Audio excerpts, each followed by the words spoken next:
Hey guys, welcome to my channel, and today we're going to take a look at another horrible case with you. I am tired. I'm not sure how long this can go on and what I'm waiting for. I really adored him. I loved him wholeheartedly. Yes, I was too young a girl when we married, when we stood in front of the altar, and his parents were damned when I swore to God that I would love him forever and that only heaven would forgive us. Why can't I return it? Do I have to torture myself day after day just because I made those promises? I have not loved him in a long time. Just as he does not love me, he only loves himself, his parents, and our kids. But who will love me in my darkest moments? I feel as if God has abandoned me. How else could he have given me to this family, for which I have nothing, who only remembers me when they need something? Summer, clean it up. Summer, take out the trash. Damn it. Can you stop stomping your feet so loudly? I'm sick of it. I have to tell Will everything. Take the kids and leave this house. But who is going to let me leave? Especially with the kids. Will's father won't let me leave the house. I just hope I stay alive. Summer Inman wrote this entry in her personal diary, which she kept hidden from her husband and his parents.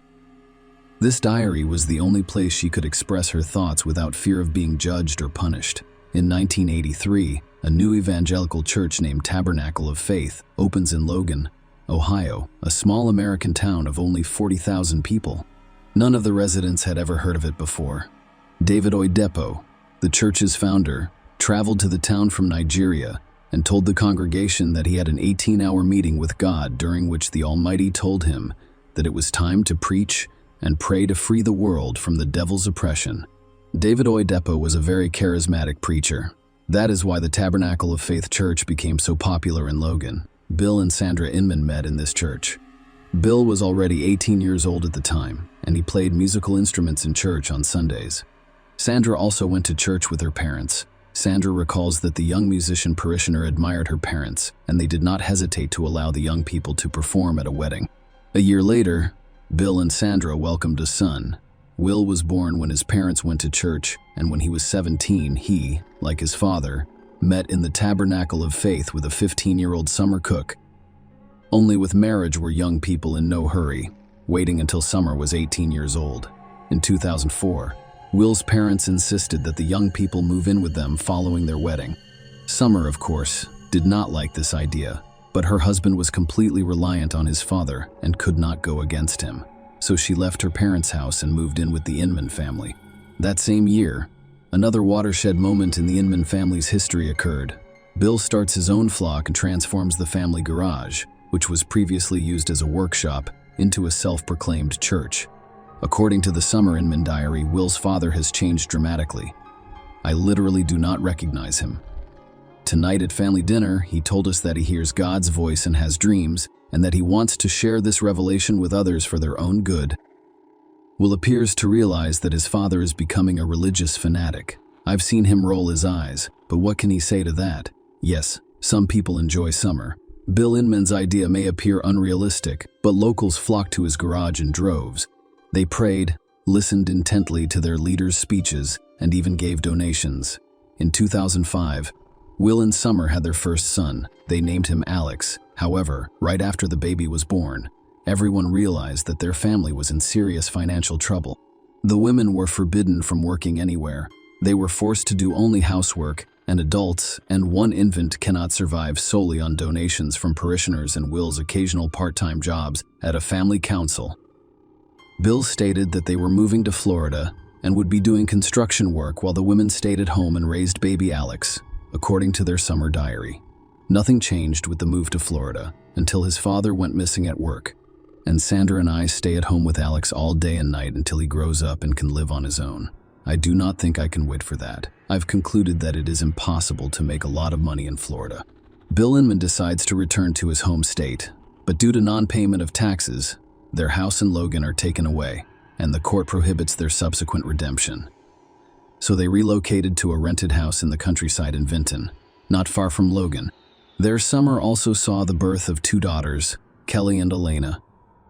Based on my summer diary, we still don't have any money. He wants me to have 12 children for him. I occasionally laugh in his face, which he takes offense to, and he even stops speaking to me.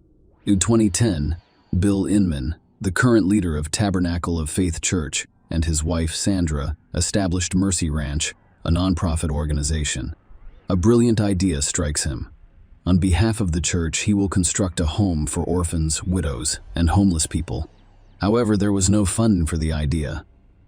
However, the new leader found a way out of this situation. He organized a lottery in which the winner would receive $200,000, and the remaining 99 people will receive equally valuable prizes. The remaining funds would be used to build Bill's dream house.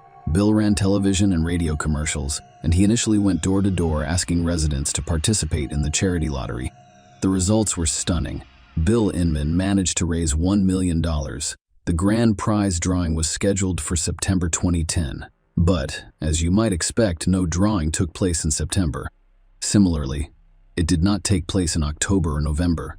Bill Inman simply defrauded those who trusted him, and he had no plans to return the money to anyone. During this time, Will's father hires Adam Peters to do their landscaping and other household chores.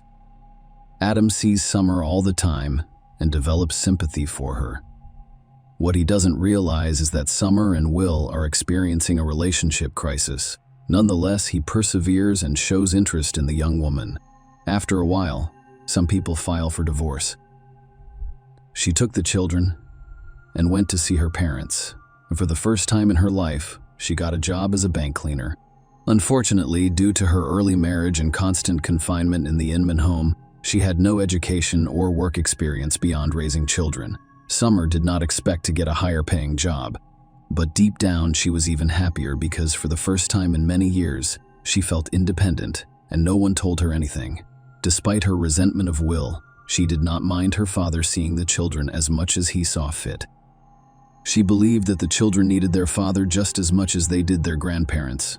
Indeed, despite his tyrannical nature, Bill Inman treated the children with affection and cared enough to deny that this was foolish. One day in December 2010, a bailiff arrived at the Inman home and ordered the family to leave due to non-payment of rent. Someone found out about it, so she went over to the house to pick up everything she hadn't had time to pack when she moved in with her parents. It was terrifying to arrive at a house where she was now considered a traitor, so she asked Adam to help her with the packing. When the Inman family discovered that Summer had arrived with her new lover, they refused to let anyone enter the house. They hurled curses at them and promised to burn all of Summer's belongings in the backyard. Even the police were powerless to intervene. They attacked and even beat up an arriving officer, while Adam, horrified by what he had witnessed, vowed to find and kill him.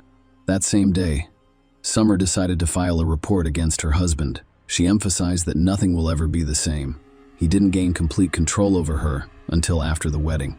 Her calls, texts, and emails. He even had control over her lunchtime, including how much he needed to eat, how long he needed to shower, and how much time he could spend outside. Periodically, he even took her phone away, and Summer could be out of touch for a week, including with her own parents. He also told her that he wanted to find a second wife, and without hiding for the summer, he signed up for dating sites where he posted intimate photos of himself and openly corresponded with other women. Summer frequently wrote in her diary about wanting to divorce Will but being afraid. The fear was understandable. Will had warned her repeatedly that if she divorced him, he would shoot her. The police returned to the Inman home after taking a statement from a terrified Summer who had been hiding her fear for years.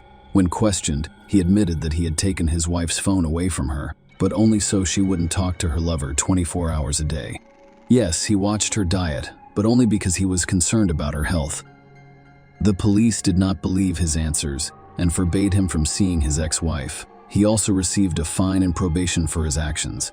The men's family couldn't ignore what appeared to be their son's abuse, so they wrote a response. But we're already on Adam Peters. In their statement, they stated that when he worked in their home, he demonstrated an unhealthy interest in Summers and young children, and that the subsequent presence of children in his company could be disastrous. There are, of course, fictions. We have not been confirmed. After that, the worst day of Summer's life happened around midnight on March 22, 2011. Summer was finishing up her work at Logan's main bank. The branch had closed by then, so all she had to do was clean up her workspace, dusting and emptying the trash. She texted Adam, telling him she didn't have much time left and would be home soon. It was already 12 o'clock at night. Summer was late. Although she had never been late before, Adam was becoming increasingly concerned. There was no telling what this was up to. Peters chose to meet Summer. By then, the doors to the ward were locked. There were no lights in the windows, indicating that Summer had not arrived. Adam walked around the building, but saw no one. So we went to the dumpsters, where a young woman was hauling trash bags that had accumulated throughout the day. She wasn't present either. But near the bins, he discovered Summer's belongings. Her purse, cell phone, and red jacket were all in the grass, a little farther from her belongings. There was no time for hesitation. He immediately dialed the police's phone number. The police arrived, searched the belongings, knocked on the bank, and interviewed the security guards, who stated that Summer had left over an hour ago, and they had not seen her again. In the glow of the police car lights, 3 individuals approached. As it turned out, they had witnessed the kidnapping. The 2 women were out for an evening jog when they noticed a white Ford pull up to the bank cleaner's house. When the woman screams, 2 men in black masks rush out and push her into the back seat. Another witness ran up to the car and attempted to save her, but the blonde woman behind the wheel sprayed him in the face with a gas can, and the man collapsed in the car as the kidnappers drove away. The women were without phones, so they dashed to the nearest police station, where they interrupted each other emotionally and attempted to recount what they had witnessed. The police officers on duty simply laughed at their story, believing that the night runners had made it all up. Who would consider kidnapping a bank cleaner with garbage bags in her hands? However, the story turned out to be completely true. Because of the cops' slowness, it was now impossible to track down Summer on a hot tip. As I previously stated, Logan is a small town. That is why the news of Summer's kidnapping by 3 unidentified men spread throughout the town overnight. By morning, proactive citizens had formed groups to search for the missing woman. They searched parks, vacant lots, and abandoned warehouses. But Summer was not to be found, a week before her disappearance. Willa Inman attempted to contest his child support payments. According to the court order, he was required to pay $150 for each child, but because his monthly salary was only $500, he requested that the payment be reduced to $150. He will also seek full custody of his 3 children, but the court has denied this request. Summer was not in contact with anyone due to her long reclusive life, so the police focused their suspicions solely on the Inman family. They were discovered in the home of Bill's mother in a nearby town. All 3 claimed they had heard nothing about the disappearance, and on the day of the kidnapping, they were in Cleveland, looking for a new home. Unfortunately, they never made it there. They were concerned that because their car had broken down on the way, they would be stuck at night on a deserted highway until morning. They needed to return to Logan. Furthermore, their old grudge against Adam resurfaced, and they started blaming everything on him. The car breakdown couldn't be proven or disproven. However, during the interrogation, the police discovered a white Ford in the yard, identical to the one described by witnesses to the kidnapping. At that time, a GP's receiver was removed from the vehicle. The inspection revealed that it had been turned off during the Summer's abduction. The police also decided to search the Inman family's cell phones, which revealed that they had not left Logan that night. The police soon learned that, at 7:30 a.m., on the morning of Summer's disappearance, the white Ford had stopped at a car wash, where all 3 of them, Bill, Sandra, and Will, were dry cleaning the interior. The entire family was detained and taken in for questioning. Bill, who was already being led away by the police, yelled to his elderly mother that they were not guilty and that it was the work of the devil against whom he and his parishioners were fighting at the station. The invasions, as if possessed, repeated the same pattern, only when it became clear that they lacked an alibi and faced execution. Sandra accepted the blame. From Sandra Inman's testimony, this Summer's kidnapping was entirely my idea. It was my idea, and I drove the white Ford that night. Of course, neither of us intended to kill Summer, and I swear it was an accident. On the night of March 22, we drove up to the bank where Summer worked and waited for her to finish her shift.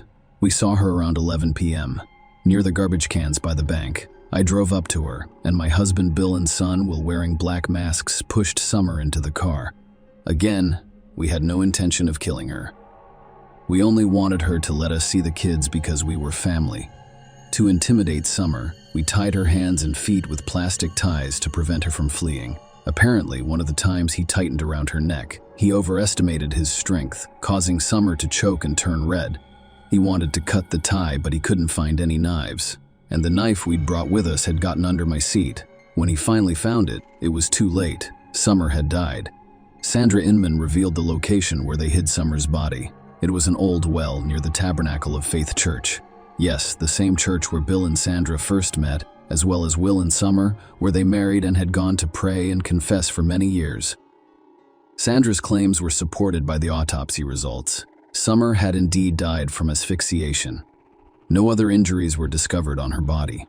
Bill and Will Inman were sentenced to life in prison in 2012, and Sandra Inman was sentenced to life in prison as well, despite accepting full responsibility, but the court allowed her to request parole after 15 years. Why is that? According to relatives, the women of the Inman family never made any decisions.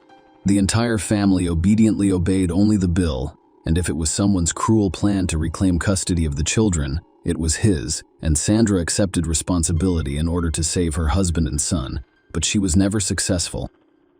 Share your opinion with us in the comments, and subscribe to the channel for more.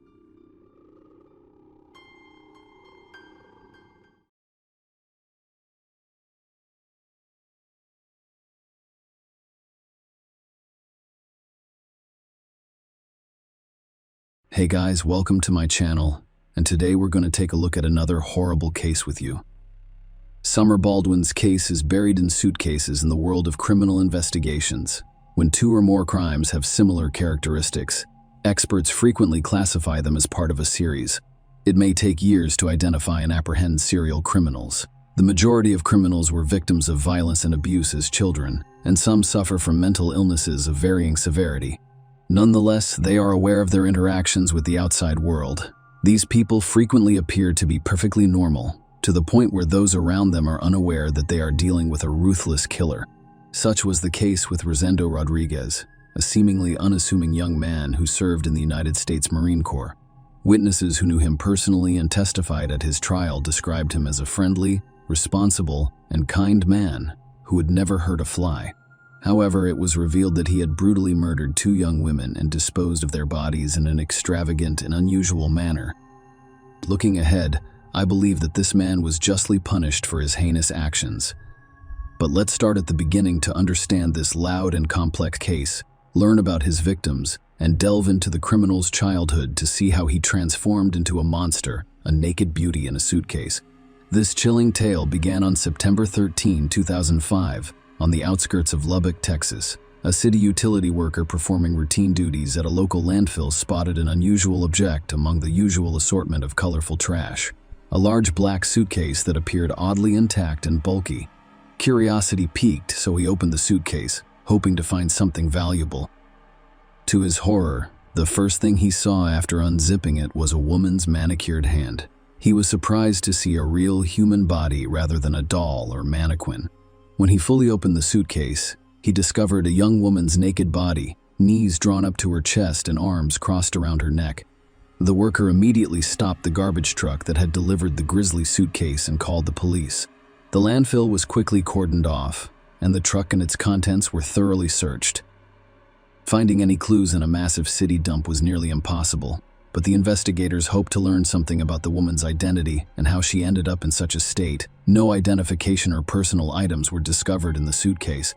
The only distinguishing feature on the body was a small tattoo on the leg with the word Summer. The medical examiners were now tasked with determining the cause of death, while forensic experts had to identify the victim and locate her killer. Autopsy revealed multiple injuries sustained while the woman was alive, including evidence of sexual violence. However, the death was caused by positional asphyxiation. She was still alive when she was placed in the suitcase, but the confined space caused her to suffocate. She had died about a day before her body was discovered. Fingerprint analysis uploaded to the national database in the United States identified the victim as 29-year-old Summer Lee Baldwin, aka Summer Baldwin. Summer Baldwin, born in Washington in 1976, was known for her sweet, kind, and outgoing personality. She was a bright student with a lively personality and lots of friends. Summer had lofty goals for her life, including pursuing a career in acting. After graduating from high school, She attended a community college, but university studies proved difficult, so her friends invited her to Texas for a change of scenery and opportunities. Summer moved to Lubbock with her parents' support, hoping to start over. Summer's life spiraled, but she slowly became addicted to alcohol and illegal drugs without seeking help from her family. Her addiction worsened over time, resulting in job loss and connections with people who had criminal records. Her acting ambitions were dashed, and she eventually started working as an escort to support herself. Summer's parents were unaware of their daughter's problems and believed she was leading a successful life. They were devastated when the police told them about her tragic death in September 2005. They provided limited information about their summer friends and hangouts. Notably, a few months before her death, Summer was a key witness in a major federal counterfeiting investigation. This raised the possibility that her murder was a contract killing by a criminal gang, which drew the FBI's attention and heightened the investigation's focus on the first suspects. Rebecca, Summer Baldwin's best friend, was the first person questioned by the police. Rebecca revealed Summer's occupation and mentioned several of her boyfriends, one of whom was aggressive, frequently raised his hand to her, and stalked her after their breakup. That man was the first suspect in the case. Summer's ex-boyfriend was detained and brought to the station on the same day, but he categorically denied any involvement in the case. Furthermore, he appeared surprised and saddened by the news of her death. He had a solid alibi. The night before the tragedy, he was involved in a drunken brawl in a bar and spent the night in a cell with another troublemaker. As a result, the police were forced to release the first and only suspect at the time, another friend and, in a sense, colleague of the deceased, who provided the investigation with much more critical information. According to Marjorie, she saw Summer the evening before the murder and spoke with her briefly. They met on September 11, in the parking lot of a convenience store. Marjorie described how a red van pulled up to the store, and a young, fit man of Latino appearance got out and went inside, presumably to shop. In the meantime, Summer noticed her friend emerge from the passenger side to greet her. She informed Marjorie that he was her client, with whom she had met for the second time in recent days. Summer hurried back into the van after the man exited the store and took the wheel. Marjorie then went about her business, not noticing which direction the van drove away. She had no idea where the couple planned to meet.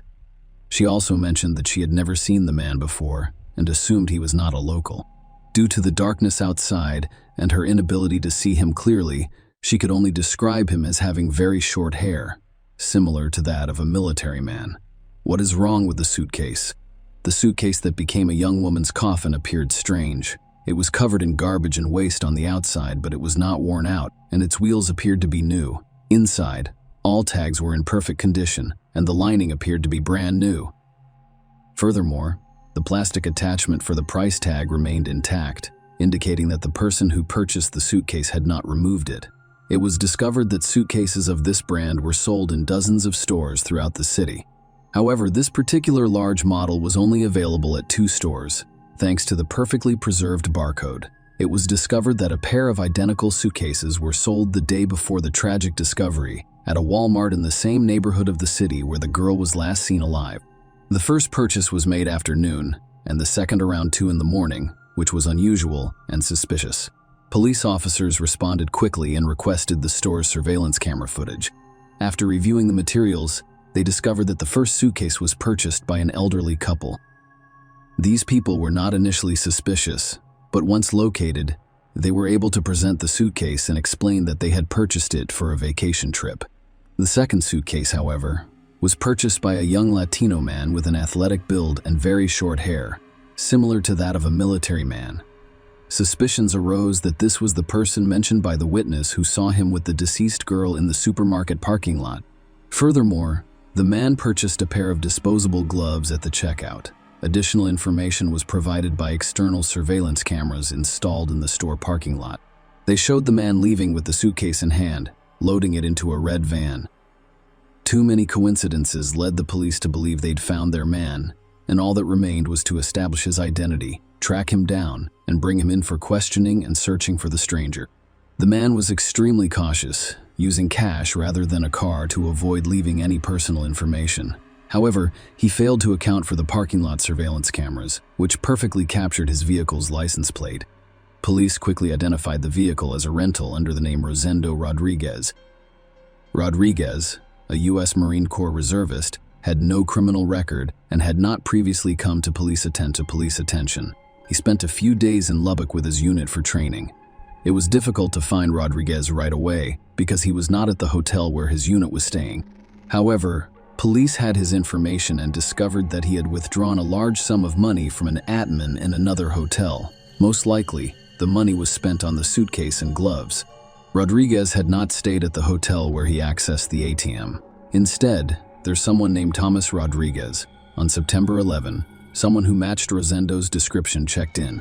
It turned out to be the same person under a different name for unknown reasons. Because luck favored the investigation, the hotel room rented by Rodriguez, which he had already checked out of, had not yet been cleaned, yielding critical evidence. There were brown stains and splatters on the carpet bed and walls that looked like dried blood. A tag from a new suitcase was discovered near the bed, and the trash included used contraceptives and disposable gloves. Forensic analysis confirmed that the dried blood in the room belonged to Summer, and the DNA on the contraceptives and gloves matched both Summer and Rodriguez. There was no doubt they had located the murderer, but Rodriguez had already left the city. However, with all of the necessary information, tracking him down was simple. Rosendo Rodriguez III was born on March 26, 1980. I was born in Wichita Falls, Texas, to a poor Mexican immigrant family. According to reports, he experienced violence and harsh treatment during his early childhood. His father, described as domineering and aggressive, battled alcoholism and frequently abused his wife and children. Throughout his childhood, Rosendo was aggressive, frequently getting into fights at school. However, as he grew older, he learned to manage his anger. After high school, he went to Texas Tech University and moved away from his parents. He lived independently and worked at a pizzeria as a courier and an office clerk before deciding to join the United States Marine Corps. Rodriguez's military colleagues described him as quiet, balanced, disciplined, and responsible. He was regarded as a good friend, always willing to help, well-educated and physically attractive, making him popular among women. Rodriguez was arrested on September 15 at his San Antonio home. When the police arrived, he appeared calm and unaware of the gravity of the situation. During the search, a striped shirt and shorts were discovered that matched the outfit he wore when purchasing the suitcase captured on surveillance footage. Rodriguez's laptop and mobile phone were also seized during interrogation, and he was detained for the first few weeks. Rosendo remained silent, denying any involvement in Summer Baldwin's murder. However, the evidence presented against him was overwhelming. So, per his attorney's advice, he began giving statements with his version of events, which differed significantly from the scenario devised by the forensic experts. Rodriguez began by explaining that he had mistakenly booked a hotel separate from his fellow service members. He only knew the name of the hotel chain they were supposed to stay at, chose a hotel at random, and only after checking in did he realize the others were in a different location. He chose not to relocate because military leadership indicated it was unnecessary. He did not explain why he registered using a different name. On September 10, Rodriguez rented a van to get around the city. That evening, he claimed he met Summer Baldwin by chance. He said he saw a blonde woman sitting on a bench by the road, hands covering her face as if she were crying. Intriguing and concerned, he came to see if she was okay and needed assistance.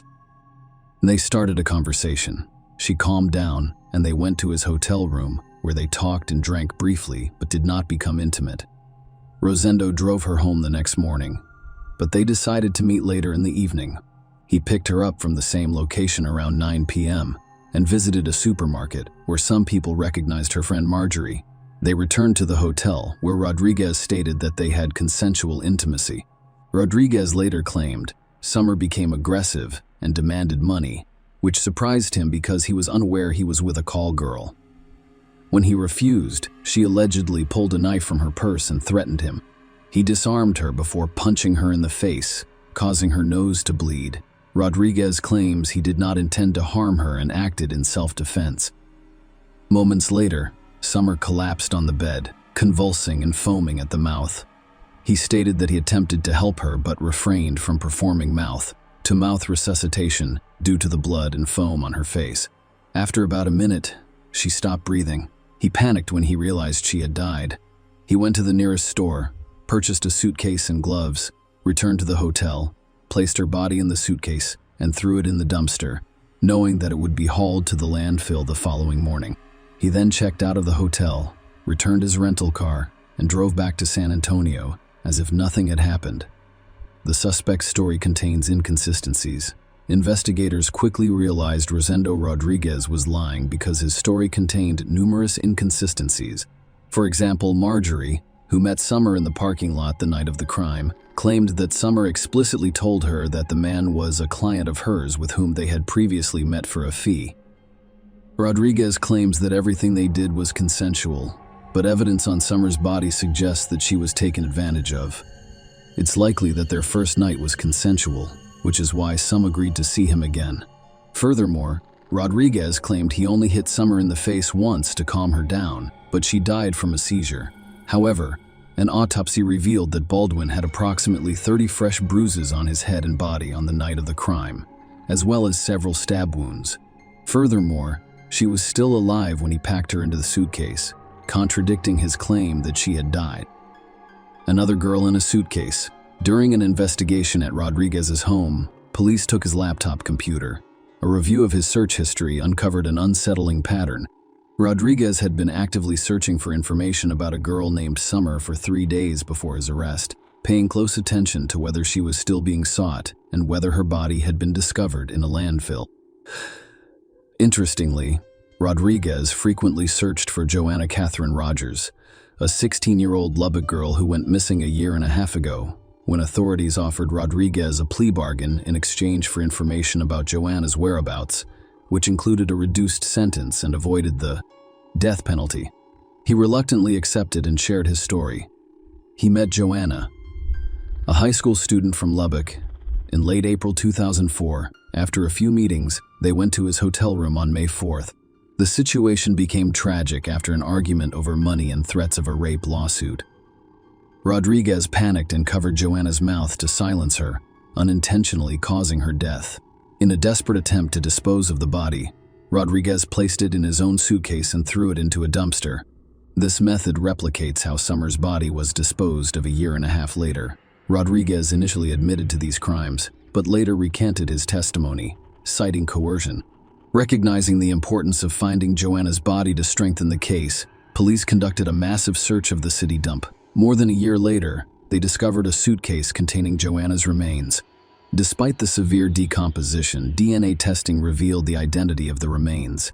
This evidence allowed authorities to charge Rodriguez as a serial offender who committed similar heinous crimes using a consistent method: trial verdict and execution. Despite the overwhelming evidence and gravity of his crimes, defendant Rosendo Rodriguez hoped to avoid the death penalty until the very end, anticipating a life sentence with the possibility of parole. However, the court ruled otherwise. Summer Baldwin's tragic death occurred 3 months into her pregnancy.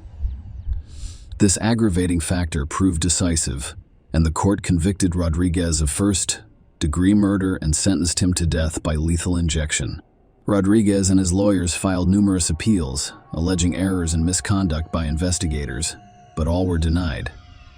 While in prison and awaiting execution, Rodriguez even had his own blog about criminal justice and policy issues. Rosendo Rodriguez was executed on March 27, 2018, nearly 10 years after being convicted of heinous crimes. This occurred one day after his 38th birthday. The death sentence was carried out at Huntsville Prison in Texas. This was Texas's 4th execution and the 7th in the United States in 2018.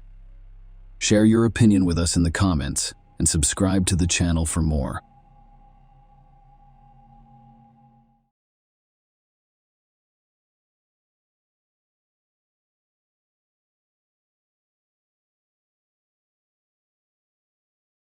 Hey guys, welcome to my channel, and today we're going to take a look at another horrible case with you. In April 2015, the small town of Leeton in New South Wales, Australia, came to a halt. Businesses closed, and the local high school suspended classes as the community mourned Stephanie Scott and offered condolences to her family. Stephanie's funeral was attended by over 1,000 people, and a public memorial was organized so that everyone could share in the community's grief. Many attendees wore Stephanie's favorite color, yellow, and released yellow balloons into the sky to represent the liberation of her spirits as they soared into the heavens. The gathering prayed for Stephanie's eternal rest, as well as for the comfort and healing of her loved ones. The song chosen for Stephanie and her fiancé Aaron's first wedding dance reminded everyone of the young couple's cruelly interrupted story, filling their hearts with sadness and sorrow. Stephanie Scott, only 26 years old, was friendly, intelligent, and always smiling. Since childhood, she was curious and active, taking part in school clubs and sports. As an adult, she followed in her father Robert's footsteps as a teacher, sharing his enthusiasm for education. She taught English and drama at Leeton High School and was very proud of her work. Stephanie and Aaron, who was slightly younger than her, had known each other since they were very young. They spent time together, shared interests, and participated in sports in their hometown. They were close friends until Aaron turned 21, when their relationship developed into romance. Stephanie, a perfectionist, had spent months meticulously planning every detail of their wedding, which was scheduled for April 11th, 2015. Almost everything was set, including the arrangements and a honeymoon in Tahiti. She recently had her bachelorette party. Their only remaining task was to rehearse their first dance, for which they had received numerous lessons.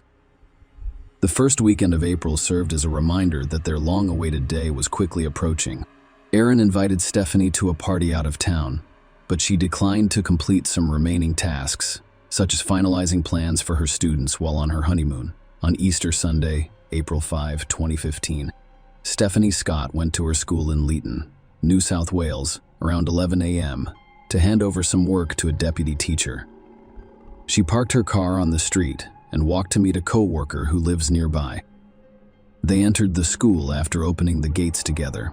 Stephanie then locked the gates behind them and went to the English teacher's office, carrying keys. She sent an email to a bus company to confirm transportation arrangements for her wedding guests. After working for a few more hours, she was overjoyed that all of her tasks had been completed successfully. Stephanie exited the administrative building and walked toward the gates. Aaron, aware that Stephanie had left and would be gone for a few hours, became concerned as the evening progressed. He texted her the day before and received a prompt response. However, on April 5, he received no response from Stephanie.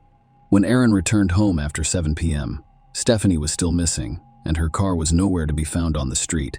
Trying to control his anxiety, reasoned that Stephanie might be exhausted from the stress of the upcoming wedding and leaving her students for an extended period of time, and she needed some alone time. However, such complete silence was unusual for her. Despite the excitement of wedding planning, Stephanie had been enjoying every minute, eagerly sharing details about her gown and the wedding menu. She did not appear nervous or depressed, but rather excited and prepared for her big day.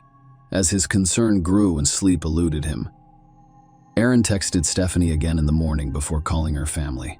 It had been more than a day since Stephanie's disappearance, so Aaron went to the Leeton police station to report his missing fiancée. After inspecting the area and noting Stephanie's car's disappearance, the police speculated that she may have left the school and been involved in an accident or become stuck in a ditch or creek. Helicopters were dispatched to search the area. Due to Easter Sunday and the small number of students at Stephanie Leeton High School, ground police went straight to the school's last known location. There were few witnesses, complicating the police investigation while also eliminating hundreds of potential suspects. A check of the school's alarm system in Stephanie's classroom revealed that she had deactivated at 1:30 and then reactivated it at 1:38 p.m. This provided the police with the exact time Stephanie was nearby, but it was the only information they could obtain. Detectives attempted to track Stephanie's phone, but it was turned off. Her last bank account and social media activity occurred on Saturday, April 4. By April 7, local news broadcasts had begun to cover the story, and hundreds of people in the small community were eager for any information about Stephanie. However, Stephanie's behavior was completely out of character, and as the wedding approached, hope faded. Stephanie's mother, Marilyn, stated that if her daughter was not found within the next few hours, it was likely that something bad had happened. A reporter from a local newspaper in Leeton reported that the police had resumed their search of the school. They spent the majority of the day using digital mapping technology to examine the school grounds, specifically marking the room where Stephanie worked on the day she vanished. A witness near Leeton High School on Easter Sunday reported hearing strange noises around 2 p.m., such as rustling and dragging something on the ground. He noticed Stephanie's car under a covered walkway, but didn't think much of it at the time. Later, her car vanished. Another eyewitness, a school employee, told detectives about an unusual conversation he had with one of the school's cleaners the morning after Stephanie vanished. Amid the rumors and anxiety surrounding the missing girl, the witness asked the cleaner when he last saw Stephanie, and he said he didn't see her on the day she vanished. When asked if he thought Stephanie had run away due to wedding stress, the man laughed strangely and nervously, which the witness found unsettling. Additionally, the witness noticed scratches on the cleaner's face. The police decided to question him for more information. Vincent Stanford was 24 years old. Detectives spoke briefly with Vincent, who explained that he stopped by the school to empty the garbage cans. He wasn't scheduled to work that day. He said he was only there for a short time because he needed to buy groceries. Vincent claimed he hadn't seen Stephanie at the time and couldn't help but wish them luck in their search. He added that he left school after 3 p.m. to go to the store where he always shopped. The police contacted the store Vincent claimed to have visited, only to discover it was closed on the specified date. This implied that Vincent had reasons to lie about the store, making him a suspect in the investigation. Investigators decided to conduct another thorough interrogation of Vincent, so they went to his home, where he lived with his mother. When they arrived, Vincent was not home. His mother allowed the police to search the house, and they discovered a set of keys on a red and white cord that matched Stephanie Scott's keys. While the police were collecting evidence, Vincent arrived in his car.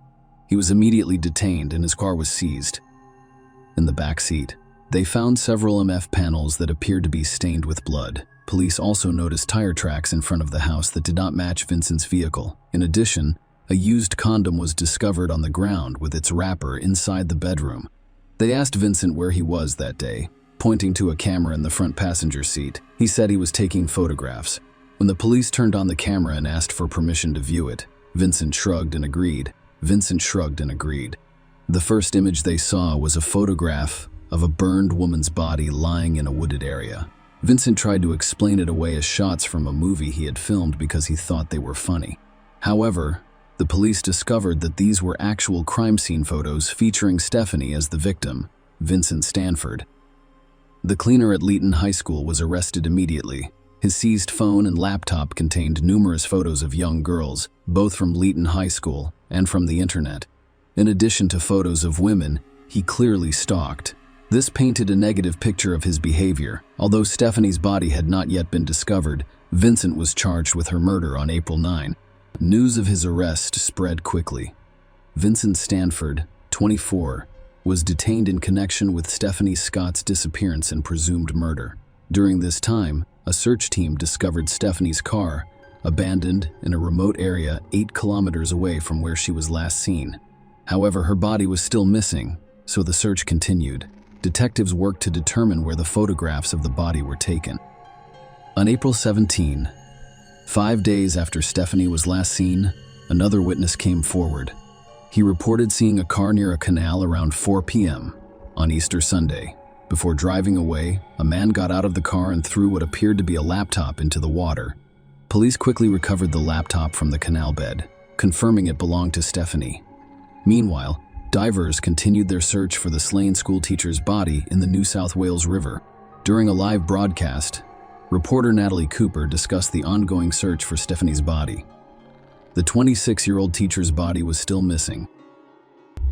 Police searched fields and vineyards near where her red Mazda was found earlier this week. Police divers also investigated a canal in the area. While retrieving a laptop thought to be Stephanie's, Cooper mentioned a shrine near the site that many people had visited earlier that morning. Regardless of whether they knew Stephanie personally, the entire community was deeply saddened. Her family and fiancé had visited the shrine the night before, lighting candles in prayer and comforting one another in their grief. The reporter also stated that police were desperately looking for sightings of a white vehicle believed to be owned by Vincent Stanford, the suspect in Stephanie Scott's murder. Witnesses were urged to call the police immediately.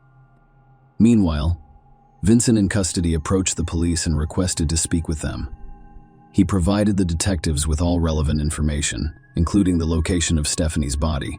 According to Vincent, On the day of the incident, Stephanie was in the upstairs teacher's room, working on a computer with the door to her office open. Vincent was cleaning garbage cans with a pressure vacuum and needed to transport some cans upstairs. When he realized Stephanie Vincent had told the detectives that he had a sudden urge to kill her, he went home to get his special kit, which included handcuffs, Viagra, a knife, and cleaning supplies. He also Googled information about bride violence en route, and when he returned, Stephanie was packing to leave. As she walked past him, she looked into his eyes and smiled, wishing him a happy Easter. Vincent abruptly grabbed her and dragged her into a storeroom. Detectives reminded him of the scratches on his face they discovered during their first encounter and inquired about their origin. Some of the scratches were from Stephanie's microphone, while others were from her nails as she defended herself while he attempted to kill her. Vincent described how he grabbed Stephanie from behind, covering her mouth with his right hand while encircling her waist with his left. Before taking her to the storeroom, he shut the door and violently threw her to the ground, striking her from left to right. After assaulting Stephanie, Vincent used the knife to kill her. He felt compelled to do this, admitting to harboring many brutal thoughts and schemes, as well as having killed others in the past. He speculated about having some psychological issues, emphasizing that he had no hatred for his victims and simply enjoyed killing. Vincent then remembered having a hunger pang and decided to go home for a sandwich and coffee. Stephanie was left lying alone on the storeroom floor. He went to his car. After eating, he returned to school, placed Stephanie's body in the trunk of her car, and drove her to his house, parking on the street. Vincent drove Stephanie's car to a national park on Easter Monday, carrying her body. He pulled her body from the trunk and stripped it on the ground. He noticed numerous bruises and abrasions on Stephanie's face, including swelling on the right side and a bruise beneath her eye. He then decided to cover the body with branches and fill it with gasoline. He started the fire with a match and then discarded it nearby. Vincent stayed briefly to photograph Stephanie's body with his camera, then waited 5 minutes to ensure the fire was properly lit before leaving. He abandoned Stephanie's car on a remote country road and walked back into town. In response to detectives' questions about Stephanie Vincent's brutal treatment, she continued to deny such actions, even though the officers knew it was false. As a result, he was charged with aggravated bodily harm and physical injury to a woman. Investigators wanted to know why the photograph showed this. The woman wore only a bra. Vincent explained that he usually removes almost everything, leaving only the bra. He wasn't sure why he did this, possibly for a souvenir. He admitted to taking Stephanie's bra, along with her earrings and wedding ring. Vincent claimed he couldn't remember when he took them from the woman and likely threw them away with other items. In fact, Vincent had taken Stephanie's wedding and graduation rings and sent them to his twin brother Marcus, who lived in Adelaide. Mark sold Stephanie's rings and earrings at a jewelry store before destroying her driver's license after photographing it. A 24-year-old man was arrested at his home in the Adelaide Hills around 7 a.m., and neighbors were shocked to see the next chapter in a murder case that has captivated the nation unfold right on their doorstep. It was shocking and upsetting for their small neighborhood and commute. Marcus Vincent's identical twin worked on a flower farm. His colleagues described him as quiet and reserved, rarely interacting with them outside of work. Marcus Stanford did not have a lawyer during the trial, and when the judge asked why he should not be sent to Leeton, he replied with a strong Dutch accent that he had never been there and did not need to go. However, the next morning, he was escorted to Sydney by police and remains in custody. Stephanie's family was further devastated when the police announced a second arrest in Stephanie's case, Vincent's twin brother Marcus. Finally, the search for Stephanie has come to an end. In fact, while Vincent was still giving his confession, the police had already found Stephanie's body. A woman's burned body was discovered in a national park 60 miles from Leeton Middle School on the day before her wedding. Stephanie died as a result of being brutally beaten on the head with 40 blows, according to an in-depth investigation. She had also been stabbed in the neck before her body was discarded and set on fire. Photographs discovered on Vincent's phone were conclusively identified as Stephanie. Vincent Stanford's guilt was undeniable, and both he and his brother Marcus were put on trial in court. Events occurred unexpectedly. Initially, Vincent denied his guilt, making the proceedings uncertain. However, based on the presented evidence and police work, it was determined that the case could result in a conviction.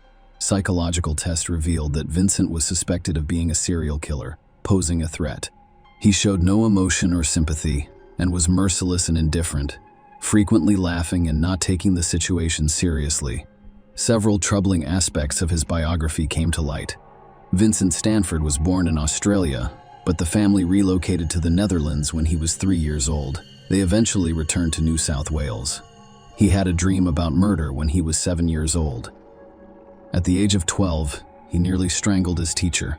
His classmates labeled him a psychopath, and due to issues with violence and disobedience, he was sent to a behavior modification school.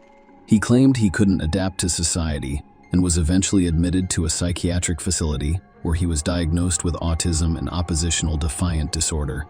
Vincent told the police that after being released, he attempted to attend university and join the army, but was turned down in both cases. As a result, he worked at several different places before landing a position as a cleaner at Leeton Middle School.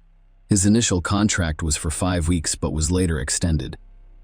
While working in the school, he frequently hid in the women's restroom during student lunch breaks to observe them. Detectives discovered on Vincent's phone that he stalked schoolgirls and other women working in nearby shops before murdering Stephanie. His phone contained approximately 2,000 photos of a single young girl. He also kept a diary about her, following her home several times and noting when she left, hoping to figure out who else was inside. A single entry was read, "She is home alone at 15:40, which gives her enough time to abduct." He initially targeted this young girl, but when his plan failed because she left town, he turned his attention to Stephanie, a school employee. A thorough examination of Vincent's car revealed that stains on EDF panels confirmed the presence of Stephanie's DNA.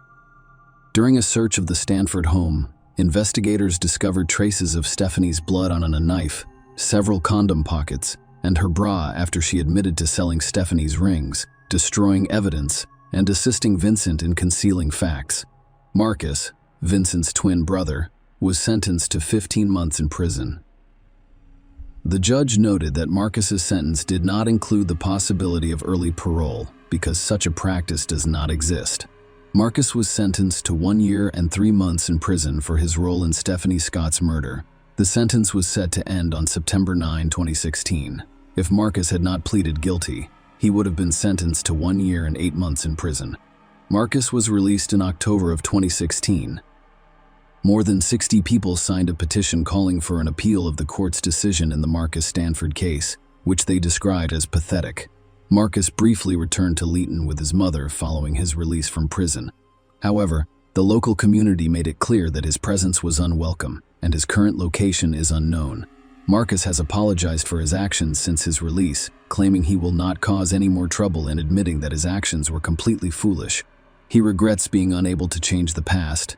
Marcus wishes to have no contact with his brother Vincent and does not intend to have any twins. Father Steve has expressed confusion and fear about Vincent's crimes and has no desire to communicate with him. He rejects the idea of meeting Vincent and wants nothing to do with him. Steve stated that he does not understand why Vincent committed these crimes and, frankly, does not intend to seek an explanation. Vincent Stanford was sentenced to life in prison for murder and 15 years for sexual violence with aggravating circumstances on the day before Stephanie's 28th birthday. Both sentences became effective on April 8, 2015. During the trial, Stephanie's mother, Marilyn, stated that Vincent was unable to cope with his own life and thus killed Stephanie, depriving her of a happy future. They will never know the full extent of their daughter's pain, but knowing that she suffered is too much to bear. Thus, the family prefers to remain out of the public eye in order to mourn their beautiful daughter and overcome their grief in the future. Stephanie's relatives will not answer questions, participate in interviews, or watch television shows. The day after the trial, the family planned to commemorate Stephanie's 2 brief but extraordinary lives on her 28th birthday. This is the 2nd birthday they've celebrated without her. Stephanie's mother invited everyone to a tea party at 3 p.m., which included mint cookies. The Scott family also advocated for stricter screening and evaluation of school staff in order to avoid similar incidents in the future and reduce risks to students like Stephanie Scott. Tragically, more than a year after Stephanie's death, her father, Robert, was killed in a bizarre accident when a tree fell on him. This ultimately led to his death. He was buried near where his daughter was interred. After losing Stephanie, Aaron moved to Europe in the hopes of healing the pain associated with New South Wales, 5 years after losing his beloved, Aaron found new love and announced his engagement to Samantha. Stephanie Scott's tragic story left a lasting impression on the Leeton community. She will never be forgotten, and her life has been documented in books. Stephanie's family hopes that people will remember her for all of her remarkable qualities, including her love of teaching, helping, and mentoring others. They believe Stephanie exemplified all of the good qualities of a human being and had a significant impact on many lives. In her memory, her loved ones encourage everyone to be kind to themselves and to do good in the world. Stephanie Scott's story has left an indelible impression on everyone, inspiring them to live lives of service to others. Share your opinion with us in the comments and subscribe to the channel for more.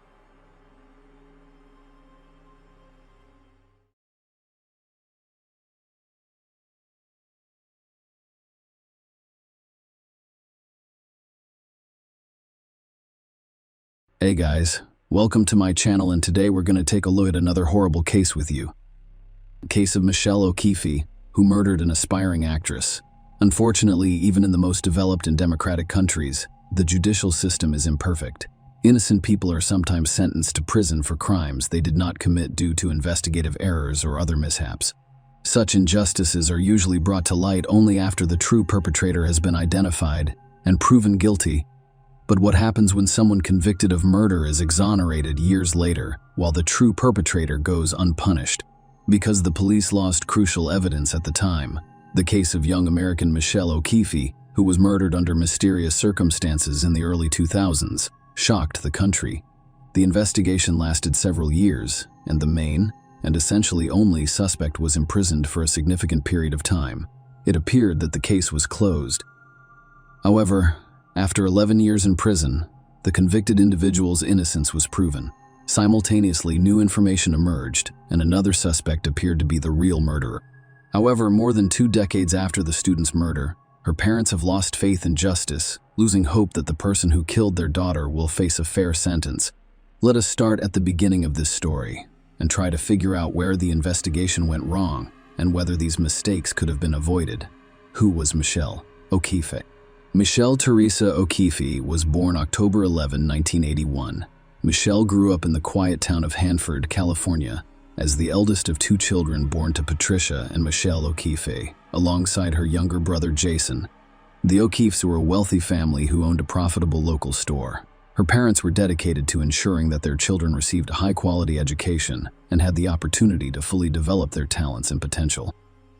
Michelle was a standout student who excelled in sports and ballroom dancing and was known for her attractive and artistic demeanor. She aspired to be a famous actress, appearing in films and conquering Hollywood. She possessed the talent, ambition, and qualities required for such an accomplishment. Michelle was accepted to one of California's most prestigious colleges after graduating with honors from high school. She pursued her passion for dancing by taking acting classes in the evenings. Michelle actively participated in a variety of events, appeared in commercials, and frequently appeared as an extra in film and music video productions. On her 18th birthday, her loving parents gave her a luxurious blue Ford Mustang with a cutting-edge design concept. Michelle had always wanted to own this car and was overjoyed to receive it as a gift. Unfortunately, it was this striking vehicle that drew her killer's attention, resulting in the young Michelle's tragic death. The last shoot occurred on February 22, 2018. Michelle O'Keefe and her close friend Jennifer Peterson, another aspiring actress, traveled to Palmdale, a scenic town in Los Angeles County, for a video shoot. They were set to appear in the latest music video by popular rock musician Robert James Ritchie. Kid Rock, better known by his stage name Jennifer, and Michelle appeared in the video as extras, dancing and revealing their outfits. The shoot took almost the entire day. So when they returned, their cars were parked at a nearby amusement park. It had almost ruined Jennifer's plans to return home. Michelle had acting classes that evening. The friends talked in the parking lot for a few minutes before parting ways. Jennifer walked to her car while Michelle chose to stay behind and change into her regular clothes. She felt it was inappropriate to attend her acting classes in the same outfit she had worn for the video shoot because it was quite provocative. With no private changing areas in the parking lot, she finds it awkward to do so in her car. Michelle chose to quickly change her clothes on the street next to her car, assuming she was alone. Unfortunately, This decision was most likely a fatal mistake. Jennifer recalled staying in the parking lot for a while longer, chatting with her boyfriend on the phone. As she started to leave, she noticed Michelle's Ford Mustang's headlights turning on. Believing Michelle was about to follow her, Jennifer was reassured that her friend was safe as loud music played in her car. The last thing Jennifer saw before turning the corner was Michelle's Mustang backing out. To the murder of an aspiring actress. That evening, Raymond Lee Jennings, a young security guard, was on duty at the park and its attractions. Around 9 o'clock, the 25-year-old heard gunshots in the direction of the parking lot, followed by a car alarm. Lacking a firearm and armed only with a taser, he hesitated to approach alone, knowing he had little chance against armed assailants. Jennings immediately called his supervisor, Iris Malone, and reported the incident to the police. Malone arrived within minutes, so before law enforcement arrived, she and Jennings decided to conduct a cautious inspection of the parking lot. They immediately noticed a blue car backing out of the middle lane and coming to a stop with its headlights on and engine running. This was Michelle's Ford Mustang. The car's owner was in the driver's seat, motionless and unresponsive. On closer inspection, Malone and Jennings discovered blood inside the car, and on Michelle's body, as well as several bullet holes. The driver's door was wide open, and the crime scene looked horrific. Michelle appeared to have been chased and initially wounded in the parking lot. She attempted to flee, jumped into her car, and even got it started. However, the assailant caught up with her and fired several more shots, denying the student any chance of survival. Michelle's appearance was very provocative. She had bright makeup and 1,000 hairstyles designed specifically for the video shoot. She also wore regular jeans and a shiny top. Michelle had apparently changed in the parking lot, as a shiny miniskirt that matched the top and a regular t-shirt were found next to her on the passenger seat. One of her shoes was on her foot, and the other layaway in the parking lot was likely dropped as she dashed to her car. The local sheriff's deputy arrived at the crime scene first, followed by the security guard and his supervisor. He noted that the young woman showed no signs of life, but he contacted emergency services in case he was mistaken, and she still had a chance of survival. He also recorded the statements of Jennings and Malone. The arriving police officers conducted a thorough examination of the crime scene, gathering all available evidence. They discovered several shell casings in the parking lot and spotted a bullet mark on the asphalt slightly away from the vehicle. This led to the conclusion that the perpetrator likely fired a shot into the ground to intimidate the victim before shooting her directly, as evidenced by bloodstains in the parking lot. The victim ran towards her car, but was unable to escape. The assailant caught up with her and fired several shots. She died almost instantly from severe injuries and blood loss. In total, 5 shell casings were discovered on the ground. Experts determined that all shots were fired from the same weapon, but the bullets were significantly different, raising questions that required immediate answers. An earring was also discovered on the ground, most likely dropped by the victim. Later, her friend identified the item, confirming that it belonged to Michelle. However, the second earring was not discovered on or near the victim. Unfortunately, this detail was initially deemed insignificant and was long forgotten, resulting in a critical oversight. Initially, close relatives and friends of the murdered young woman were interviewed. They all agreed that Michelle had no enemies or ill-wishers due to her sociable, open, and friendly personality. Everyone who knew her praised the student. Thus, a personal motive for the murder was quickly ruled out. The next theory considered was a failed robbery or carjacking attempt on her new car.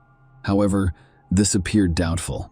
The only personal item missing was her phone, which she had used just minutes before the attack to notify her mother that the filming had ended and she was returning home.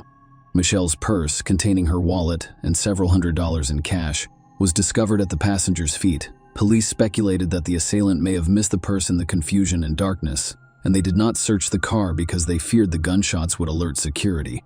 This may also explain why the carjacking attempt was aborted. The attacker appeared to have intended to threaten her with the weapon rather than shoot her, but something went wrong. Another theory suggests that Michelle was mistaken for a lady of the night due to her appearance. She was dressed provocatively, wearing heavy makeup and high heels. It's possible the criminal saw her on her way to the parking lot and followed her. He may have approached her with malice in the dark, but when he was flatly rejected, he killed her in retaliation. Her top was partially pulled down, exposing her left breast, which lent credence to this theory. This indicated that the attacker was probably a man. However, it was also possible that her thin, strapped clothing slipped during the scuffle chase, or as the terrified, injured young woman attempted to enter her vehicle. Raymond, the parking lot security guard who was believed to be the sole witness to the incident, was the only suspect and the first person interrogated. He confirmed hearing gunshots and a car alarm around 9 p.m. and immediately reported it to his supervisor and called the police. Raymond stated that he saw no one in the parking lot before or after the shots.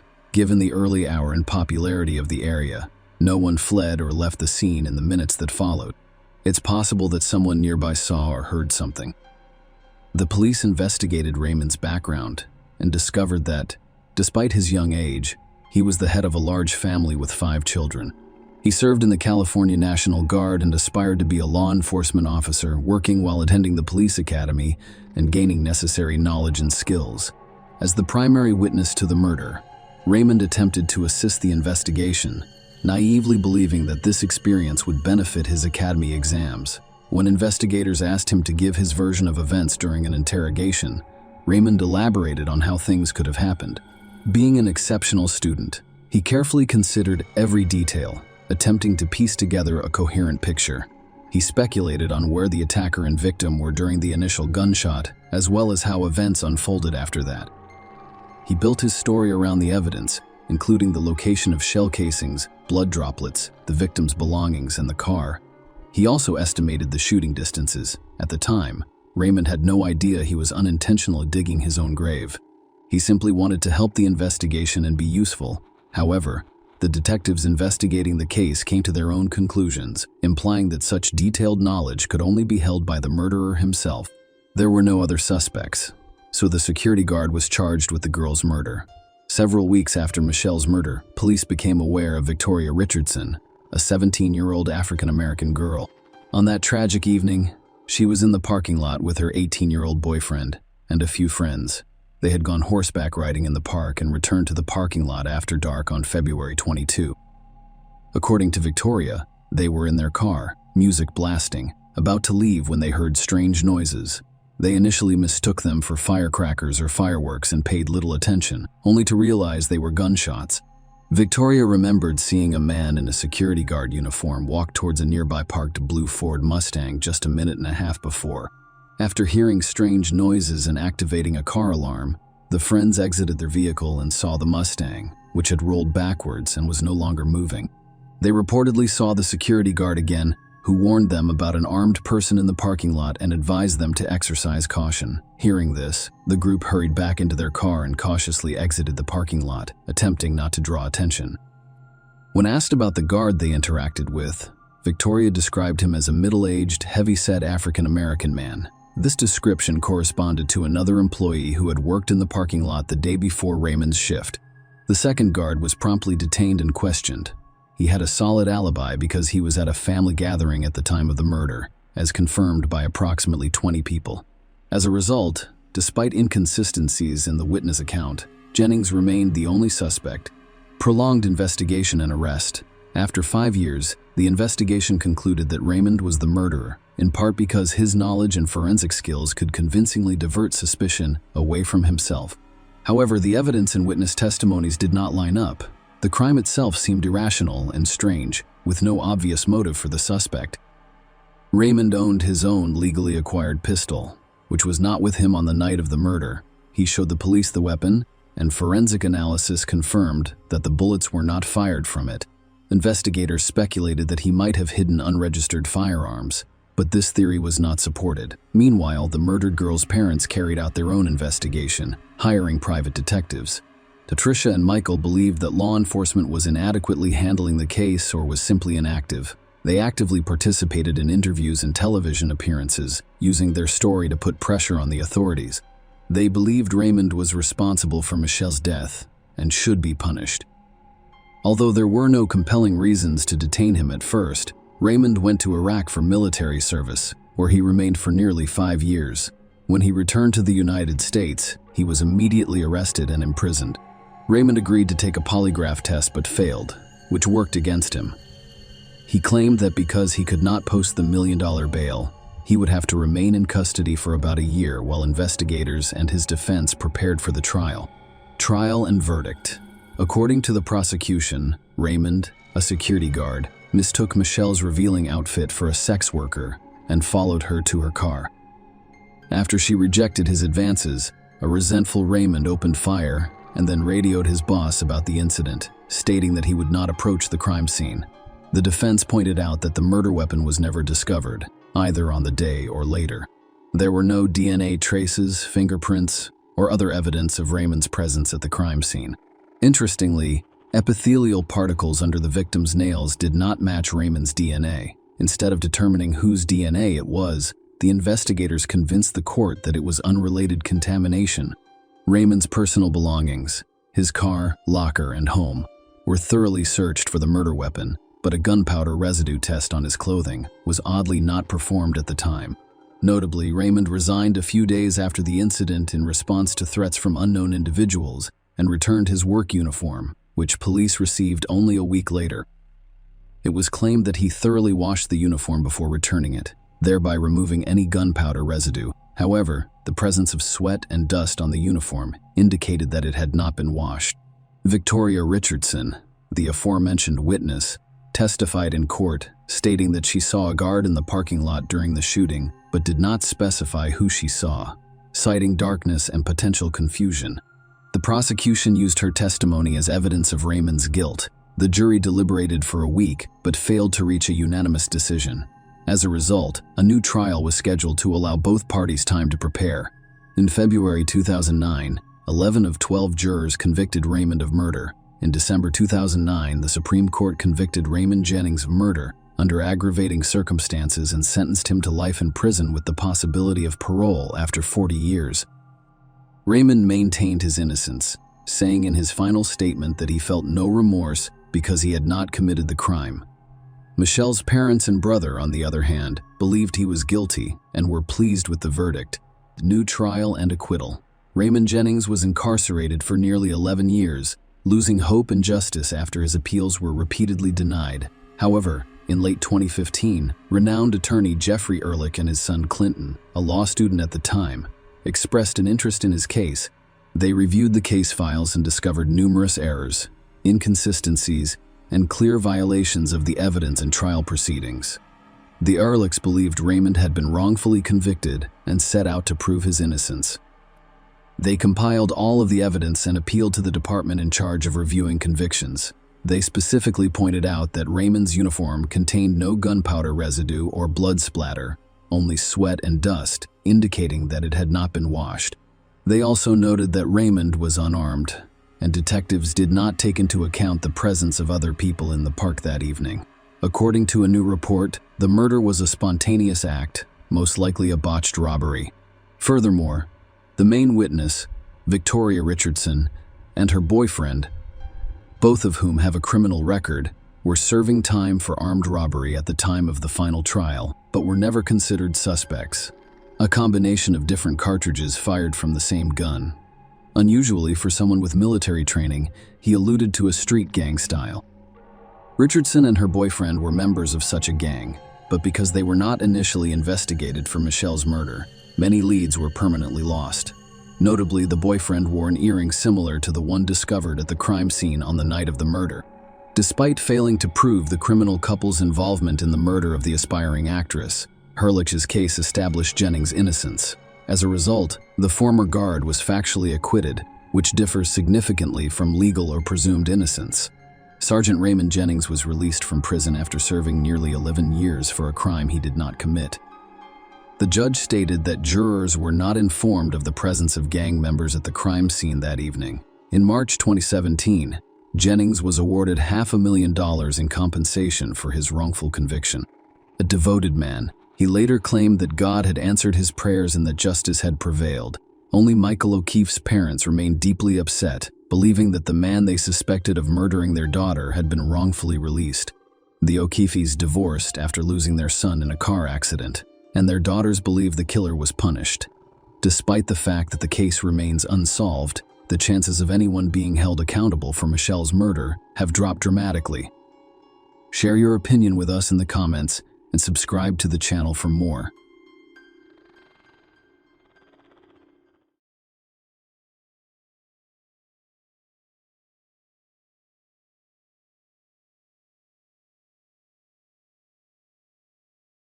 Hey guys, welcome to my channel, and today we're going to take a look at another horrible case with you.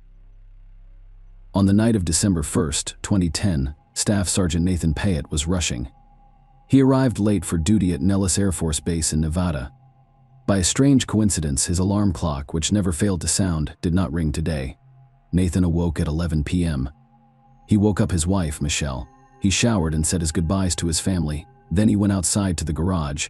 He was just about to put on his uniform and start the car. Suddenly, loud shots rang out from behind. Mr. Payette's children and wife rushed to the noise on the doorstep, where Nathan was bleeding and staggering from side to side. It was clear he was about to fall. Michelle was terrified and rushed to pick up her husband, but not on time. Around 11:30 p.m., the father of the family collapsed on the floor. 911 received a call. "My husband has been shot. He is bleeding. Help him." Mrs. Payette screamed into the telephone. The dispatcher immediately taught the woman how to administer first aid. Michelle attempted to administer artificial respiration to her spouse. However, it did not provide relief. After rescuers arrived, he was transported to the nearest hospital. The doctors did everything possible to save the patient. Despite this, the young man could not be brought back to life. Nathan Payette, 28, died as the result of a neck wound. Mrs. Payette was informed about her husband's death. Her life was divided between before and after an exemplary family man, a valiant serviceman, was murdered on the front steps of his own Las Vegas home. His death sparked a public outcry. Relatives, acquaintances, and concerned citizens awaited explanations from the police, who could decide such lawlessness. Motives drove the criminal, who was eventually brought to justice. We will try to analyze these and other questions with you. Nathan Joseph Villa Gomez Payette was born on February 12, 1982, in the village of Tamuning, Guam. The island's territory does not belong to the United States of America, but it is a possession of the United States. At the same time, the United States sets foreign policy and does not interfere in domestic affairs. Guam is a small island in the Pacific Ocean known for its natural beauty and historical significance. This area is particularly popular with tourists. Nathan was not only born in a beautiful region, but he was also fortunate to have a large and loving family. He had 3 brothers named Matthew, Anthony, Eric, and Carmela. The children were very friendly and assisted their parents with everything. Nathan, unlike the others, never caused trouble. He was a caring child at home and a conscientious student in school. The boy was very sociable, so he quickly made friends. He was the company's soul. His name was frequently mentioned in rumors. Perhaps no one refused to communicate with him, recalled his brother Eric. Nathan grew up near the ocean and enjoyed swimming since he was a child. Later, he started surfing. He spent all of his free time at the beach, enjoying the sun and life. Nathan met his future wife while studying at South High School. Michelle Antoinette said the educational institution was in the neighboring town of Santa Rita. Chuck was drawn to him at first sight. Young people started to spend time together. Their affection for one another grew stronger with each passing day. They never separated. They studied at school, prepared for classes, and assisted with household chores. Tender love replaced strong teenage friendships. Michelle's family experienced terrible grief when she was 16 years old. Her mother died. As a result, the girl spent all of her free time assisting her sister Melissa, the eldest member of Chuck's family, in her role as mother and mistress of the household. Nathan encouraged her in everything she did and helped to care for the younger children. In 2000, after graduation, Nathan decided to propose to Michelle, who gladly accepted. Their families did not have the opportunity to celebrate a wedding. As a result, the couple, with their parents' approval, decided to move in together to earn a living. The guy got a job as a receptionist at a nearby hotel. He didn't make a lot of money, but it was enough. Nathan and Michelle, like most young people, were ambitious. They planned for their own home and independence. Soon after their son Dion was born into the pilot family, their income was insufficient to cover the necessary expenses. As a result, the man considered a job that would allow him and his family to live comfortably. This desire drove Nathan to join the Air Force. Nathan was stationed at Elmendorf Air Base in Anchorage, Alaska, following graduation. Michelle was left alone with the baby, but the family was financially secure. Furthermore, the young people's dream became a reality after some time. They built their own home. It produced a second child, a daughter named Nyara. The family patriarch was a successful military officer. This fueled his desire to obtain everything that he and his wife had previously been denied. Michelle and Nathan married 6 years after they first became engaged. My mother was overjoyed that her youngest son was the first to go out and accomplish something Eric mentioned. In 2006, Nathan was assigned to the Davis-Monthan military base in Arizona. He was promoted to weapons loading team leader for an SX Squadron's A-10 Thunderbolt attack aircraft. He was also trained in logistics, training, and material management. Nathan clearly enjoyed and worked hard at his job. Most importantly, he acted with the best of intentions. He was a son of his country. One of his co-workers described him. In 2007, Nathan and his family relocated to Nellis Air Base. The new job was located near Las Vegas, Nevada. The young man was assigned as an assistant junior officer in charge of the supply section responsible for combat aircraft maintenance. The protagonist's family expanded alongside his professional development. The Payets soon had 2 more sons, Droston and David. Michelle fell in love with Las Vegas and believed it was the best place to live. So, Nathan decided to make her happy by selecting the most appropriate house for a large family, one that was both spacious and bright. Furthermore, the future family home was 30 to 40 minutes away from the military base. Nathan used his savings to cover the down payment. The only thing left to do was carefully divide the family's income and expenses. Perhaps he could save some money for now, at least until Mr. Payet's next prospects. She talked about organizing her daily life in the new house. However, the couple's demands gradually increased. The family spent more than Nathan earned, and the joy of purchasing a new home began to fade. It is well known that financial difficulties have ruined the relationships of numerous couples. Nathan and Michelle were no exception to this rule. The man recognized that the deplorable situation needed to be addressed. So, in mid-2009, when the United States was at war with Iraq, Nathan enlisted as a volunteer. His departure took 6 months. During this time, the family's situation improved dramatically, which Nathan couldn't help but appreciate. Sergeant P.I. made the decision to return to Iraq after a brief rest at home. Michelle was overcome with anxiety as Nathan put his life at risk. She had intrusive thoughts, and the prospect of being alone with 4 children scared her. She was accustomed to a certain level of living and found it difficult to imagine otherwise. Mrs. Payet took up a job to distract herself from her worries. The new hire joined a corporate credit card telemarketing firm. Employment added variety and new acquaintances to the woman's daily routine. Michelle wanted to have her own safety cushion. She has not ruled out starting her own business in the future. So she actively pursued self-development and enrolled in the School of Aesthetics. Everything went as usual while Nathan was at home. When he left, Michelle became bored. The birth of the children. The couple's relationship cooled as a result of her husband's service and their constant travel. Nathan was away for extended periods of time, and Michelle craved love and desire. So she took a lover. It was her colleague, Michael Rudolph Rodriguez, a 31-year-old handsome man and local womanizer. Additionally, the man was devious and dishonest. He spent 2007 in prison for forgery and attempted theft. Michelle was unable to resist Sweet Rudy. They jokingly called Michael that behind his back. By the end of 2009, Nathan had returned home. The distance and ordeal seemed to benefit the family relationship, but this was not the case. The wife was playing a doubles match. She didn't want to lose her husband, who was having an affair on the side.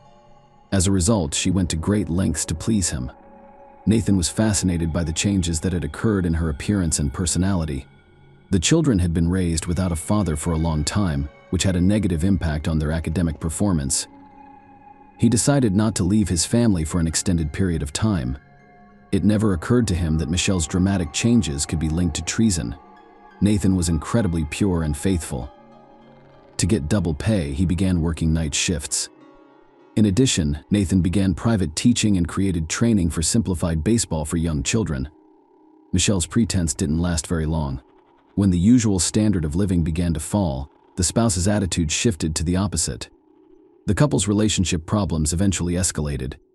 Brother Eric and his wife Veronica paid the young family a visit during Thanksgiving 2010. For the first time, the guests strained relations between the Payets. They had changed beyond recognition. Michelle and Nathan's former feelings appeared to have vanished entirely. Outsiders could see the couple's personal and financial problems, as well as an almost empty pantry and refrigerator. 1 week later, at 11:12 p.m., on December 1st, 2010, Mrs. Pei and Mr. Rodriguez exchanged an unusual message. Michelle got a text message from Michael. "I hope you're feeling better." The man wrote, "The Van Dykes contract for tomorrow is almost final." 2 minutes later, he sent another message. "If you're not feeling well, please let me know. I will give you a few days to rest. Remember, I appreciate your assistance." At 11:19 p.m., Michelle responded, "My husband just woke me up. He is currently attempting to leave the house, but I believe he will be late today. I apologize the contract is causing you so much trouble." Several months before the tragedy, Michelle did not want to be with Nathan. She wasn't going to leave him because she realized breaking up would only result in headaches and empty pockets. "I do not believe he will forgive and support me after the divorce." Michelle thought the alimony would be insufficient for a normal life. Furthermore, Mrs. Pei was aware of her husband's military insurance. If he died, the wife would be entitled to approximately $65,000 in payments. These sinful thoughts did not calm the sick woman's mind. She eventually shared them with Michael. He was surprisingly intrigued. Nathan's former lover's terrible idea evolved into a cunning plan. Rodriguez understood that Michelle and he couldn't do it alone. It was overly complicated, so he enlisted his friend, Corey Alexis Hawkins, in the criminal enterprise. The 33-year-old mercenary had approximately 9 convictions, each of which involved theft or fraud. Corey, a hardened criminal, agreed to help in exchange for a large reward. He estimated his participation at $20,000. Michelle and Michael reached an agreement after careful consideration. A few minutes later, 2 more people joined their group. Korea's girlfriend Jessica Austin and her friend Shannon are both 23 years old. By the way, Jessica's friend was not very bright. She made a living by starring in adult films. Shannon was offered 5% of Korean Jessica's royalties in exchange for her assistance, and the generous payment turned the woman's head. The original plan was to shoot Nathan in his Chevrolet Tahoe. Following that, the criminals planned to drive the car containing the man's body and abandon it in the parking lot of one of the apartment buildings. Jessica had to purchase the necessary items for the crime: men's gloves, a car cover, and fragrance. Shannon's job entailed confirming that Michael was with her on the day of the murder. Michelle felt ill on December 1st, 2010, so she deviated from her usual schedule and returned home around 5:30 p.m. Michelle did not usually arrive this early. Her beauty school classes were ending late, around 10:40 p.m. Mrs. Pious Foot crossed the threshold of the house only 5 minutes before Nathan left for work. Michelle noticed her husband sleeping on the sofa that day. She awoke him and suggested they go upstairs to lie together. He did not object. That was the couple's last night together. Nathan, who was late for work, went downstairs. Michelle was corresponding with Michael right then. In order to avoid suspicion, the accomplices communicated using code words. The instigator and his accomplice were sitting in a black Cadillac SRX, parked just ahead of the future victim's house. The perpetrators wore latex gloves to avoid leaving any evidence. Michael realized that the sergeant's military training could work to his advantage, so he decided to surprise him and approach him from behind. Michael drew his pistol and shot Nathan 5 times in the rear. Michael quickly exited the garage, got into his car, and drove away. The perpetrators then fled to a previously designated location. They burned the clothes in the fireplace and disposed of the remaining evidence. After that, Michael and Shannon went to their hotel. In this way, the couple intended to create an alibi. In the meantime, Jessica worked on a thorough cleaning of the apartment where they were staying with the emergency services. Police officers arrived on the scene. They were stunned by what had occurred. The Payette family lived in an exemplary neighborhood. Detective Todd Williams first decided to investigate the shooting scene. The garage door was unlocked, and there was a strong odor of iron in the room. The walls of the car were smeared with blood, and traces of it could be seen on the floor next to Nathan's uniform, where his keys and wallet were. Because the valuables remained untouched, a robbery murder was ruled out. After examining the scene, Detective Lori Anderson decided to speak with the victim's wife. Michelle described what had happened. For some reason, she mentioned that the family was struggling financially. This gave the cops some ideas. Nathan may have been hiding something from his wife, such as gambling debts or an extramarital affair. At the very least, this would have resolved the attack. Furthermore, all evidence pointed to Nathan being deliberately set up. The police examined the victim's cell phone. It only included pictures of his wife and children. This convinced the officers that Mr. Payet was a decent person. The investigation continued. The next step in the search for the perpetrator was to canvass the area. Statistically speaking, there is always someone who witnessed or heard something. This was the case for Nathan. Some neighbors said they saw a car parked near the Payet house. The car was driven by a man in a brown sweatshirt. After the shots were fired, the vehicle immediately drove away. The detectives had finally found a lead. Nathan's family was shocked to learn what had occurred. His family was aboard the first flight out of Guam. They were waiting for responses. His mother, Carmelita Pay, cried the entire way. The woman could not believe her son had died so young. When the relatives arrived at the victim's home, Michelle threw herself into her mother-in-law's arms and passed out. Nathan's mother noticed something unusual in her daughter-in-law's reaction. For some reason, the fainting appeared fake. The investigators decided to speak with Mrs. Payet again. They questioned her about the car that the witnesses had seen unexpectedly. She mentioned that her colleague, Michael Rodriguez, owned a similar vehicle. It's unclear why Michelle gave out this information. However, thanks to her, the puzzle started to take shape. Police later determined that Michelle had simply told the truth, or that the perpetrator's plan was flawed. Detectives investigated Michael's identity, and his criminal record raised suspicions. He was brought in for questioning, and he responded calmly. Mr. Rodriguez stated that on the day of Nathan's murder, around 9 p.m., he went shopping at the supermarket and met an interesting girl named Shannon. They had a long conversation based on his words, and then decided to continue their acquaintance in the hotel room. She confirmed the romantic encounter. However, the detective detected something to investigate, so the next step was to examine the information in the missing pilots. Phone specialists were able to recover Michelle's year-long correspondence with Michael. Their communication was interesting. On the day Nathan was murdered, the couple discussed a contract with a specific Van Dyke. The conversation was more akin to encryption than a business transaction. It was likely how the two men planned the crime. Investigators were almost certain that both were involved, but not enough evidence had been gathered, so they decided to let Michael go until the facts of the case were clear. After inspecting Michelle's cell phone, the detectives summoned her for questioning. She was clearly agitated and appeared to be hiding something. Michelle realized the officers knew more than she cared to know, so she informed them of her affair with Michael. She later admitted that a few months before her husband's death, she and her lover had planned to kill Nathan. The woman explained that she planned the action in order to collect insurance payments. Mrs. Payet justified herself, telling herself that she had repented and changed her mind. She seemed to have changed her mind during the crime's planning stage. She felt sorry for her husband and attempted to disrupt the plan. She turned off her husband's alarm clock. Michelle was counting on her accomplices to not wait for Nathan because they were missing him. However, the investigators did not believe in the woman's remorse. Her correspondence clearly demonstrated otherwise. She also sent Michael a cute smiley face immediately after learning of her husband's death. Shannon eventually came to the police station and confessed. The woman must have realized her situation. However, her role in the case was clearly exaggerated. She explained that Michael had forced her to give an alibi. Jessica asked for my assistance. Her friends wanted to teach a big lesson to the drug dealer. My sole responsibility was to conceal the involvement of one of the attackers. I thought it would be a way to get justice, she said. She went on to say that on the night of the attack, Michael told the entire truth. Shannon assured the police officers. When I realized I was being used, I immediately went to the police. In addition, I feared for my life.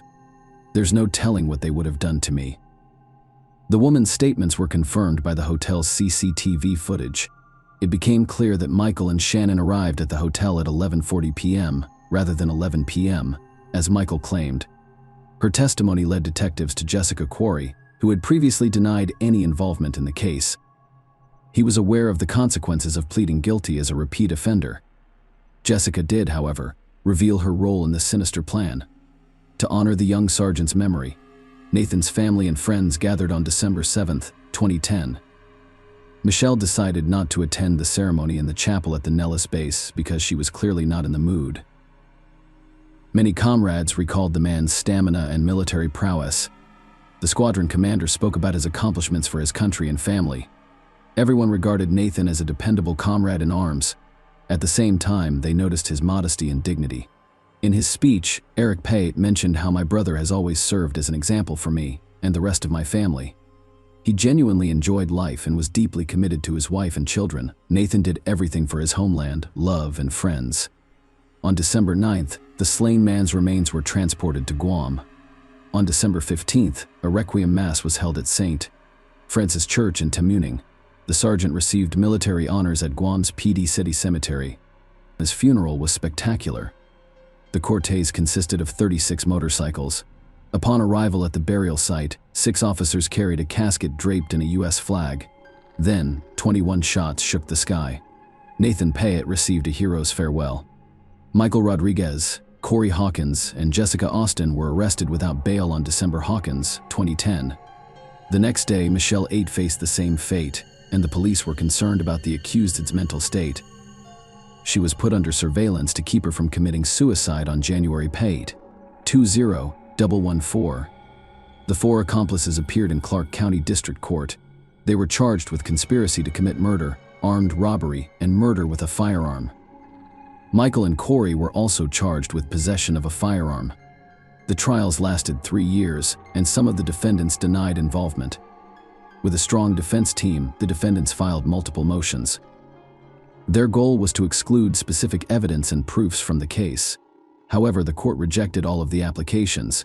They only delayed the inevitable punishment by moving the sessions from one day to the next. Nathan Payette's murder trial took place on September 21, 2015. Michael Rudolph Rodriguez was the first to stand trial in an attempt to avoid the death penalty. He pleaded guilty. Michael's appeal of his sentence was denied. The defendant showed no emotion as the sentence was announced. Apparently, he had no regrets about his crime. Michelle Payette's trial took place in a Las Vegas courtroom a month later, and the woman insisted that she had changed her mind about killing her husband. When the judge allowed Michelle to speak briefly in her defense, she addressed the murdered man's parents. With tears in her eyes, she apologized to them. "I adored Nathan and our children. I was confused and made a big mistake," Michelle said, "and I fainted again." The prosecutor stated that she did not believe the defendant intended to thwart the conspiracy. There was plenty of evidence to the contrary. No one could fathom how a woman, a mother of 4, could become so cold-blooded. The judge agreed with the prosecution. Michelle was clearly involved in the crime, at least more than she admitted in court. Michelle eventually pleaded guilty to conspiracy to commit murder and first-degree murder with a firearm. This helped her avoid the death penalty. The Pirate family also asked the court not to impose the death penalty on their former relative. At the end of the hearing, the judge described Michelle's crime as incomprehensible and unfathomable.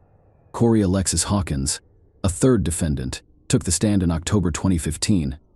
In addition, to avoid the death penalty, the man agreed to a plea bargain. Corey was sentenced to life in prison. His attorney's request for parole was denied by the judge because the defendant helped plan the crime and was present at the time of the shooting. Jessica Austin also entered a plea agreement with prosecutors. She was eventually charged with conspiracy to commit murder. When Michelle was sentenced in March 2016, she again cited her unstable emotional state as the driving force behind the crime. She begged Nathan's family to ever forgive her. Carmelita Payette was a deeply religious individual.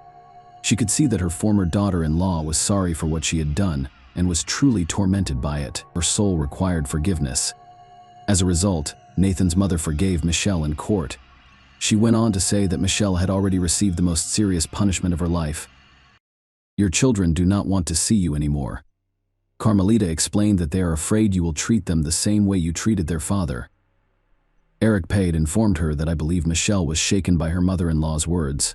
Her family will carry on without her, and the children will grow up knowing their mother was a murderer.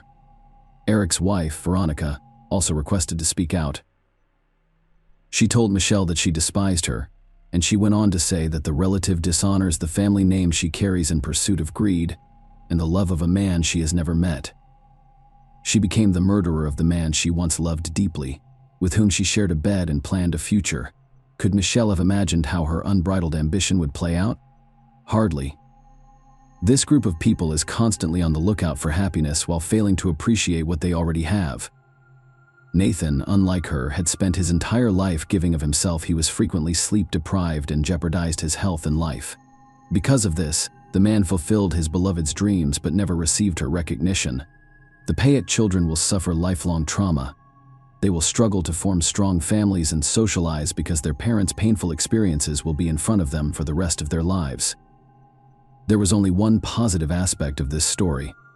The 4 criminals will remain where they belong. Share your opinion with us in the comments and subscribe to the channel for more.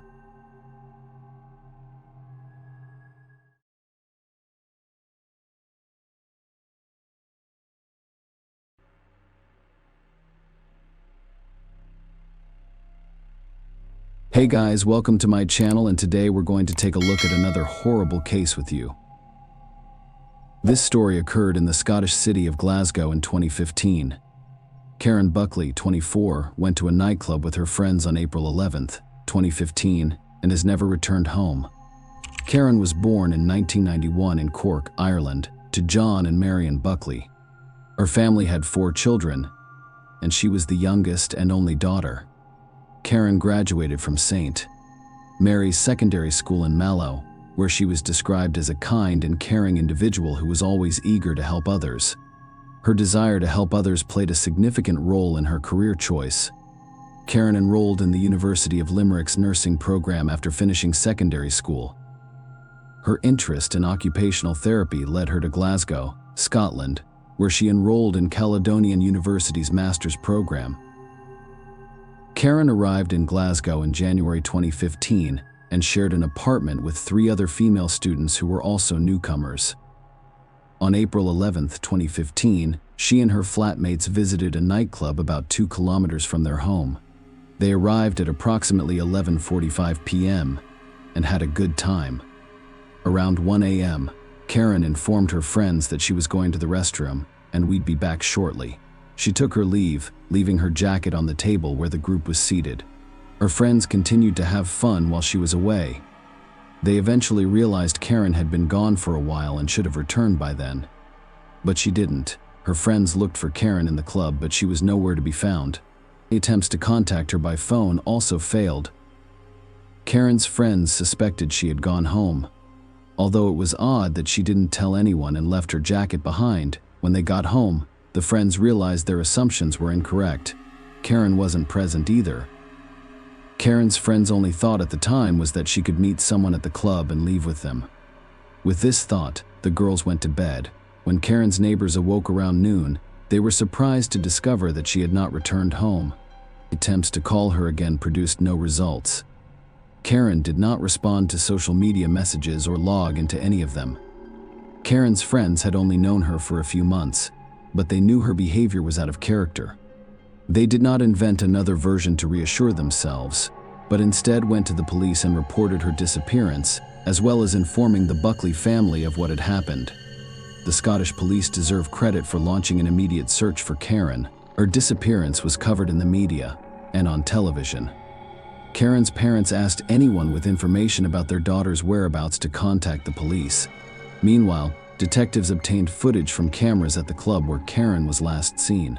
While reviewing them, police discovered that she had communicated with an unknown man 36 hours after her disappearance on April 13th. The man's identity was established, and he was brought in for questioning. Alexander Pacteau was 21 years old. He admitted that he did meet Karen that night and that they had returned to his apartment on Dorchester Avenue, which was about 3 kilometers from the club. He also revealed that they had been intimate with one another. Karen left around 4 a.m., despite his offer to stay until the morning. Alexander also stated that during their intimacy, Karen hit her head on the corner of the bed, causing a wound and leaving marks on the sheets. The police had a mixed reaction to this information. On the one hand, Pacteau appeared to want to be candid. On the other hand, he appeared to be anticipating the events and attempting to explain what the police might discover if they searched his apartment. On the same day, April 13th, a man called the police to say he had found a woman's purse. Upon investigation, it turned out that he had discovered it in the park near Alexander Pacteau's home, and it was Karen's purse. It held her phone and documents. This discovery gave those versions of events more credibility. Something may have happened to Karen after she left his apartment. Meanwhile, the search for Karen remained active. Hundreds of police officers searched parks, forests, bodies of water, and abandoned buildings for any clues that could aid the investigation. At this point, Alexander Pacteau was the only suspect in the eyes of the police. He was the last person to see Karen. Investigators did not reveal any details about their suspect and kept his name a secret. However, 2 days after Karen's disappearance, police searched his apartment and the surrounding area. Journalists learned about it. Reporters from one of the newspapers speak with other residents of the building. Alexander Pacteau's name has since become public knowledge. This is important, but we will return to it later. So the police obtained a search warrant for Pacteau's apartment. The first thing they noticed when they walked in was the strong bleach odor. They also noticed that his mattress did not fit the size of the bed. Small, dark red spots were discovered on the bed, and in the bathroom samples were sent for testing. The apartment also contained a toolbox and an abundance of cleaning supplies. A police dog was trained to look for body signals near Pacteau's car, while awaiting a search warrant for the vehicle. Detectives discovered that Alexander Pacteau had taken his car to a salon for cleaning the day before, but the service was reportedly of poor quality. During the search, the same small, dark red spots were discovered on the interior of the passenger door, and samples were sent to the laboratory. Karen's death became increasingly likely with each new discovery, but the search for her continued. As previously stated, journalists were able to obtain the suspect's name, and the following day, a photograph of Alexander Pacteau appeared on the front page of one of the newspapers. Surprisingly, this step by the press proved beneficial to the investigation. A man who saw Pacteau's photo in the newspaper contacted the police and provided some interesting information. He explained that he had previously worked with Alexander and was aware that he rents a warehouse on a farm outside Glasgow. The farm's address is approximately 9 kilometers from Pacteau's apartment. Any leads were valuable, and the information gathered was investigated. The farm's owner confirmed that Pacteau rents a storage space from him for £10 per week. This is the location in the storage area. Inside, they discovered a 200-liter drum containing Karen's body, which had been dissolved in caustic soda. Caustic soda is an extremely reactive alkaline substance that can dissolve organic compounds. They also discovered a bonfire containing remnants of a mattress that Pacteau had attempted to burn. On the same day, April 15th, he was arrested as a suspect in Karen Barkley's case, despite the fact that he was aware of the substantial evidence against him. Pacteau confessed to being the one who killed Karen. However, he claimed that he did it in self-defense, citing the evidence discovered by the police and the suspect's testimony. An approximate timeline of events was created for the days Pacteau murdered Karen and attempted to cover his tracks. Karen left the club around 1 a.m. on April 11th, but the reason for her departure was unknown. Her friends claimed there was no argument between them, and Karen stated that she would go to the bathroom and return. Even if we assume she decided to go home for some reason, it remains unclear why she left her jacket behind. Officers investigating the case examined a total of 1,900 hours of surveillance camera footage. In one of the recordings, Karen was seen crossing paths with Pacteau after leaving the club. After a brief conversation, they walked together toward his car. It is believed that he offered to drive Karen to her apartment, but when they got in the car, he attacked her. Pacteau died in his car after striking Karen 14 times with a large wrench. The dark red stains discovered in the car, as well as those in the bathroom and on Pacteau's bed, were dry drops of Karen's blood. After disposing of the girl, he began to plan his next move. First, he disposed of Karen's purse, which was later discovered and turned over to police. He arrived home around 2 a.m. What he did next astounded the detectives greatly. He took the body from the car to his apartment. At 8 o'clock in the morning, he used his phone to search the internet for information about caustic soda. He then went to a shopping center, and at 9:42 he purchased 6 liters of caustic soda, a respirator, and gloves. He thought 6 liters wasn't enough, so on his way home, he stopped at another store and purchased more caustic soda. When he returned to his apartment, he placed Karen's body in the bathtub and attempted to dispose of it. Pacto did not live alone. His apartment neighbor was expected to return home around 8 p.m. He realized he wouldn't have enough time to finish his plan. He removed the body from the bathtub, wrapped it in a blanket, and hid it in his bedroom. The next day is April 13th. He threw a wrench into the Clyde River, and divers discovered it. After that, he went to a shopping center about 1.5 miles from home and asked a consultant for assistance. He requested a recommendation for a product that could remove blood stains from mattresses. He also purchased 2 padlocks. On the same day, he took Karen's mattress, bedding, and clothes to a farm and burned everything along the way. He went home and bought a 2-liter barrel to store the body in. Around 2 p.m., he took the barrel to a rented warehouse, poured in the remaining caustic soda, secured the gate with the 2 padlocks he purchased, and returned home. At 6 p.m., the police arrived at his home and took him in for questioning. You know what happened next? Pacto confessed to his guilt, but his motive was unclear. He claimed he killed Karen in self-defense after an argument broke out in the car. However, investigators did not believe this version, which appeared to be an attempt to justify his actions. Police assumed Pacto was attempting to cover up another crime by killing Karen and then disposing of her body. However, due to the extent of decomposition, experts were unable to determine whether Karen had been subjected to violence before her death. Alexander Pacto was found guilty in September 2015 and sentenced to life in prison, with the possibility of parole after 23 years. He apologized to the Buckley family via his lawyer, claiming remorse. Pacto told his defense attorney that he was too intoxicated on the night of the incident to remember anything while he was taking care of himself. It's worth noting that if he hadn't pleaded guilty, he would have been eligible for parole after 25 years, not 23. Share your opinion with us in the comments, and subscribe to the channel for more.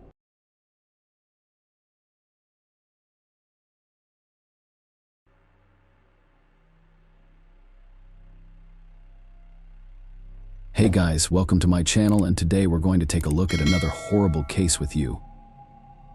On the eve of Christmas, a young woman was abducted from the apartment where she lived with her boyfriend.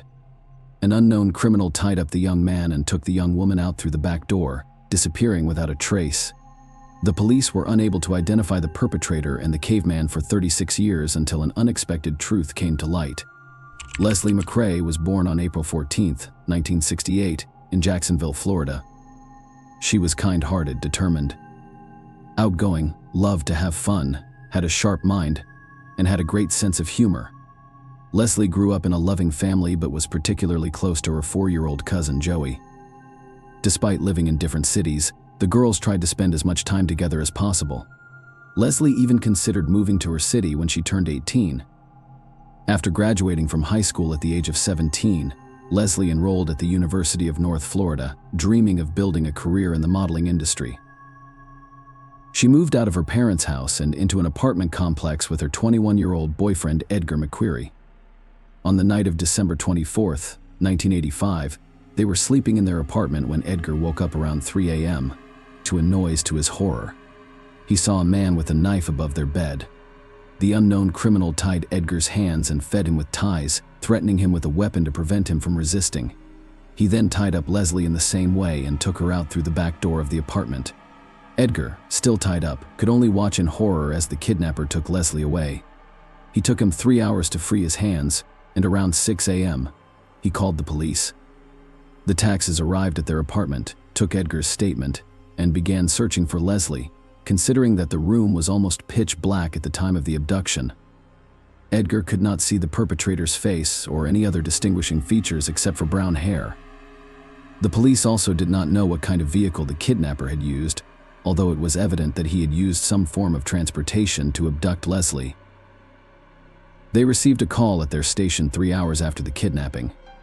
A man went out for a morning run and noticed a female body lying in a ditch next to the road, 8 kilometers away from Leslie's apartment. The investigators arrived at the scene and immediately identified the young woman. Her body was covered in various injuries. Some of her clothing was torn or missing. Medical experts determined that the young woman had received more than 20 sharp object wounds, and there were also many bruises on her body. In addition, the killer had subjected the victim to violence, and experts were able to extract his biological material. Considering the DNA analysis was not yet used in those years, this evidence could not help the police identify a suspect. There were no other useful clues at the scene, so the investigators decided to focus on examining the victim's apartment. Soon they had serious doubts about what had happened that night. According to the victim's boyfriend, the criminal had quietly entered the apartment, but no signs of a break-in were found, and there were no signs of a struggle in the rooms. In addition, the back door through which Leslie was allegedly taken out was covered in cobwebs, and no fingerprints were found on it. There were no shoe prints, despite a thick layer of dust around it. All of this suggested that the boyfriend's story may have been fabricated, and in that case, an obvious question arose: does he have anything to do with the murder? The investigators doubted that the boyfriend could have taken out and killed his girlfriend, then returned to the apartment and called the police. Experts suggested that her body was dumped on the street after Edgar called 911, so he was no longer considered a suspect. Over the next few months, the detectives tried to find new leads. But each time they hit a dead end, the investigation was finally suspended in 1986. The criminal's biological material, which was the only serious evidence in this case, could not help the investigators at that time, and they hoped that in the future this clue would lead them to the killer for many years. This case sat gathering dust in archives. Leslie's relatives never lost hope of finding the culprit. They reached out to various authorities and gathered information themselves that could be useful in solving the case, but their resources were limited, so they were unable to find any new leads. In 2010, Leslie's mother, Sarah Adams, was diagnosed with a serious nervous system disease that practically robbed her of her ability to speak. Despite this, she continued to maintain contact with investigators through nodes.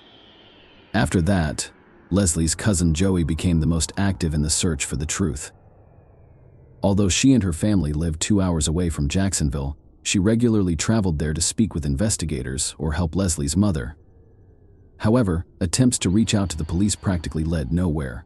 Detectives were not eager to reopen the investigation considering the lack of new evidence. Additionally, they were occupied with ongoing criminal cases, so they were in no rush to take on a decades-old murder case.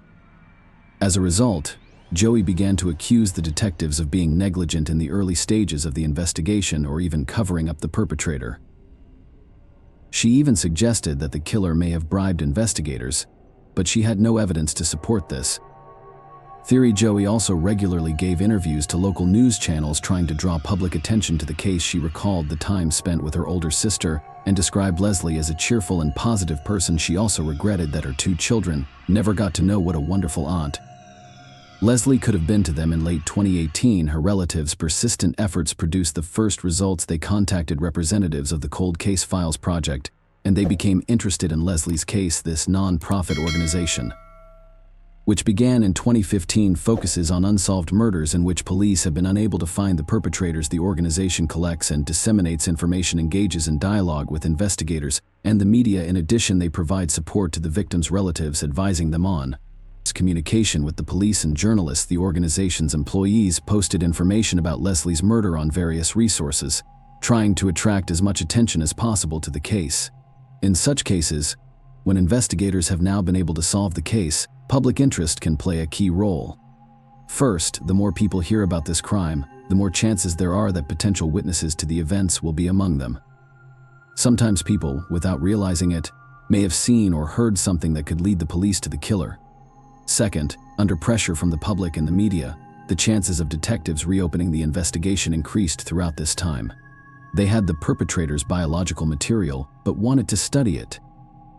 They needed to reopen the case, which police officers often do not do due to a lack of personnel or funding. The organization worked together with Leslie's relatives for several months, and they really managed to draw attention to this case. They wrote in the news and talked about it in reports and in June 2019, representatives of a popular local TV channel contacted the family. They offered to record a large-scale interview in which relatives could talk about Leslie and their years-long attempts to seek the truth. Her cousin and mother accepted the offer and met with journalists. They told them about who Leslie was as a person, showed her photos, and were dismayed by the fact that the police had not been investigating the case for over 30 years. In addition, in the interview, relatives mentioned they believed that the boys Leslie mentioned were her killers, and in their opinion, her story about a man with a knife was not trustworthy. The boy himself could have killed her. But the journalist decided to cut this moment out, as Edgar was not a suspect in this case, and there was no evidence against him. Representatives of the TV channel contacted the sheriff's office hoping to get some additional information, but the police refused to comment. They referred to rules that prohibited them from discussing with journalists cases that were not currently under investigation. Leslie's family was disappointed with this outcome, but they were not going to give up. Joey continued to write letters to investigators demanding that the case be reopened, and ultimately it paid off. The family was able to organize a meeting with law enforcement representatives, and detectives indicated their intention to revive the investigation. The Leslie family was interviewed again, and the police began to re-examine the evidence. In April 2020, they sent biological material from the victim's body to a laboratory, and soon experts extracted a DNA profile that was entered into the FBI's national database and immediately received a match.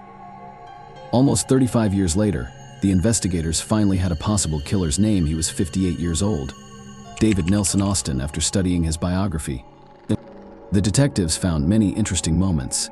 His DNA was in the FBI database, not just by chance. Since 1991, the man has been serving a sentence for 2 sexual crimes committed in 1988 and 1990. At that time, he lived in Michigan, where he moved from Florida. Detectives determined that at the time of Leslie's death, he was living in Jacksonville and was 24 years old.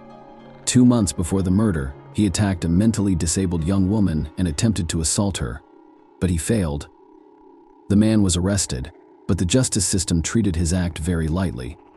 Austin received no serious punishment and remained free. In addition to this, he had a whole series of less serious crimes, including drug possession, disturbing the peace, and more. Detectives had no doubt that he was behind Leslie's murder and began preparing the case for trial. Gathering all the necessary materials in early 2021, they went to the Michigan prison to interrogate Austin. For the first time, the man denied his involvement, but no one was going to believe him on his word. Investigators took his DNA sample to directly compare it with the biological material found on the victim's body. This had to be done as part of the standard procedure, and the result was expected to be a complete match in August 2021. Austin was officially charged with the murder of Leslie. Since then, detectives have been working to have him transferred from Michigan to Florida, where the crime was committed. The need for transfer was due to one simple fact: Florida had the death penalty, unlike Michigan, and Austin could have received that sentence for the murder of Leslie. The process took a year, until September 2022, when he was finally transferred to a correctional facility in Florida. He is currently behind bars awaiting trial, and investigators have no doubt about his guilt. The only way for the perpetrator to avoid the death penalty is to make a deal with the prosecution and confess to the murder in exchange for another life sentence. During a press conference, investigators admitted that Austin was never a suspect in the case and was never questioned. According to them, the man did not leave any clues that the police could use to pursue him, and DNA analysis was impossible at that time. Furthermore, his DNA was only added to the FBI database in 1991.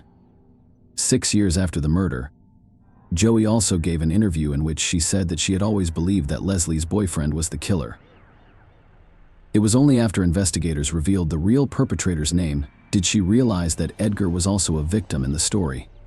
It is expected that she will be the main witness in the trial. Leslie's mother said she forgave her daughter's killer, which surprised her family members, but they all respected her decision. Interestingly, Austin has a son named Owen whom he has never met. Nevertheless, they regularly communicated via email. Journalists contacted Owen and learned that he was shocked by the charges against his father.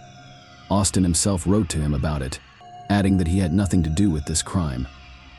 At the same time, his son was well aware of other criminal episodes from his father's life but continued to communicate with him. Austin's trial is expected to begin soon. If there are no bureaucratic delays, he may receive his sentence in a few months. Despite the fact that the truth has finally come out, the victim's relatives still blame investigators for negligence, believing that if they had periodically reopened this case, the perpetrator's identity could have been established in the early 90s rather than 30 years later. Share your opinion with us in the comments and subscribe to the channel for more.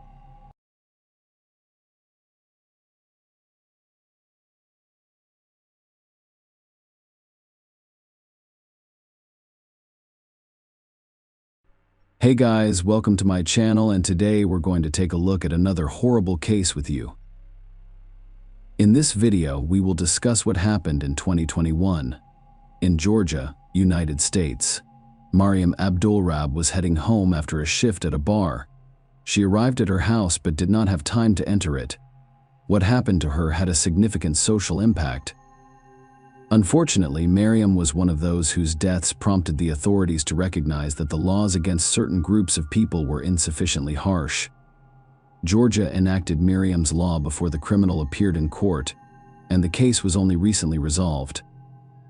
Mariam Abdulrab was a 27-year-old bartender at the Reverie VR bar in Midtown Atlanta. Her co-workers and loyal customers adored her. Mariam was an outgoing individual who could always strike up a conversation. That is how her best friend, Alicia Kim, described her. She is the most compassionate person in the world. She would literally hand you the shirt off her back. She was a daughter, younger and older sister, girlfriend, and best friend. She worked in the service industry. She was aware that waiters and bartenders also rely on tips, so she's always been very generous with her own money. Mariam and her boyfriend, Jerry Antoine, lived in the park in Atlanta on August 13, 2021. She finished her night shift around 5 a.m. and drove home.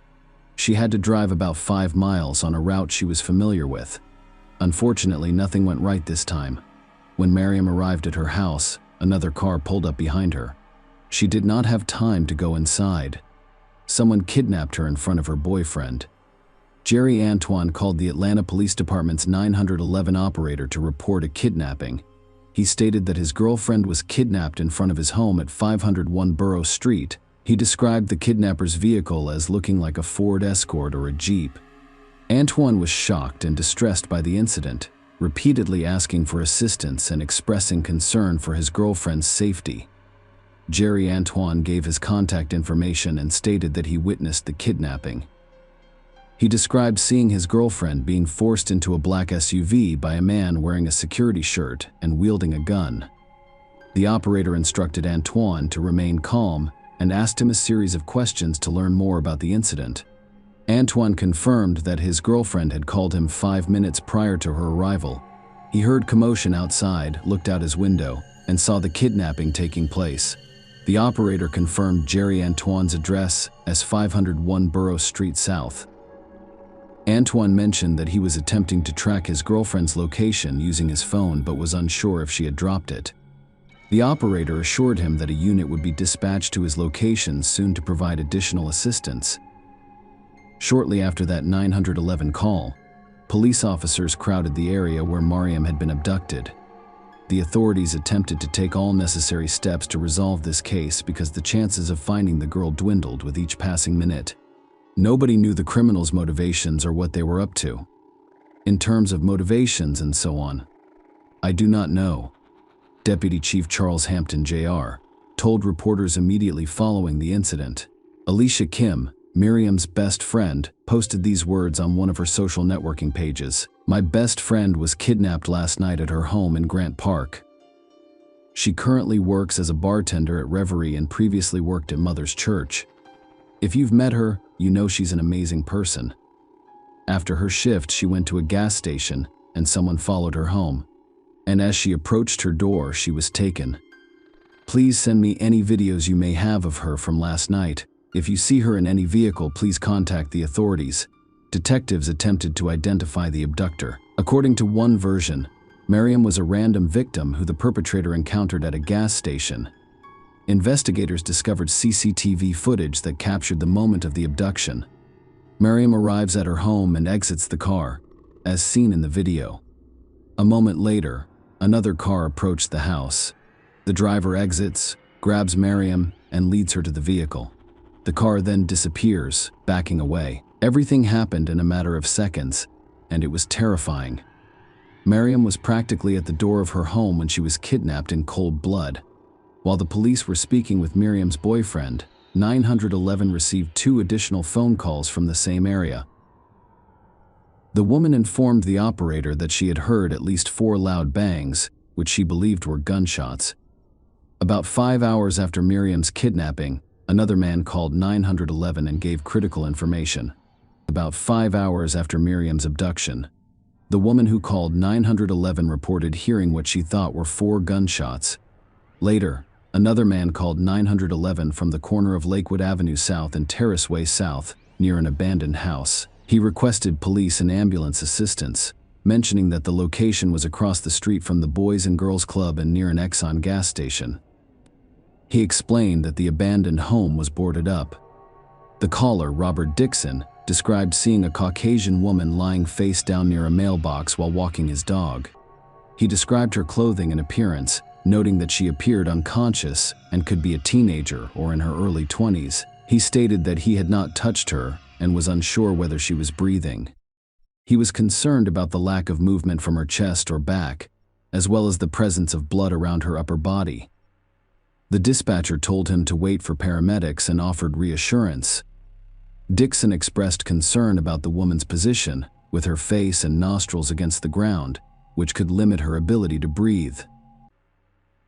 The tragic news was confirmed at a press conference on the same day by Deputy Chief Charles Hampton, Jr., the Division Commander for Criminal Investigations. He stated that when they arrived at the scene, they found a deceased female in her mid-20s, whom they now believe to be the same person kidnapped from 501 Borough Street. He expressed his condolences to the victim's family, recognizing the immense difficulty they must be experiencing. Unfortunately, Miriam had no chance of surviving. The perpetrator fired several fatal shots at her. Miriam's body was discovered near an abandoned house, about 1.5 miles from her home. At the same time, police officers were pursuing at high speeds. The driver broke traffic laws and refused to stop when officers ordered him to do so. The chase ended when the driver rammed another car, and an ambulance transported him and 2 passengers from the second car to the hospital. The driver, who attempted to flee the police, was apprehended after receiving medical attention. Investigators believed he was responsible for Miriam Abdulrab's abduction and death. Miriam had her entire life ahead of her, but now her family and friends must mourn her. Miriam's friends, co-workers, and family members have spoken out in the aftermath of her death, describing her as a kind and compassionate individual. "My daughter was the most loving and peaceful person I knew." Her father, colleague Abdul Rab Reverie, said she didn't deserve this. VR Bar also used Instagram to mourn the death of an employee. The post shared a photo of Miriam and wrote, "Our hearts are truly broken at the loss of a dear friend and family member, Mary, who brought light to every single person she came into contact with and will be missed forever. We will be closed this weekend to grieve and cherish our final moments with her. Please stay safe, everyone." Dylan Knight, the bar manager, claimed that every eye looked forward to seeing Miriam at work on both sides of the bar because she had a big heart and would go out of her way to assist or provide for others. DeMarcus Brinkley, 27, was believed by police to be responsible for Miriam Abdulrab's abduction and death. After 4 days at Wellstar Atlanta Medical Center, Brinkley was booked into Fulton County Jail on 6 counts, including deprivation of life. According to the state Supreme Court ruling, as he fled from police, Brinkley allegedly told his mother that he did not want to stop for officers because he did not want to return to prison. Brinkley had previously served 7 years in prison. They released him just over a year before Miriam died in 2014. He pleaded guilty to 1 count of child molestation and received a 7-year sentence. According to court records, Brinkley was arrested on suspicion of molesting a 7-year-old girl in 2012. In 2013, they discovered him on top of a naked 6-year-old girl. In 2015, he pleaded guilty to child molestation.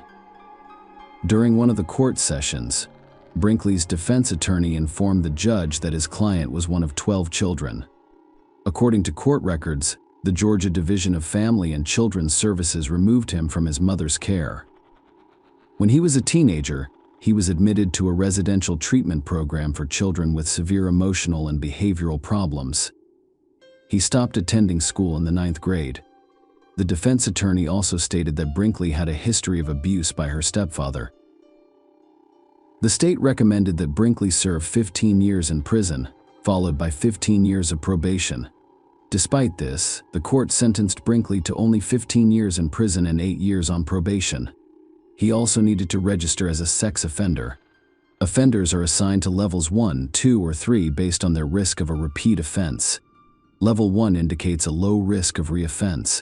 Level 2 indicates a moderate risk of reoffense. Level 3, or sexually dangerous predator, has a high risk of reoffending, whereas some states level sex offenders on the day of sentencing and Georgia levels sex offenders after they are released from prison. Thus, after being released from prison in 2020, Brinkley was required to register as a sex offender, but he never received a risk level assessment. That's why Miriam's brother, Ali Abdulrab, thought there were ways to prevent what happened to his sister. "What happened to my sister was avoidable." Ali stated that it had broken my family. She was simply overjoyed. She always had a way of making people feel special. She was finally becoming the woman she aspired to be, and everyone around her could tell she was getting ready to live her dream life. Ali Abdulrab stated that it still does not appear real. It's still difficult to talk about. Brinkley has dealt with a wide range of state officials throughout his life, from judges in the courtroom to mental health counselors. Ali Abdul-Rab believes that his sister would still be alive today. If any of them handled his previous convictions differently, Miriam's family has advocated for changes to state laws to prevent similar crimes in the future. While DeMarcus Brinkley was still awaiting trial in May 2023, Georgia's Governor, Brian Kemp, signed legislation imposing new restrictions on convicted sex offenders. House Bill 188, also known as Miriam's Law, improved ways to track these individuals. The law requires sex offenders who have not undergone a risk assessment to wear an ankle monitor. After receiving their assessment, the most dangerous offenders are required to wear the monitor throughout their probationary period. Lower-level offenders may have them removed if approved by the State Department of Community Supervision. Her brother, Ali Abdul-Rab, stated that love always wins. The love Mary left behind played a significant role in the passage of this law. It will play an important role in preventing similar crimes to Miriam's. I believe it will save lives. There may be more DeMarcus Brinkleys out there. Ali stated that we don't want this to happen to anyone else. We immediately wondered why this guy was out walking freely in the first place, and we hear he works in security. This is insane. Ali said it hurt even more knowing that this guy slipped through the cracks in our system. DeMarcus Brinkley reached an agreement, pleading guilty to several charges during the trial in November 2023. On December 5, 2023, the court sentenced him to life in prison with the possibility of parole after 30 years and an additional 15 years. Miriam's family was dissatisfied with the verdict, which is understandable. A criminal with a long track record may be able to leave prison one day. Michael Sidon, Mary's brother Ali, and Abdul-Rab responded to the plea agreement reached by prosecutors and his sister's killer in a text message to Channel 2. We weren't pleased with the outcome of the sentencing.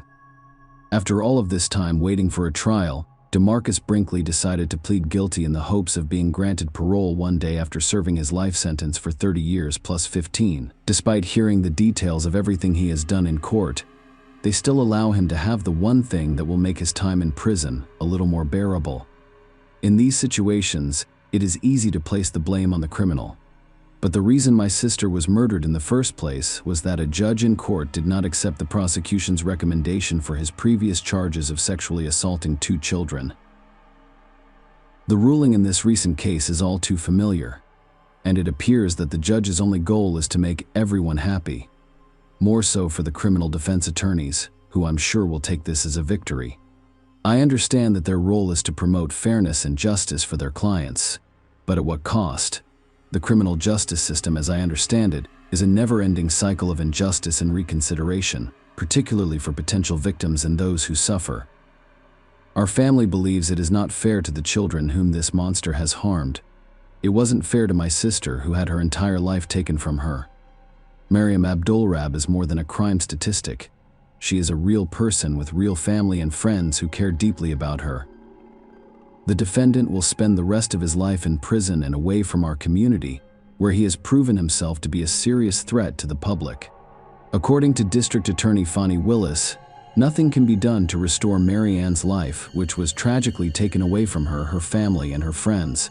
We hope that knowing that her killer will spend the rest of her life paying for her murder will provide some comfort. Share your opinion with us in the comments, and subscribe to the channel for more.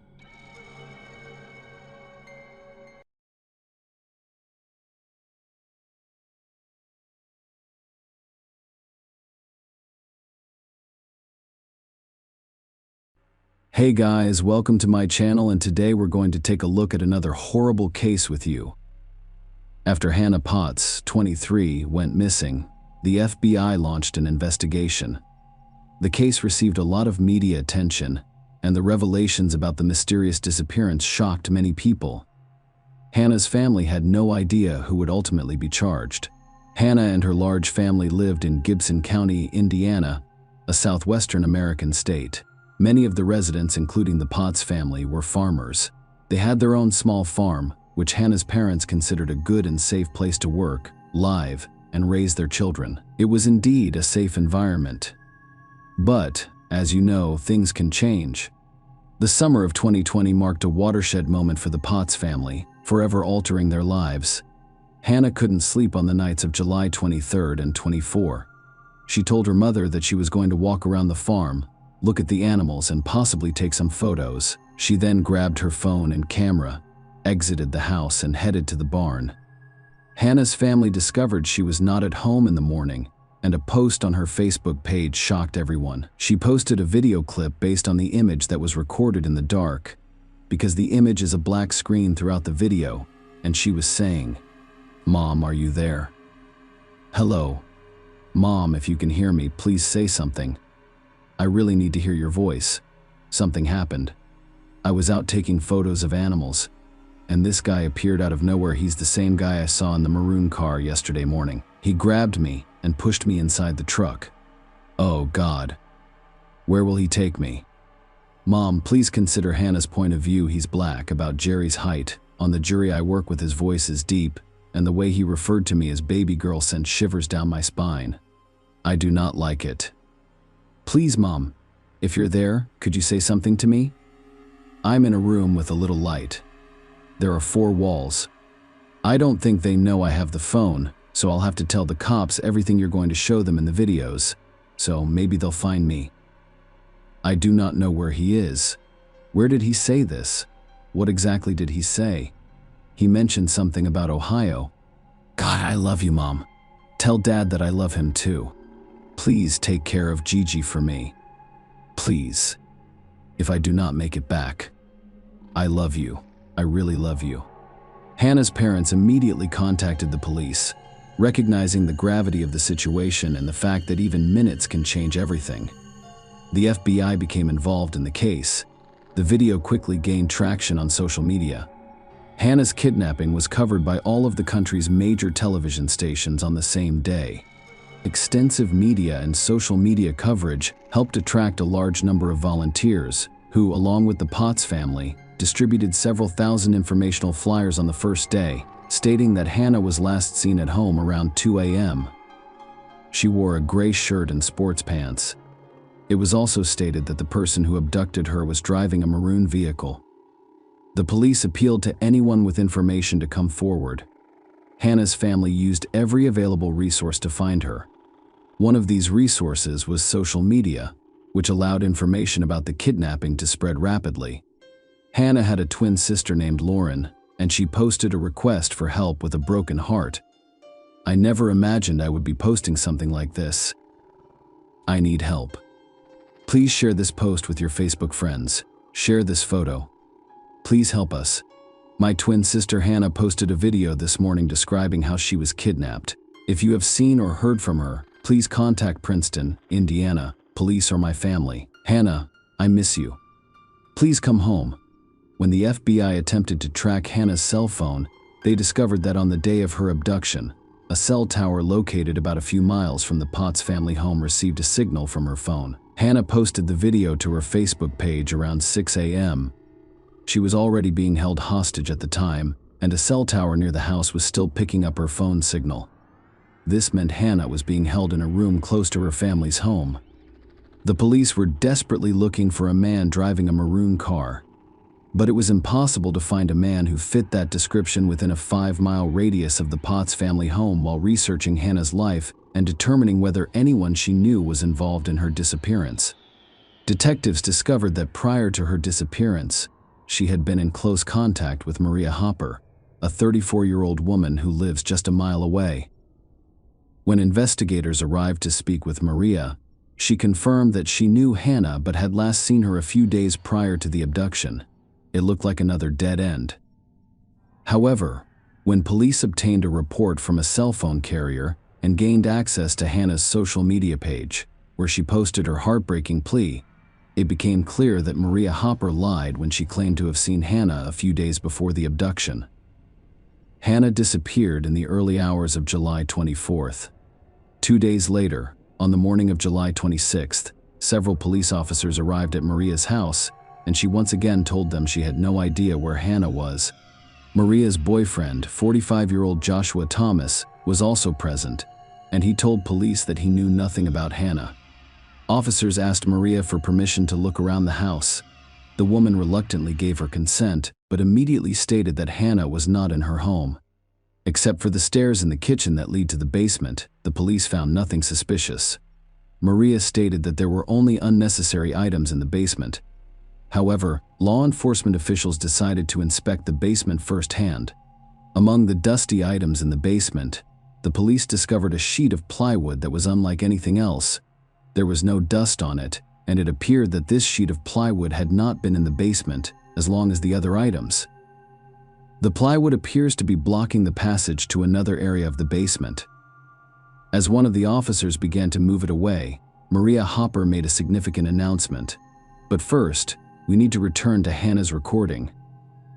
When the video was shared on social media, people immediately noticed Hannah's strange and illogical behavior. She recorded a 6-minute video. Many people questioned why she was wasting time recording the video instead of calling 911. Why didn't the kidnapper search her or take her phone? What was she going to photograph at the farm at 2 a.m. while recording the message? Hannah initially claimed she was kidnapped by a man, but after a few minutes, she is heard saying it appears there were multiple kidnappers. She then used social media, so she had internet access at the location where she was being held and could have pinpointed her exact location. For some reason, she didn't. Of course, the authorities were aware of all of these strange occurrences. However, because everyone behaves differently under stress, the investigation was underway, and Hannah's disappearance was presumed to be a kidnapping until proven otherwise. The truth was revealed when the police obtained Hannah and Maria Hopper's correspondence. When the officer asked to see what was behind a sheet of plywood in Maria's basement, she revealed that Hannah was hiding there. The police officer pushed the plywood aside and directed her to approach him. When Hannah entered the light, the officer noticed that she had fully functional handcuffs on her right wrist and shackles on her ankles. The young woman immediately admitted to police officers that she had not been kidnapped and was sitting in the basement of her own free will. Hannah had planned her own kidnapping, with Maria Hopper and Joshua Thomas assisting her. This was clear from their social media interactions. The tone, content, and context of the messages read like a fantasy fiction story. The police filled out the arrest records. All three were brought to the police station for further investigation. Of course, everyone wanted to know why she did it.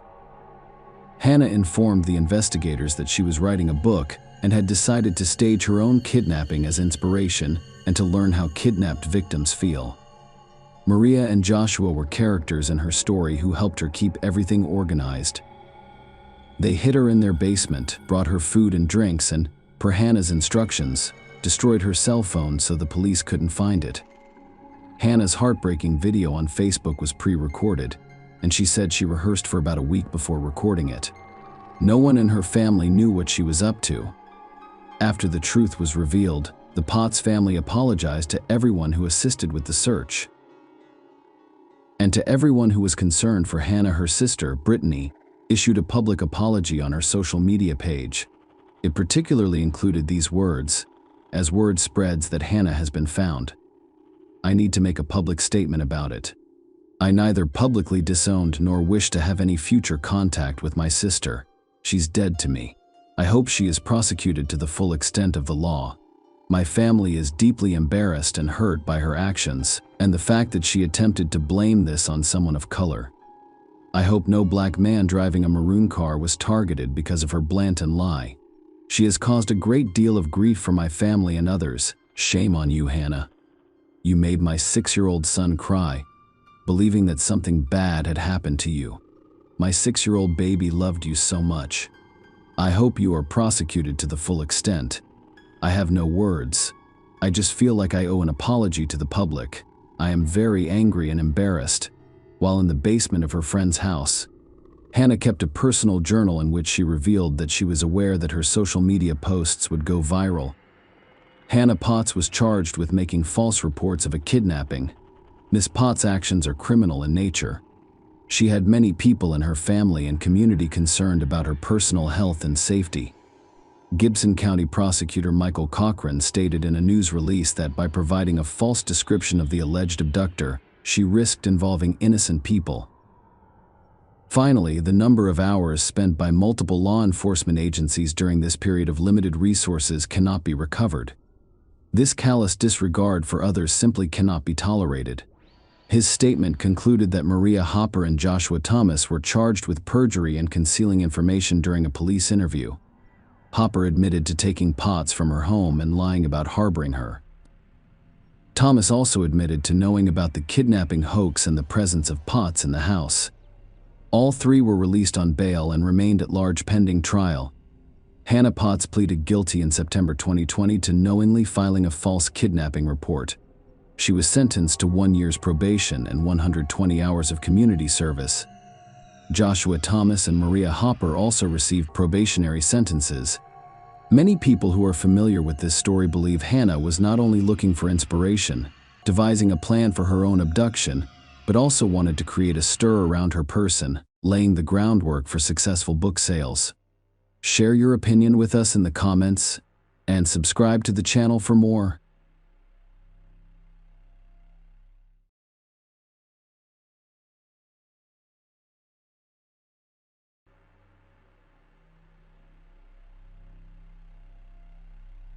Hey guys, welcome to my channel, and today we're going to take a look at another horrible case with you. Pike County carnage. The crime committed against 8 Roden family members became one of Ohio's most notorious and complex cases. Overnight, the motto "all for one, one for all" proved fatal for each family member. Only minor children were spared from the widespread violence. The investigation spanned 10 states in the United States, and detectives conducted over 600 interviews, resulting in approximately 700 witness statements. Several theories were proposed, including self-harm retaliation by illegal drug dealers and cult sacrifices. Attorney General Mike DeWine suspected local residents of withholding critical information. The investigation appeared to have reached a dead end until a solution appeared on the surface. As it turns out, the most complex situations are frequently rooted in simplicity. This story shows how familial bonds turned into a bloodbath. In Pike County, Ohio, USA, it all started with a crush. Hannah Mae Roden was 13 when she met Edward Jake Wagner, who was 18 years old. The young man asked her to the prom. They became inseparable after that evening, and their relationship elicited mixed feelings. Unquestionably, the love that grew between them was visible to the naked eye. On the other hand, the age gap raised numerous questions and concerns. However, the young couple's parents did not interfere with their relationship. After all, everybody was young once. Over time, the Roden and Wagner families began spending weekends and parties together. Love was passionate and carefree. Hannah announced her pregnancy at the age of 15. Jake was overjoyed when he heard the news. He anticipated how excited his family would be about the new addition. Wagner highly valued traditions and lineage, which is why he adored his children, who represented the continuation of their lineage. Even ancestral names were passed down through generations. Jake's father was named George Wagner III, and his brother George Wagner for the Rodens had a more straightforward, less ostentatious approach to children. However, this did not diminish their family values. Hannah's parents, Christopher and Dana Roden, remained close and united after their divorce. They adored their 3 children and worked tirelessly to ensure their well-being. Unlike Wagner, the Rodens had a modest income. Christopher, 40, worked as a handyman at the Big Bear Lake family complex. Dana was 37 years old and worked as a nurse's aide at a youth rehabilitation center. Nonetheless, they instilled humanity and diligence in Christopher Jr. Hannah and Clarence Frankie were overjoyed with the arrival of little Sophie. To commemorate her birthday, a large party was planned. Soon after, Jake suggested that Hannah move in with him and his family, claiming that it would make their lives more comfortable. Living in a trailer makes it difficult to argue this point. His logic appeared sound, but Hannah declined. By then, she had a better understanding of her partner and saw the invitation as an attempt to limit her independence. Furthermore, the caring and attentive young man had developed suspicion and aggression. Jake had used physical aggression on several occasions, and his rough behavior soured Hannah's feelings for him. Her refusal became a source of contention for Wagner. Now, both Sophie's parents were determined to gain full custody of the girl. The families started advocating for their own interests. Driven by his desire, Jake threatened his beloved after she refused to sign a document transferring custody rights to him and his brother. In a fit of rage, he intended to message her, stating that if necessary, he would take the daughter by force. If you truly loved her, you would not be able to resist. He claimed that you would have given her up long ago to be raised in a safe environment. For some reason, he thought the Rodens were a danger to Sophie. Such conversations continued for 2 years, during which Jake became increasingly tyrannical. Hannah grew tired of being in complete control and ended the relationship in March 2015. Furthermore, she had learned something alarming. Jake's brother, George IV, had taken custody of a son by threatening the boy's mother with a weapon. This confirmed that the Wagners saw moral and physical coercion as acceptable ways to protect themselves and their daughter from this unscrupulous family, and the young Roden decided to distance herself. She intended to raise her daughter alone while working as a nurse's assistant and finishing school. The situation deteriorated when everyone learned of Hannah's second pregnancy. Jake questioned her claim that the child was from another man. He attempted to find out if she was seeing anyone else. So in December 2015, he hacked her social media accounts but discovered nothing incriminating. At the end of his search, he discovered that the woman was communicating with Georgia about her former mother-in-law, which piqued his interest. A court case was soon to follow, during which the Wagners had numerous interactions with the woman. "They'll have to kill me before they can take custody of my daughter," Hannah stated in her message. Jake infuriated his family when he revealed the details of the correspondence. Then his maternal grandmother, Rita Newcomb, 65, forged an important custody document. Furthermore, during a court hearing to determine the granddaughter's residence, Christopher Roden and George Wagner III had a heated argument. The family's relationship eventually deteriorated completely. The Wagner family soon came up with a terrible idea. Hannah was so uncooperative that they felt compelled to eliminate her, as well as the entire Roden family, who could potentially claim custody of Sophie. This insane thought evolved into a monstrous plan that was finalized by Christmas 2016. People's thoughts during the holiday season are typically focused on love and creation, which is not true for the Wagner couple who organized the vote. It was decided whether they would carry out their plan, and all family members agreed. The only thing left to do was assign roles and prepare. 5 months were spent investigating the Roden homes and surveillance cameras. They pay special attention to their daily routines and work schedules. Everyone involved in the criminal plot was accountable for something. For example, Angela Wagner purchased sneakers for all family members to wear at a specific time. To keep victims from seeking help, she purchased a special communication blocking device and intended to secretly install it on the Roden TS phones to minimize noise. George III suggested creating homemade silencers. He also handled the transportation on the night of the crime, attempting to secure a van that would not attract attention. Sophie was to remain safe at home with Angela because the court had granted Hannah and Jake joint custody. The Wagners chose a time when it was their turn to care for the girl, meticulously planning every detail to ensure a perfect execution. On the night of April 21st, 2016, George Wagner, I decided to pay Christopher Roden a visit, allegedly to offer him a job opportunity that would improve his financial situation. The job offer was simply a ruse to gain unwitting access to the house. Roden Sr. opened the door in the morning of April 22nd, 2016.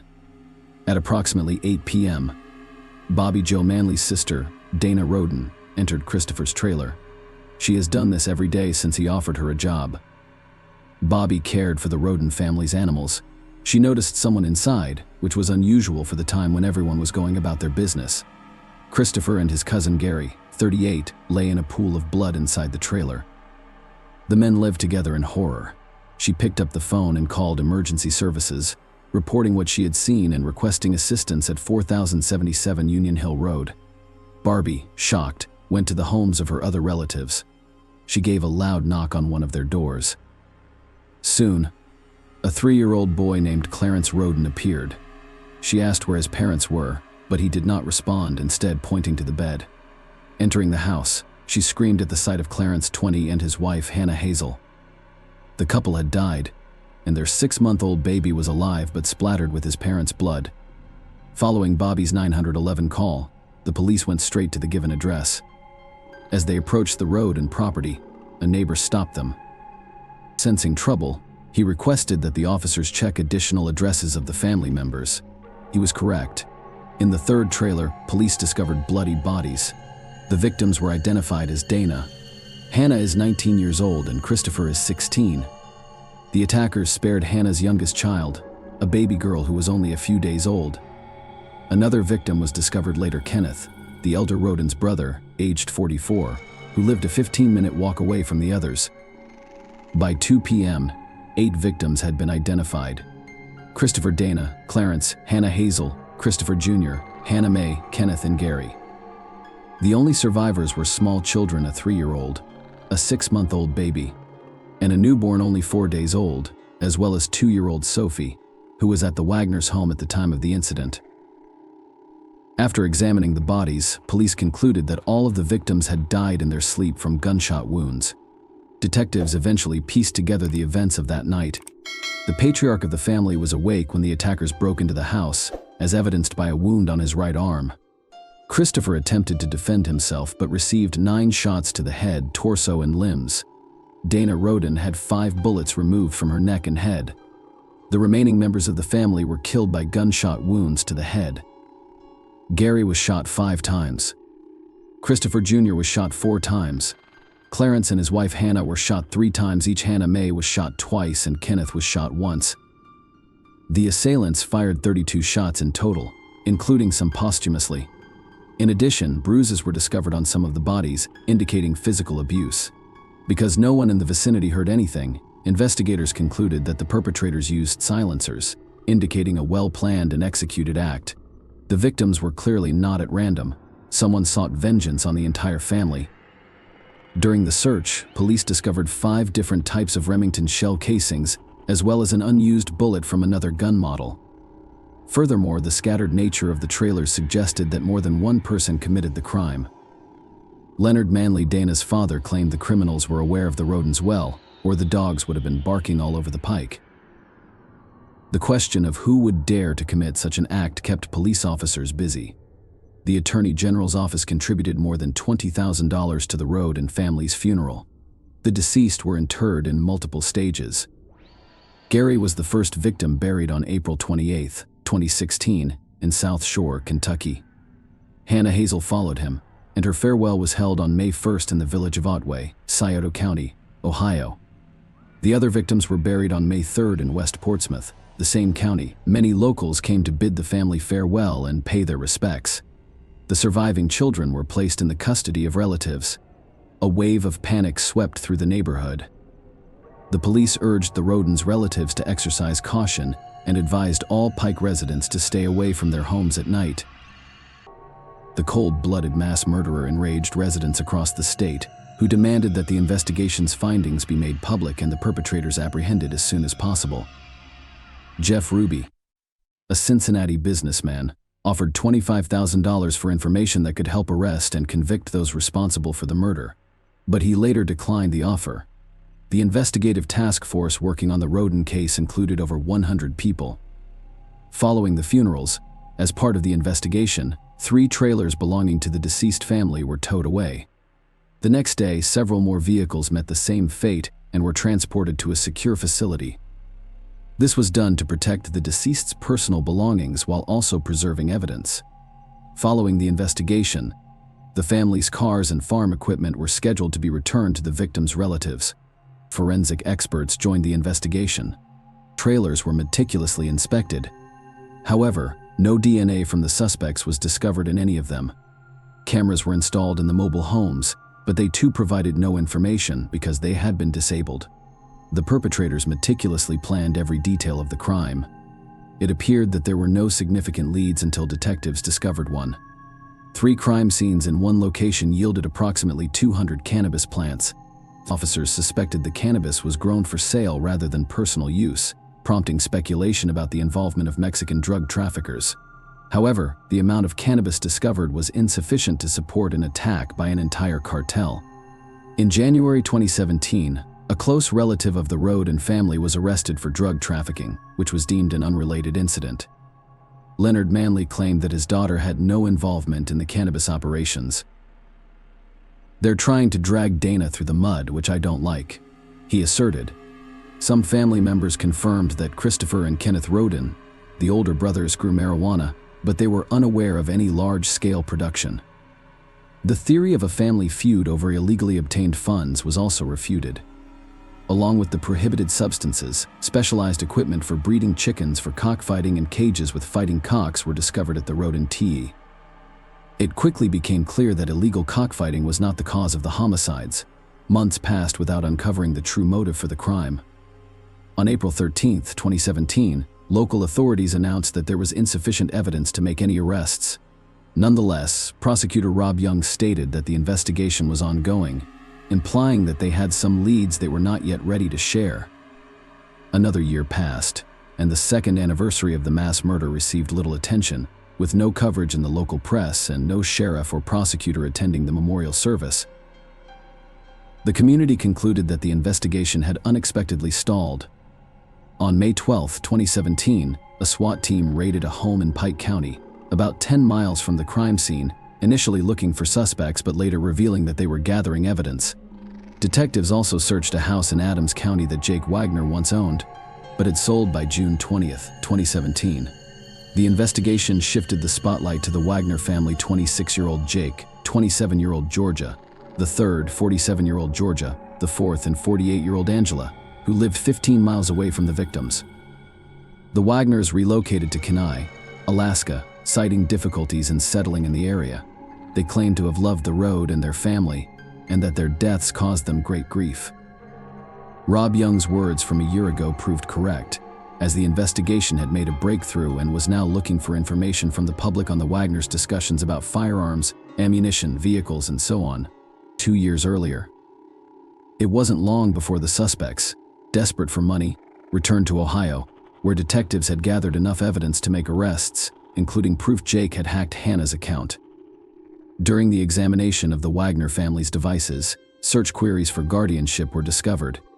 It was also discovered that Angela had bought sneakers for the entire family just a few weeks before the crime. The tread pattern on one of these matched that of one of the trailers. The officers believed Angela was the mastermind of the horrific scheme, with Jake serving as the primary executor. According to the investigation, all family members were involved in the criminal act.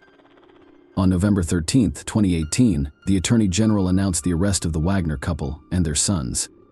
They were charged with planning and carrying out life-ending procedures.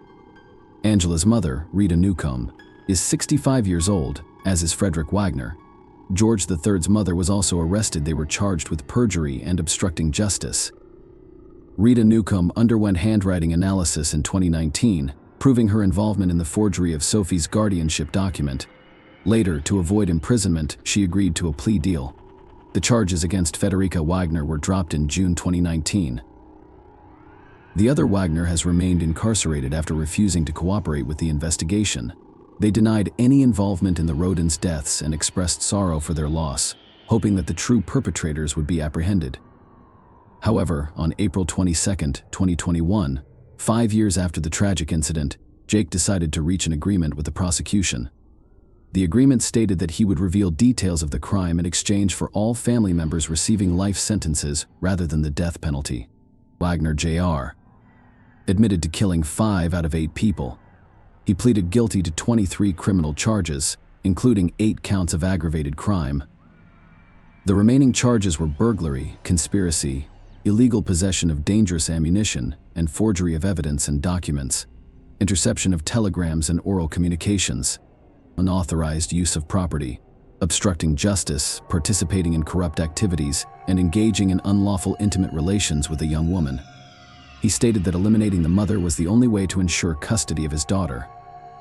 By killing Hannah, he felt compelled to do the same to the other rodents, fearing they would seek vengeance and refuse to give up the girl. Angela was the next person to stand trial. On September 10th, she pleaded guilty to conspiracy to commit aggravated felony, robbery, and evidence tampering. She also agreed to testify against the remaining defendants. In exchange, the charge of killing a person was dropped. Angela was sentenced to 30 years in prison. The trial of George Wagner started on August 28, 2022. The man denied any involvement in the crimes and claimed he was completely unaware. In contrast, the prosecution argued that he was involved in the planning, execution, and concealment of the crimes. Georgia IV was ultimately found guilty of 22 counts and sentenced to life in prison without the possibility of parole. The trial of George III is scheduled for February 2024. Despite the fact that his entire family has been convicted, he maintains his innocence and will most likely face the same fate as his older son. This person's harmonious relationship ended in tragedy. Wagner's collective madness is beyond comprehension and forgiveness. Their actions rendered 3 children orphaned. What happens to Sophie when she grows up and realizes what happened during their struggle for custody and a false sense of security?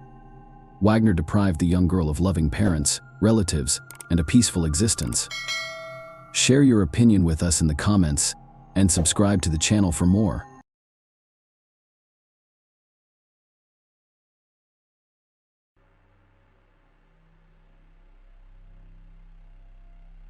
Hey guys, welcome to my channel, and today we're going to take a look at another horrible case with you. In this video, we will discuss what happened in 2021. Ashley Wadsworth, 19, was filled with hope when she left her family home in Canada for the United Kingdom. She flew over 4,000 miles to meet the man she'd been chatting with online for years. In this video, we'll look at how online dating can end. Ashley, born on July 25, 2002 in Vernon, British Columbia, was the youngest of Kenneth Wadsworth and Christy Gendron's 2 daughters. Ashley intends to pursue further education after graduating from high school. She enjoyed spending time with her family and friends. Everyone adored her.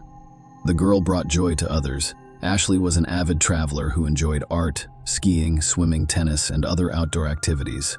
Vernon, located about 270 miles northeast of Vancouver, has a population of approximately 43,000 people. Ashley wanted to leave this place and visit other cities and countries. Most importantly, she wanted to visit the United Kingdom. This was not a spontaneous dream. Ashley did not have a smartphone when she was 12 years old, unlike her peers. As a result, she used the family laptop to monitor her friends' and classmates' social media activities. She knew it wasn't unusual to add dozens of friends and send messages to people she didn't know. In 2015, a Vernon friend introduced her online to Jack Seppel, an English boy. Ashley was 12 years old at the time, while Jack was 16.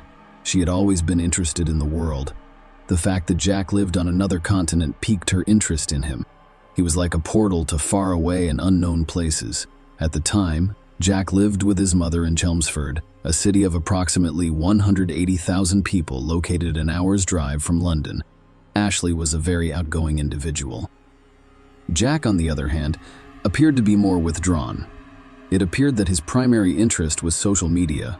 Their 3.5-year age difference did not seem unusual because they were pen pals, but over time they grew closer. They spoke every day, and after about 2 months, Ashley began mentioning Jack in conversations with her parents and older sister Haley. Ashley's parents, Christy and Kenneth, are divorced.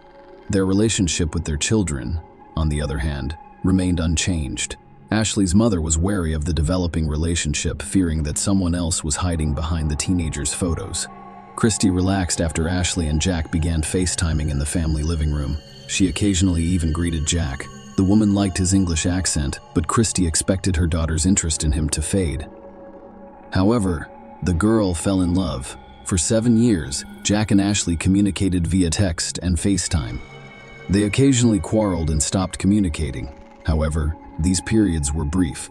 Jack sent Ashley various gifts, including clothes, teddy bear jewelry, a purse, and sometimes money. Because of the 8-hour time difference, his face and name became familiar in the Wadsworth household. Ashley had to get up before dawn to speak with Jack, and the latter stayed up late at night waiting for the call. Ashley and Jack eventually shared a common dream. They wanted to meet in person someday, but for the time being, they were just images on a screen for each other. When Ashley turned 15, she asked her mother if she could pay Jack a visit. Christy's response was negative. She couldn't believe her 15-year-old daughter would travel to a foreign country to meet a man she had never seen before. Of course, Ashley was disappointed by the refusal, but she did not give up and said she would go when she reached the age of majority. As they grew older, the couple began to argue more frequently. The most common reason for this was jealousy on Jack's part. He was afraid Ashley would start a relationship with one of her Vernon peers. Ashley tried to persuade Jack by saying she loved him, but he was extremely jealous. Ashley would sometimes block Jack during their disagreements, making it impossible for us to contact her, but that did not deter him. He set up new social media accounts to text her or contact her sister and friends, knowing they would tell Ashley about it. Some of her friends believed Jack was obsessed. Ashley, on the other hand, was always quick to defend Jack, claiming that he was incredibly passionate. Jack's relationship with other girls was sometimes the source of their disagreements. They would stop communicating during such times, but they couldn't go without each other for too long. Ashley's mother claims she constantly compared her other boyfriends to Jack. In addition to his fascination with social media, Jack was a tattoo enthusiast. In October 2018, when he was almost 20 and Ashley was 16, he got a new tattoo, which he proudly displayed. He had her name written on his arm. That was how Jack hoped to demonstrate his dedication and seriousness of intent. He sometimes called Ashley, and his future wife, Christy Gendron, said the tattoo was too much. She forbade her daughter from getting a tattoo with Jack's name, but Ashley claimed she never considered it. The relationship with Jack became increasingly turbulent. Even from a distance, he exhibited some controlling behavior. Ashley's age may have caused her to overlook this. During one of the arguments, he ran a knife over his tattoo of Ashley's name.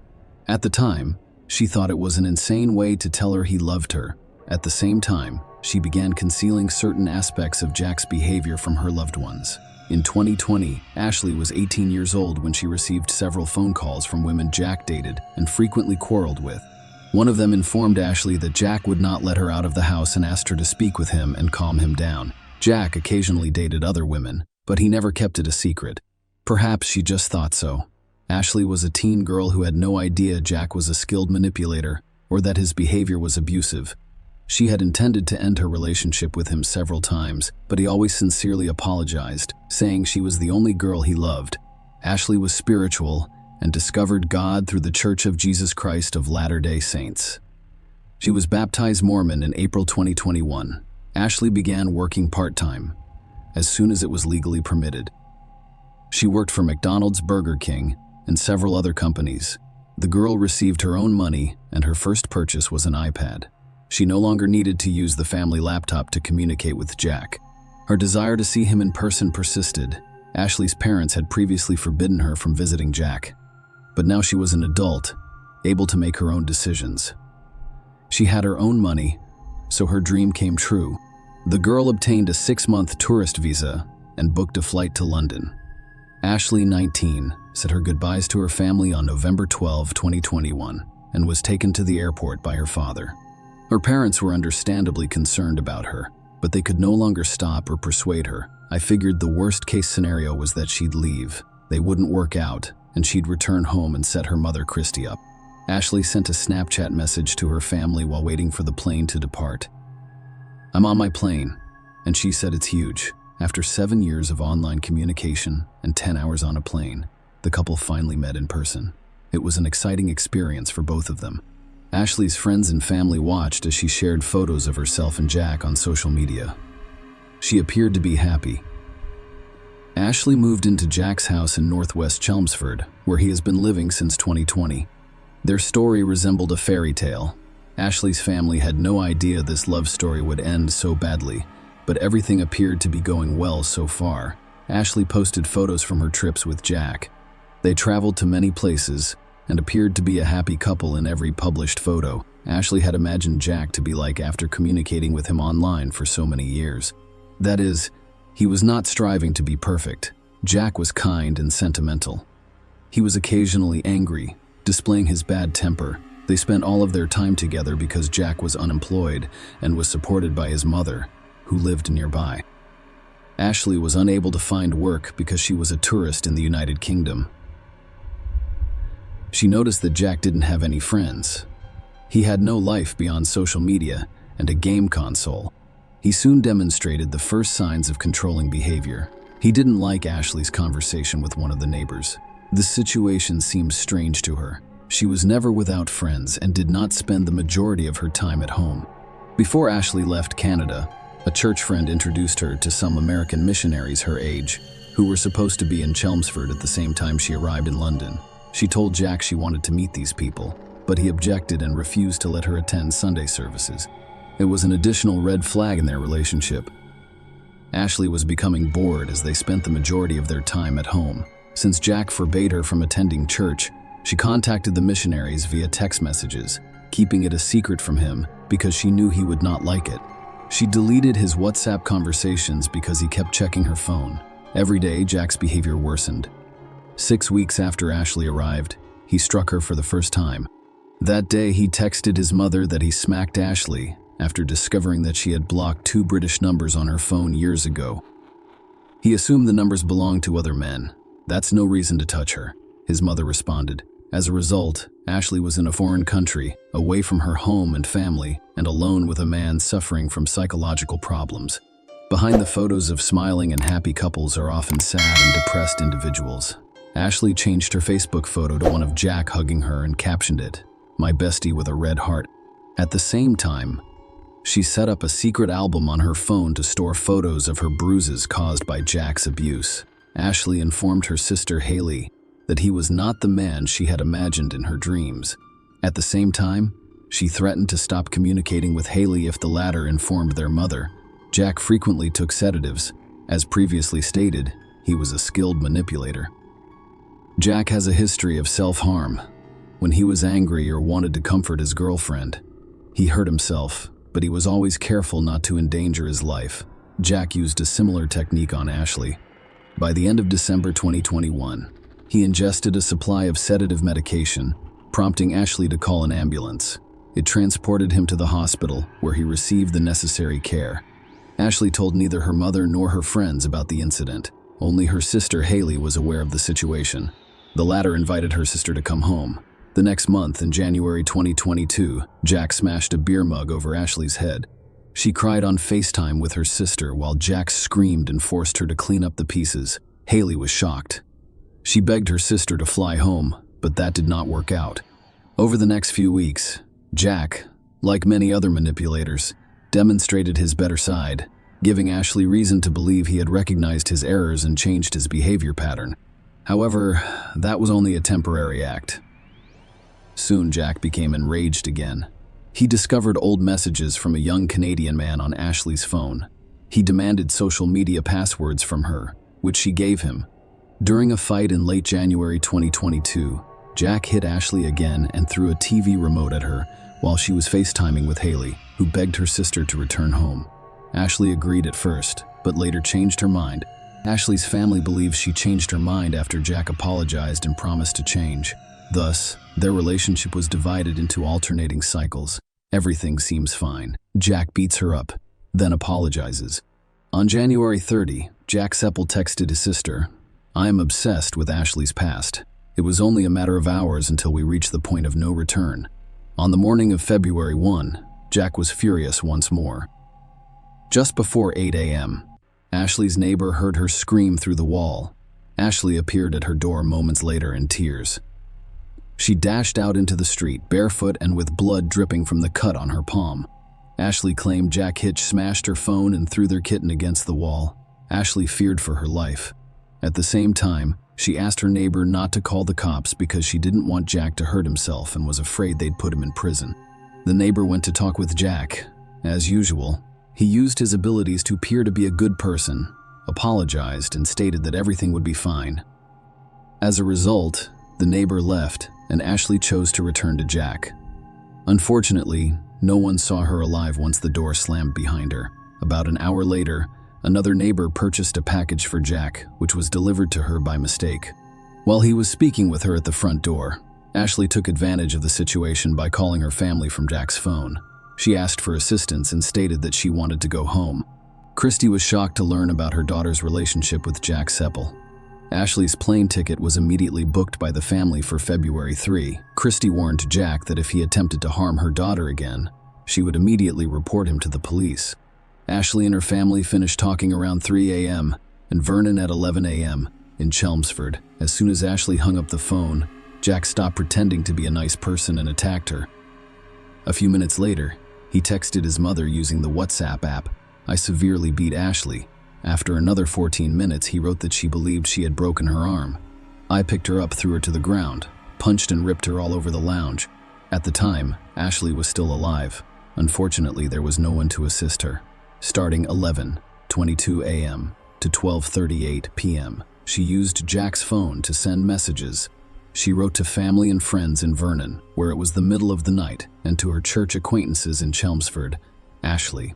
She wrote to a friend, "I need your help. It is an emergency, please." A few hours later, they received new messages stating that everything was now fine. However, Ashley was not the one who sent them. It was a few. None of the people to whom Ashley wrote received these messages right away. Jack Seppel strangled Ashley Wadsworth shortly before 1 p.m., but he felt it wasn't enough. He went to the kitchen, grabbed a knife, and returned to the bedroom. He stabbed her about 90 times in the chest and abdomen. Later that day, Jack changed his Facebook profile picture to a photo of himself and Ashley taken at Gatwick months earlier. Ashley's church friends, Jamie Ashworth and Taylor Borden, paid a visit to the tennis and riding property, which he captioned "Forever Mine." When there was no response, they contacted the police. Jack recorded a video message for Ashley's sister Haley while she was lying in the bed next to her. "I apologize for taking your sister Haley," he said. He also stated that he loved Ashley and could not let her go. He never sent the video to Haley. After filming the video, he stabbed his chest with minor superficial wounds. Investigators believe he may have done it to claim self-defense later, around 4 p.m. The police arrived at the home. They knocked on the door and asked Seppel to come out. They saw him inside through the window, but Jack refused to open the door. At the time, he was communicating with his sister via video link, confessing to her that he had murdered Ashley. Police broke down the door and arrested several people. He was described as calm. Ashley's family awoke to a flurry of messages. They attempted to contact her, but she did not answer right away after they discovered what had happened while they were sleeping. Kenneth Wadsworth, Ashley's father, will never forget the day of February 1. He awoke to find out that his daughter had died. He describes your heartbreak as extremely difficult. That's your baby girl, and she's left. There are no words to describe that sorrow. Kevin went to the UK with his wife, Charmaine, to handle the paperwork and collect Ashley's body. Aside from the enormous grief felt by her family at home, the Chelmsford community mourns her loss as well, despite the fact that many of them never met her. They held vigils in fields near where she was killed, with flowers, balloons, and candles to honor her memory. After being arrested, Jack Seppel told police that he had become psychotic. Despite these statements, a psychiatric examination determined that he was aware of his actions at the time of the crime and competent to stand trial. Ashley's family was stunned by the tragedy, but they were even more shocked to learn that Jack Seppel had a long history of controlling behavior and harassment. In 2014, even before Ashley, a 15-year-old girl, met a 14-year-old girl online, he photographed her naked without her permission, and when she broke up with him, he posted the photos for everyone to see. She filed a restraining order. A month later, Seppel violated the order, That same year, he argued with his mother about his Xbox, pushed her to the floor, and ripped the door off its hinges. When the restraining order expired in 2017, Sepal contacted the victim again. Although the girl ignored his messages, he was not going to back down. In January 2018. He sent her a message saying, "Please respond. You will never get rid of me. Even if I have to go to prison for you, I will see you soon and show up wherever you live." By then, he'd been in contact with Ashley for 3 years, and her mother had filed a restraining order against him. In July 2018, Jack damaged the door, smashed her car, and broke the windows in her house. In September 2018, the court sentenced him to 8 weeks in a juvenile correctional facility after he again violated the restraining order. The following month, he pleaded guilty to attempting to enter a nursing home. The court sentenced him to 21 days in prison. Sepal spent increasingly more time online, as if looking for a victim. In March 2020, he met a woman on Facebook, and they started living together. This woman quickly recognized that he was a dangerous man. He was extremely jealous, and his actions were unpredictable. When she said she was leaving him, Jack grabbed her throat and locked her in the house, but she managed to escape through a window. Another similar incident occurred, but with a different woman. Sepal had committed 12 crimes in total, with domestic violence accounting for the majority of them. We had no idea about his history. I feel like I threw her to the wolves. Ashley's father stated that Kenneth and Christy want others to learn from their daughter's story. If something does not feel right, take action. If you have a gut feeling that your sister, friend, aunt, mother, or daughter is involved in such a situation or relationship, call the police and intervene. Christy also mentioned her daughter, saying, "We should have reached out ahead of time through Claire's law." We learned the hardest lesson of all. Our beautiful Ashley flew to England excited, alive and well, but unfortunately flew home in a box. Please be warned to leave these violent, toxic, and dangerous relationships. Now, if your gut tells you something is wrong, please trust your instincts and intervene immediately.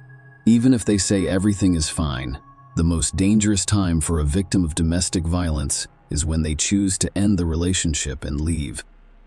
Call the cops to help them pack their belongings and get them out of there to safety. It is too late to save Ashley, but you can still save yourself or someone you care about. The trial began in September 2022. When Sepal admitted to killing Ashley Wadsworth. The prosecution case included strong witness testimony from neighbors and friends who described Sepal's toxic behavior and the events leading up to the murder. It contained voice notes that Ashley had recorded and sent to friends. Sepal had threatened her with death in those notes. The judge described Sarah's attack on Ashley as brutal and cowardly. The judge stated that Sepal had 8 previous convictions for 12 crimes, nearly all of which involved domestic violence. The judge stated that it demonstrated a clear pattern of violent and controlling behavior among a number of women. On October 10, 2022, a court sentenced Jack Sepal to life in prison. He will be able to apply for parole after 23.5 years through his lawyers. Ashley's parents received an apology note from Sepal. However, they did not believe he had repented of his actions. Great, he will have time, but in the United Kingdom and Canada, life is only 25 years long. Ashley's mother stated that ultimately, it will not bring her back. Share your opinion with us in the comments and subscribe to the channel for more.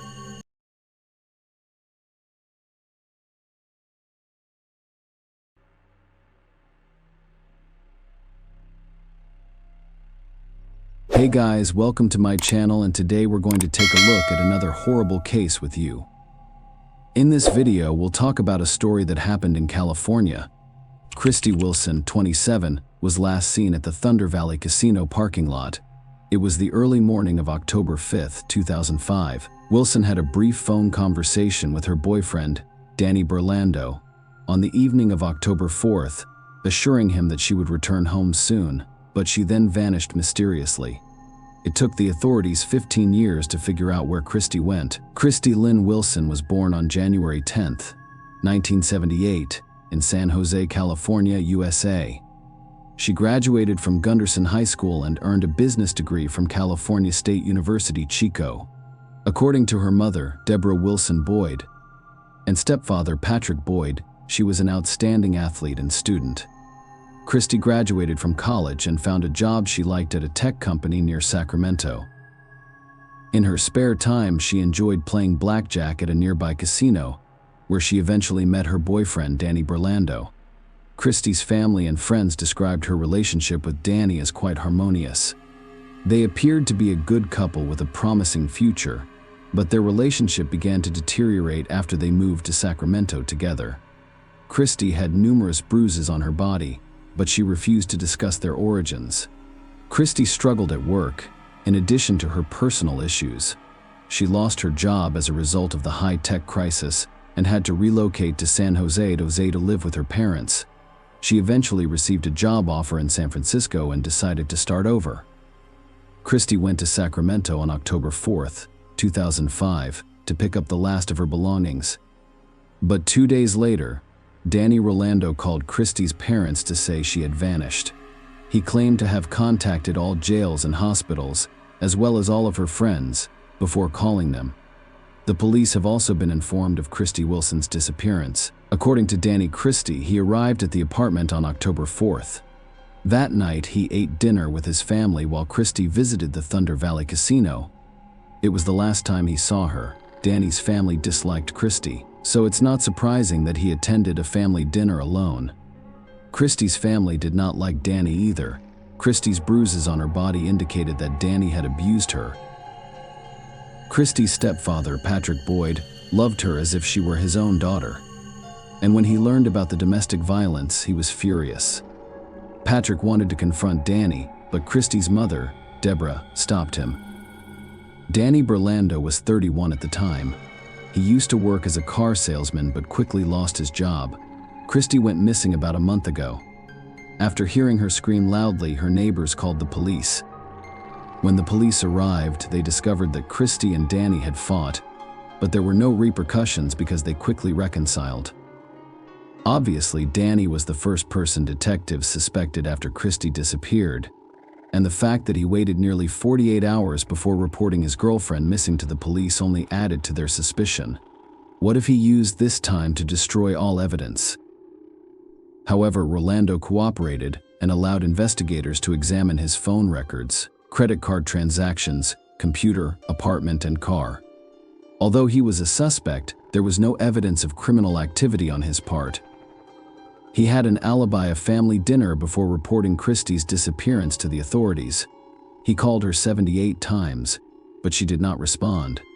Christy's friends and family were interviewed by detectives, and her phone and credit card activity was investigated. There has been no activity in her bank account since October 4th.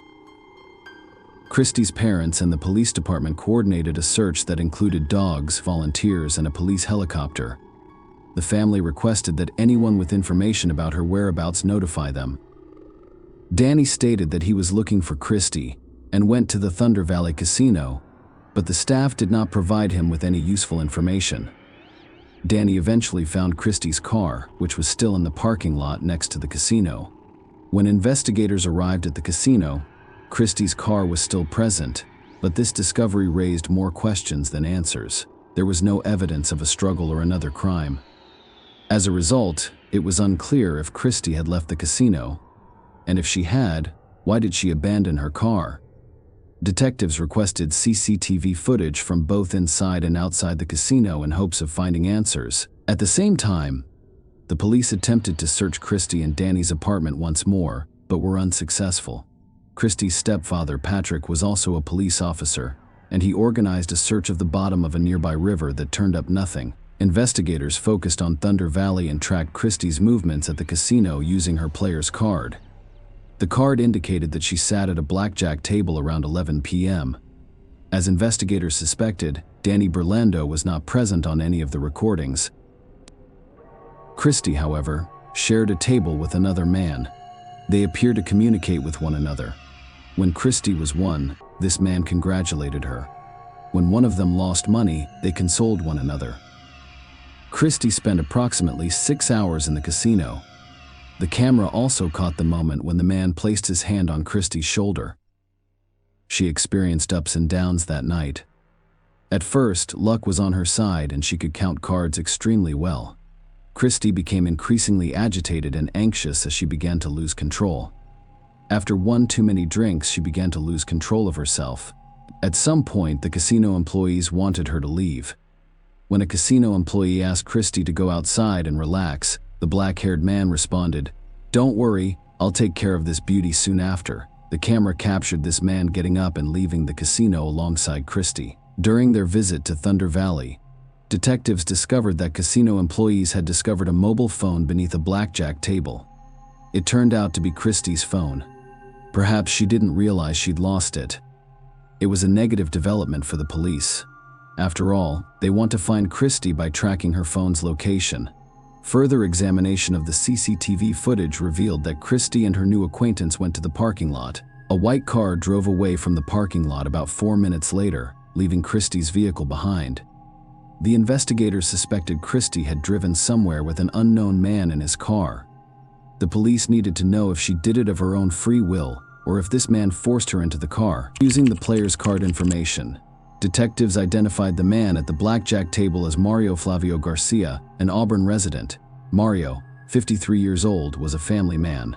He has 2 sons. Garcia was married and had a relatively successful career, and investigators quickly determined that the white car seen on CCTV footage belonged to him. All of this made him the main suspect in Christy Wilson's disappearance. Garcia, on the other hand, appeared to be alone in his car as he drove away from the parking lot. Christy did not approach her vehicle after leaving the casino. Garcia stayed in the parking lot for 3 minutes and 41 seconds. Perhaps something occurred between him and Christy at that time. Detectives looked into Garcia's life and discovered that he was a beloved community member and football mentor. Despite this, he had a dark side until approximately 25 years ago, when he was arrested for kidnapping his ex-girlfriend. Garcia coerced her into intimacy by taking her to a private location. Furthermore, all of this occurred at gunpoint. As a result, the case was plea bargained down to assault with a deadly weapon. In other words, Garcia got away with it. He made a deal with the prosecutor's office and received only 18 months probation. However, Garcia was of interest to the police in other cases as well. Garcia began dating Lynette Smith a few years after his ex-girlfriend was attacked. This wasn't a fairy tale romance either. Garcia, Lynette, and her mother, Violet Davis, gathered after dinner to celebrate Christmas 1979. On Christmas night, the 3 of them got into Lynette's car. Eyewitnesses told the police that a vehicle had fallen into the river and sank near Oakland Airport. Mario Garcia was the only survivor. He told police Lynette was driving, but detectives were unable to determine who was behind the wheel. Violet Davis' body was in the car. However, it took them a week to locate Lynette's body. Everyone believed it was an accident, and no one was charged. After gathering all of this information, the investigators decided to question Garcia about Christy Wilson's disappearance, but he claimed to know nothing about it. He stated that they left the casino together, politely said their goodbyes, and parted ways. Unfortunately, the CCTV footage could not confirm whether he was telling the truth because the camera was turned in the opposite direction. Garcia claimed that he went home after saying goodbye to Christy, but this was a lie. After reviewing the CCTV footage, the police determined that he drove in the opposite direction from his home. Garcia told detectives that he went straight home and fell asleep. At 8:30 a.m., he awoke and headed to work. His wife refused to speak with the police, so detectives could not confirm or deny this version. However, when they examined Garcia's cell phone records, it became clear that his entire story was a lie. He did not return home immediately after the casino. That morning, at 7:51 a.m., he called his wife, but the cell tower that received his phone signal was a long distance away. Mario also stated that he arrived at work at 9 a.m., but his co-workers reported that Garcia arrived late, around 10 a.m.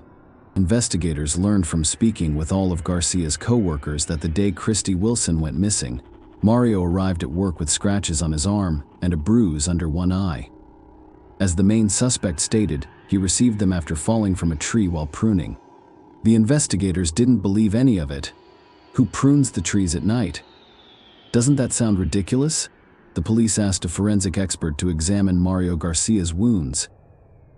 An experienced expert observed that the scratches on the man's face and body were not consistent with injuries sustained while falling from a tree. There were 4 parallel scratches across his face. But that is not all. The 3 parallel scratches on Mario's left side of the chest were particularly intriguing. After all, when resisting, the right-handed person will use their right hand to leave traces or scratches on their opponent's left side of the chest. Christy Wilson was right-handed.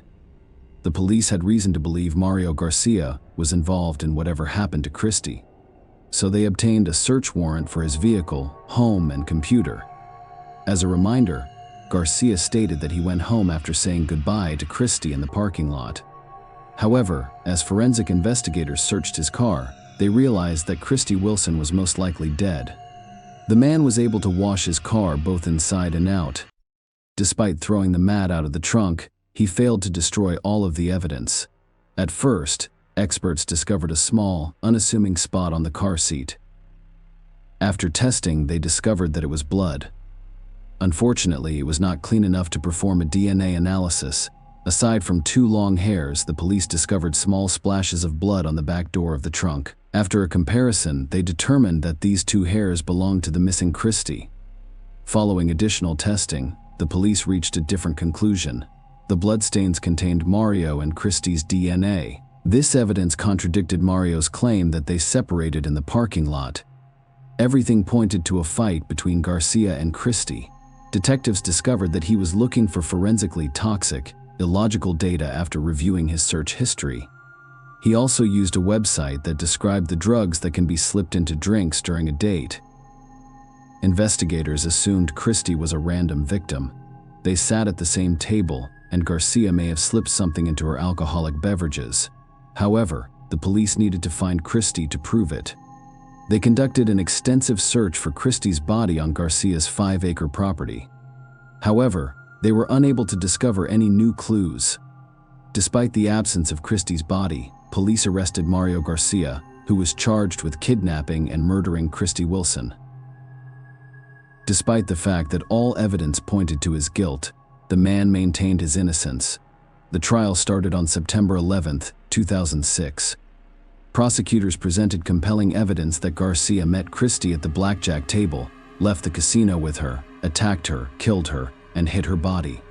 At the trial, Garcia asked why the DNA on the door, purportedly belonging to Christy Wilson, was the only thing found. Why wasn't the DNA of my son's wife and the other people in the car found? I cleaned everyone else's DNA except Christy Wilson. Hey, that was the only thing they found. So, how did it arrive there? He hoped to persuade the jury that the police had planted evidence in his car. I suppose I'm supposed to ask for mercy, forgiveness, and remorse during this hearing. However, I am not going to do that. I didn't kill Christy Wilson. I'm innocent. Garcia stated that after hearing both sides, the jury found Mario Garcia guilty on January 11, 2007. The court gave him a life sentence of 59 years. But the story does not end here. Christy's family hoped that after the sentencing, Garcia would reveal where he hid the body, but he refused to do so. Christy's family tried to move on with their lives after such a heartbreaking ordeal. The fact that Mario Garcia filed one appeal after another exacerbated the situation. All of his attempts to appeal the verdict were unsuccessful, but they kept Christy's family from living their lives. Nonetheless, Garcia did not want to spend the rest of his life behind bars. As a result, he changed his tactics. In 2018, he informed Christy's family that he wanted an early release from prison in exchange for information about the body's location. Deborah Boyd considered negotiating with him, but ultimately abandoned the idea. This would be a disgrace. She insisted he would not use my daughter's body as a bargaining chip. The police asked Garcia's family for assistance. They knew Jean Garcia divorced Mario after he was imprisoned. She eventually stopped believing Garcia and began to suspect her ex-husband was involved in Christy Wilson's disappearance and subsequent death. Investigators also contacted Garcia's sons, Chris and Andy, and asked them to recall any details about Christy's disappearance and the days leading up to their father's arrest. The police were curious about Mario's behavior back then. Perhaps there have been some changes.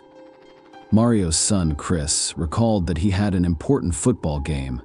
He saw his father working on a tractor. He was working around the property in a frantic manner, with a crazed look in his eyes. Chris wanted his father to attend his game, but Mario said, "I'm not going," which was very firm. "I am not going." Chris thought that was out of character for Mario. Investigators asked Chris to accompany them to his childhood home, which the family had lost in 2007. Chris remembered the details of that day and showed them where he saw his father working on a tractor. It was adjacent to a detached garage on the road. Just 100 yards from Garcia's house, Mario has done an excellent job of making the landscape appear to match the terrain. He had plenty of time to do this. Mario had 4 to 5 days to cover his tracks. In 2005, law enforcement officers searched Garcia's property with police dogs. However, neither of them could find anything at the time. Now the investigators have decided to take a different approach, in August 2020. They contacted a company that specialized in ground-penetrating radars. The technicians scanned nearly all 5 acres of Mario Garcia's land and accurately identified 8 voids or pockets beneath the surface. The first 2 holes yielded nothing. The third location identified by experts was where Mario Garcia was digging with a tractor. It was there that the police discovered the skeleton. The examination proved conclusive. Christy Wilson's remains were discovered 15 years after she went missing. Although the exact cause of her death was unknown, experts concluded she had a broken arm and were aware that the investigators who had been working on this case for 15 years traveled to Arizona to personally inform Deborah that they had located her daughter. Christy's family received both sad and joyful news. They finally had the opportunity to say goodbye to their daughter. At a press conference in Auburn with the Wilson family and District Attorney Morgan Gear Place, her County Sheriff Devin Bell announced the discovery, which he claimed was made without Garcia's assistance. He said the now 67-year-old is a convicted murderer who refuses to cooperate, will not provide any information to help the family find closure, and is exactly where he should be: prison. Wilson's mother, Deborah Boyd, stated that the announcement would mark a day of peace for their family. "We've never had this peace before, and we are overjoyed to finally be able to close this chapter of anguish and move forward with a wonderful Thanksgiving," she stated. "Today is a day that exemplifies some of the greatest perseverance in police work that a victim's family could ever ask for. Mario Garcia died from pneumonia on December 24, 2020. Christy's family said his death brought them great peace. Garcia never pleaded guilty, despite the fact that Christy's remains were discovered on his property in 2005. Share your opinion with us in the comments and subscribe to the channel for more.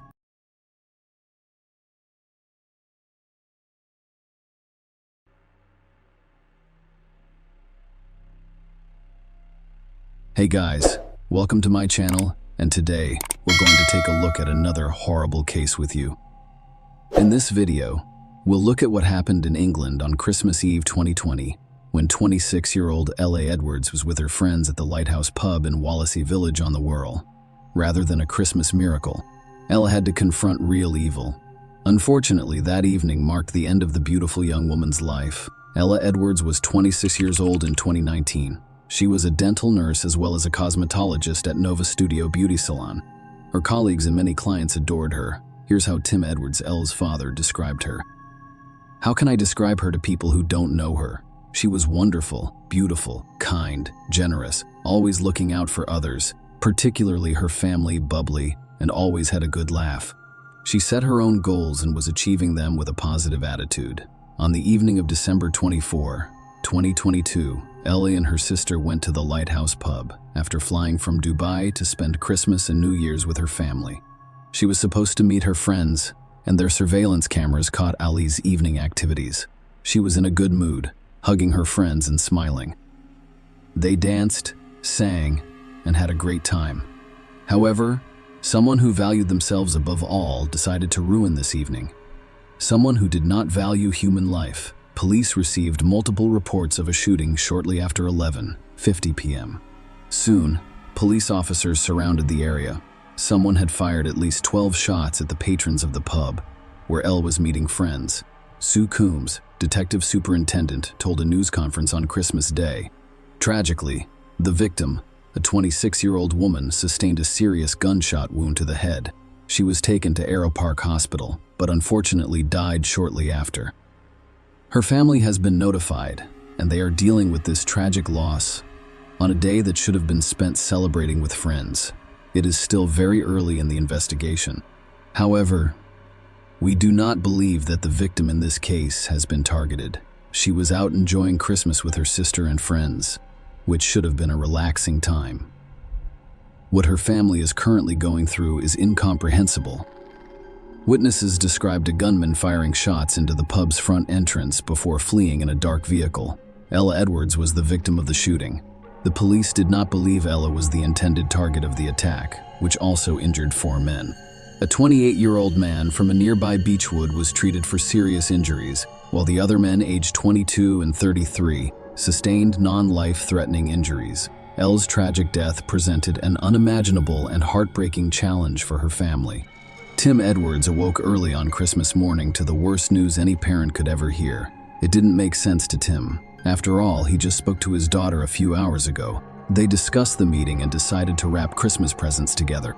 Now the bereaved father sought answers, attempting to figure out how to go on.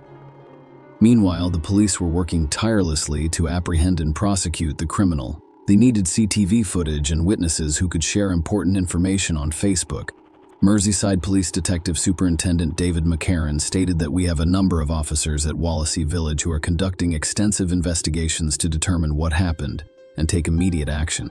I would urge anyone who was in the lighthouse in Wallasey Village last night and witnessed the incident or has mobile or CCTV footage of what happened to contact us immediately, as they may have vital information for our investigation. We believe the gunman left the pub parking lot in a dark-colored vehicle, possibly a dark-colored Mercedes, shortly after the shooting, and we would like to hear from anyone who witnessed this to contact us right away. The police knew the criminal had fled the scene in a dark Mercedes. They discovered this information after reviewing CCTV footage. You can see Mercedes pulling into the parking lot next to the pub where Elle was with her friends. The driver parks the car to see who is inside the establishment and leave as soon as possible. The man observed everyone for a while. He then got out of the car and approached from the side to remain invisible. Moments later, he fired 12 shots, dashed to his Mercedes, and fled the crime scene. As a result, the police had to answer a few questions. Who was this man? Who was the target of the attack? What was the motivation? They began patrolling the streets near where the shooting occurred. Officers went from one door to the next, interviewing residents. 2 days later, police announced the arrest of 2 suspects but did not reveal their names. They were a 30-year-old man and a 19-year-old woman who were eventually released. According to the authorities' statement, the arrested man did not fire the shots. The police spokesman stated unequivocally, "We will not rest until the offenders are brought to justice." And by that I mean the person who pulled the trigger of the gun in the most indiscriminate manner, anyone who was responsible for arranging, facilitating, or harboring this individual, and anyone who continues to withhold information on who did this or where the weapon is. We will work tirelessly to find justice for LA and her family. The shooting was reportedly the result of a feud between 2 local rival gangs. It confirmed LA was a random victim and asked if he could directly link the shooting to a gang feud in Whirl. Critchley stated that there has been some escalation in this area over the last few months. The detectives determined that Jake Duffy and Kieran Salkeld were the intended targets of this attack, but we'll discuss them later, on December 29. The police arrested a 3rd suspect in this case, but he was not the one who fired shots at the Lighthouse pub's patrons. The man whose name was kept public was charged with conspiracy to commit a crime. The police were also able to locate the criminal's dark Mercedes, which he used to flee the crime scene, but the vehicle had some issues. Let's look at the CCTV footage from the evening of December 31. A week following LA's death, the bright, flashing light you see now is fire. The criminal knew that the police were only a few steps away from apprehending him, so he burned the Mercedes to destroy any evidence that the police might find there during a search. The Mercedes had become a pile of burned metal, but the police were able to identify it. It turned out that the criminals stole this car, most likely to use it to commit a crime. Almost 2 weeks later, on January 11, police announced the arrest of 2 additional suspects. They arrested a 22-year-old man and a 23-year-old woman in central Wales. The man was named Connor Chapman, and he had a lengthy criminal record. These 5 photos show him at various times. In a matter of years, Chapman went from petty criminal to the main suspect in Lee Edwards' death. Here are a few of the offenses for which he has previously been arrested: aggravated carjacking, threatening behavior, burglary, disorderly conduct, and a high-speed chase that ended with him hiding in the bushes and telling officers he was waiting for his mate. Growing up in the woods, he spent most of his time in Birkenhead with his grandparents. Chapman went to Woodchurch High School, but left before taking his exams. He first appeared in court in 2014 when he was around 14 years old for shoplifting. In 2016, the young man faced criminal charges for being on enclosed property and driving a stolen car. Next, he violated his conditional discharge by driving without a license or insurance. Then, in 2017, he was charged with car theft, illegal substance possession, and violating a criminal behavior order, which barred him from traveling to certain parts of the world. In 2018, the police detained him again for possessing a prohibited substance and carrying a cold weapon in public. During the same year, the general public became aware of Chapman's name after he first appeared strangely on the pages of local newspapers. After an unsuccessful attempt to flee a police chase, officers noticed the stolen Audi and attempted to stop it, but the driver disobeyed. Chapman, who was 18 at the time, was speeding at 60 mph in a 30 mph zone while attempting to escape. He flew into oncoming traffic and then crashed into a curb, forcing him to abandon the car and flee. When the police discovered him hiding in the nearby bushes, he stated, "I'm waiting for my mate." Chapman's lawyer claims he is influenced by older peers and has struggled with his own health issues, such as ADHD and other medical diagnoses.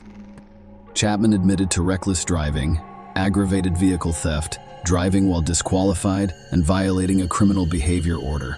The court sentenced him to 8 months in a Young Offenders Institute and a 2-year and 4-month driving ban, passing the sentence. Recorder Mary Lauren told him poignantly, "You have a bad record despite your youth, and you have been given every opportunity. You show no regard at all. Other people with this diagnosis do not behave in the same way that you do. They do not cause a nuisance to the public in the same way that you do." By the age of 18, he had 14 convictions for 30 offenses. As a result, it is reasonable to assume that this man had no intention of improving his situation. Unfortunately, there were no legal grounds to keep him isolated from society for a long time. In January 2020, the court sentenced him to 10 months in prison for possessing stolen goods and carrying a cold weapon in public. According to records, Merseyside police issued public appeals for information on his whereabouts on 5 separate occasions while he was a wanted man. Chapman once claimed that he was in custody more than he was out. By the age of 20, Chapman had 19 convictions for 43 offenses. In summer 2022, he got out of prison. Edwards passed away after about 6 months. His first child was born while he was still in prison, and a second daughter was on her way. He told the jury that he wanted to start over and become a better person, but these were empty words. Chapman turned out to be a member of a local gang.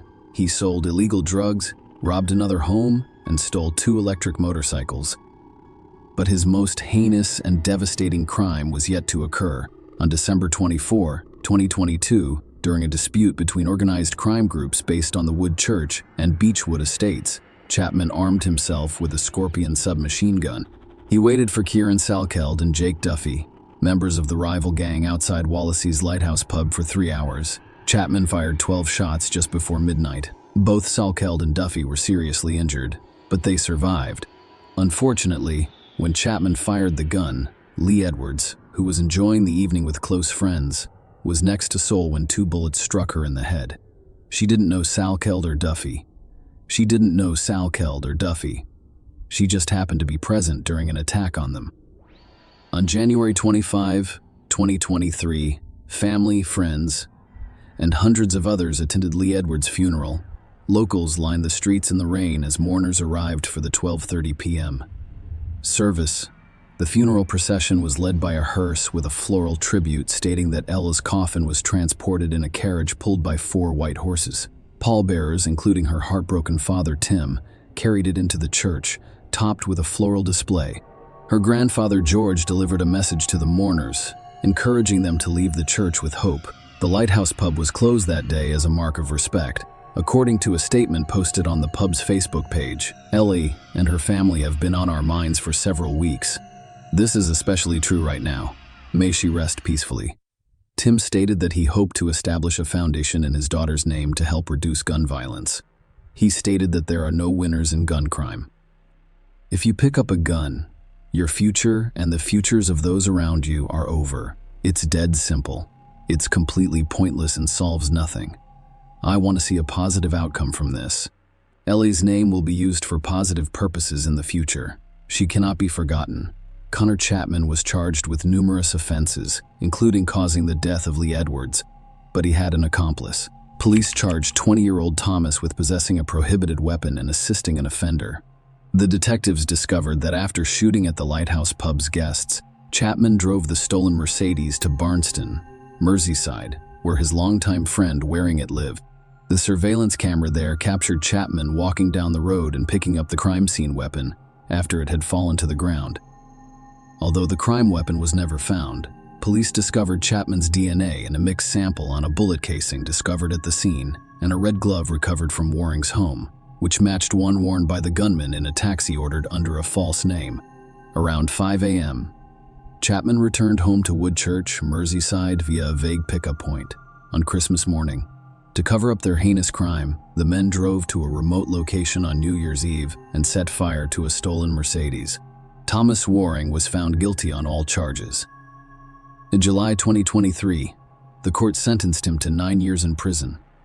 Now I'd like to say a few words about Jake Duffy and Kieran Salkeld, who were the targets of the attack. They were both wounded but survived. In this case, they were the victims. However, a closer look at their way of life reveals that they were on a dangerous path. They were part of the Beechwood gang on December 23, 2023. Chapman had injured them the day before at the Lighthouse Pub. Duffy and Saul killed and beat up another criminal affiliated with a group that included Connor Chapman. While Chapman was awaiting sentencing in the shooting case, the two were already imprisoned for their crimes. Salkeld received a 27-month sentence for assault and 9 months for being afraid to run concurrently. Duffy was sentenced to 2 years for assault and 9 months for a fray that would run concurrently. The court has also issued injunctions against them, the full list of which is displayed on your screen. Commenting on the injunctions, Chief Inspector Tom Welch stated that gang-related activity has a profoundly negative impact on those who live or work in areas where these criminals conduct their business, often recklessly and with complete disregard for others. The gang injunctions served on Duffy and Salkeld are part of our ongoing and relentless efforts to combat serious and organized crime in Birkenhead. Our local officers are well aware of the prohibitions detailed in these injunctions, and they will strictly enforce them. If either man violates the law, we can act quickly to arrest him and return him to court, where he may face prison time.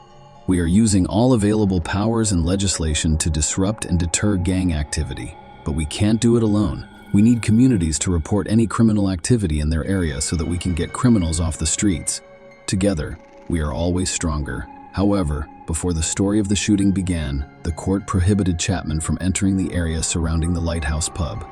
Nonetheless, he chose precisely this location to commit the crime that resulted in the death of the innocent young woman. Perhaps many countries around the world should have stricter laws and more effective methods for influencing people who pose a threat to society. This is my subjective opinion. However, you can express your personal opinion in the comments section. Connor Chapman denied everything. He claimed that the camera at the Lighthouse Pub captured another man, not him. He claimed he was at home wrapping Christmas presents, but the evidence suggests otherwise. During the 3.5-week trial, the jury heard about events leading up to the incident, including a feud between Chapman's Woodchurch, a state-based gang, and a rival group centered on the Beechwood estate, which is home to Saul and Duffy. Investigators discovered that after committing the crime, Chapman planned to flee to Spain by car ferry. Before he could do that, the police searched his grandparents' home, and the man knew they were close to catching him. As a result, he chose to flee to Wales, rather than risk his life on a car ferry. That is where the plainclothes officers later arrested him. During the trial, Chapman admitted to having access to the Mercedes seen on CCTV footage, but stated that it was primarily used by him and other gang members to trade illegal drugs. He claimed other people had access to the Mercedes and that he wasn't driving it that evening. He admitted to burning the car, but said he did so after realizing someone from his gang had used it in the shootout. Outside court, LA's father, Tim, expressed his hope that his daughter's killer would never see Christmas again.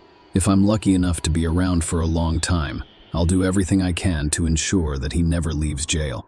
He stated that the jury of 7 women and 5 men reached a unanimous decision. Following 3 hours and 48 minutes of deliberation and 3.5 weeks of trial at Liverpool Crown Court, they found Chapman guilty, passing sentence.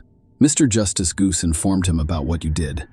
"Connor Chapman was both wicked and shocking. You murdered Ellie Edwards, ending her young life. You spent the days following the incident removing or destroying evidence that could identify you as the gunman.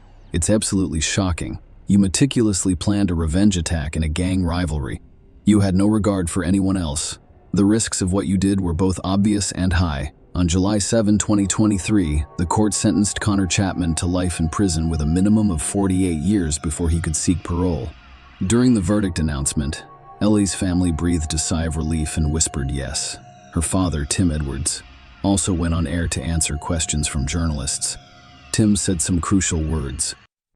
"I believe Elle's legacy will hopefully inspire people to be more positive. She was a caring person who would devote more of her time to others than to herself. If she can be remembered for that, as well as her warmth and the happy-go-lucky life she was leading at the age of 26.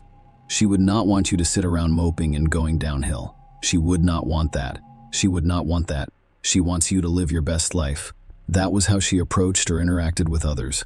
She would uplift your spirits. "I was lucky to be her father, but we were also close friends. So there are a lot of good memories of laughing and doing stupid things together that you can't print." Share your opinion with us in the comments and subscribe to the channel for more.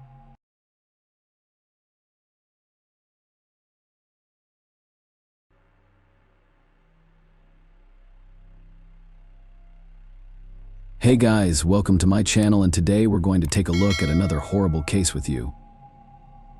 A young woman moved to another city for her studies and stayed with an acquaintance. Well, what happened next seemed more like a twisted plot of a detective movie than a real-life situation. For several years. This story troubled the police until the unexpected truth finally came to light. Jonah Berry was born on October 26, 1983, in the small American town of Bristol, Tennessee. She was lively and sociable, had many friends, and was always the life of the party. During her school years, she was also part of the local cheerleading team. After high school, Jonah enrolled at East Tennessee State University, where she studied psychology and criminalistics. While studying, she also worked part-time at a children's educational center. During her time at the university, she met a guy named Jason White. They dated for several years, and shortly before graduation, they got engaged in late 2004. When Jana was 21 years old, she decided to pursue a master's degree in psychology, which required her to temporarily move to Knoxville to study at a different university. After working at the Children's Center, she realized her passion for this field and aspired to become a child psychologist. Meanwhile, her boyfriend continued his studies in another state, aiming to obtain a law degree. Despite the distance, the couple communicated every day and started preparing for their wedding, which was only a few months away in Knoxville. Jonathan planned to find her own accommodation, but for the first few weeks she stayed at her friend Jason Amami's apartment. He had studied with her and her boyfriend at the university, and after graduating he moved to Knoxville, where he lived in a 2-bedroom apartment and agreed to host his friend. Until she found a place of her own, Jonah found 2 part-time jobs at a jewelry store and a children's hospital. On the evening of December 5th, after finishing her shift at the store, she went to the shopping center to buy Christmas presents. When she returned home, she packed some gifts intended for the children at the educational center, chatted with her apartment neighbor, and went to her room. There, she talked to her boyfriend on the phone and went to sleep. Around 4 a.m., Jason Amami woke up to a woman's scream. He thought Jana had a nightmare and headed to her room. At that moment, a man emerged from the room and Jason noticed a knife in his hand. The assailant immediately attacked him and delivered several blows. The young man tried to defend himself and at some point managed to fend off the attacker, pushing him away, and ran out of the apartment.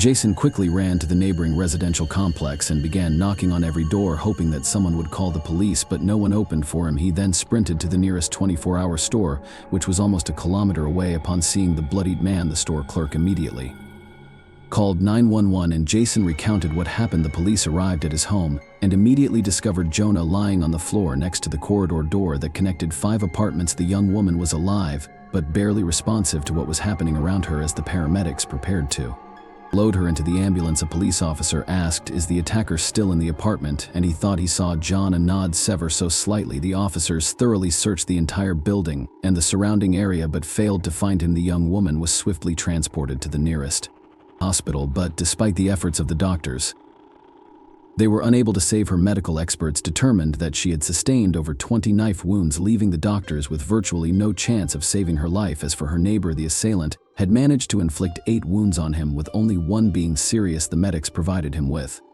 the necessary care and his life was not in danger. Meanwhile, detectives began investigating the crime scene. From the bloodstains in the corridor, they deduced that the young woman had attempted to reach out to her neighbors and seek help, but none of the 4 residents had opened their doors. Next to the door to Johnny's room, investigators found the murder weapon, a kitchen knife belonging to Jason. The assailant had struck with such force that the blade had bent. In addition, the police discovered blood traces near the back door of the apartment and on the staircase leading from the 2nd floor to the street. Considering that Jason and Jonah had exited through the front door, the detectives made the most obvious conclusion: the murderer had left the crime scene through the back door, and another lead awaited them in Jason's room. They found a partial footprint that the perpetrator may have left when following the apartment owner and launching the attack, considering the brutality with which the killer had dealt with the young woman. The police suspected that the crime was personal in nature. Their first step was to closely scrutinize Jana's fiancé, despite him being approximately 1,000 kilometers away from Knoxville. All friends and relatives attested to the couple having a wonderful relationship, and there seemed to be no motive for the fiancé to commit such a heinous crime. The young man only learned about his fiancée's death at 10 a.m. when her mother called him. He said that after hearing the news, he fainted and took a long time to recover.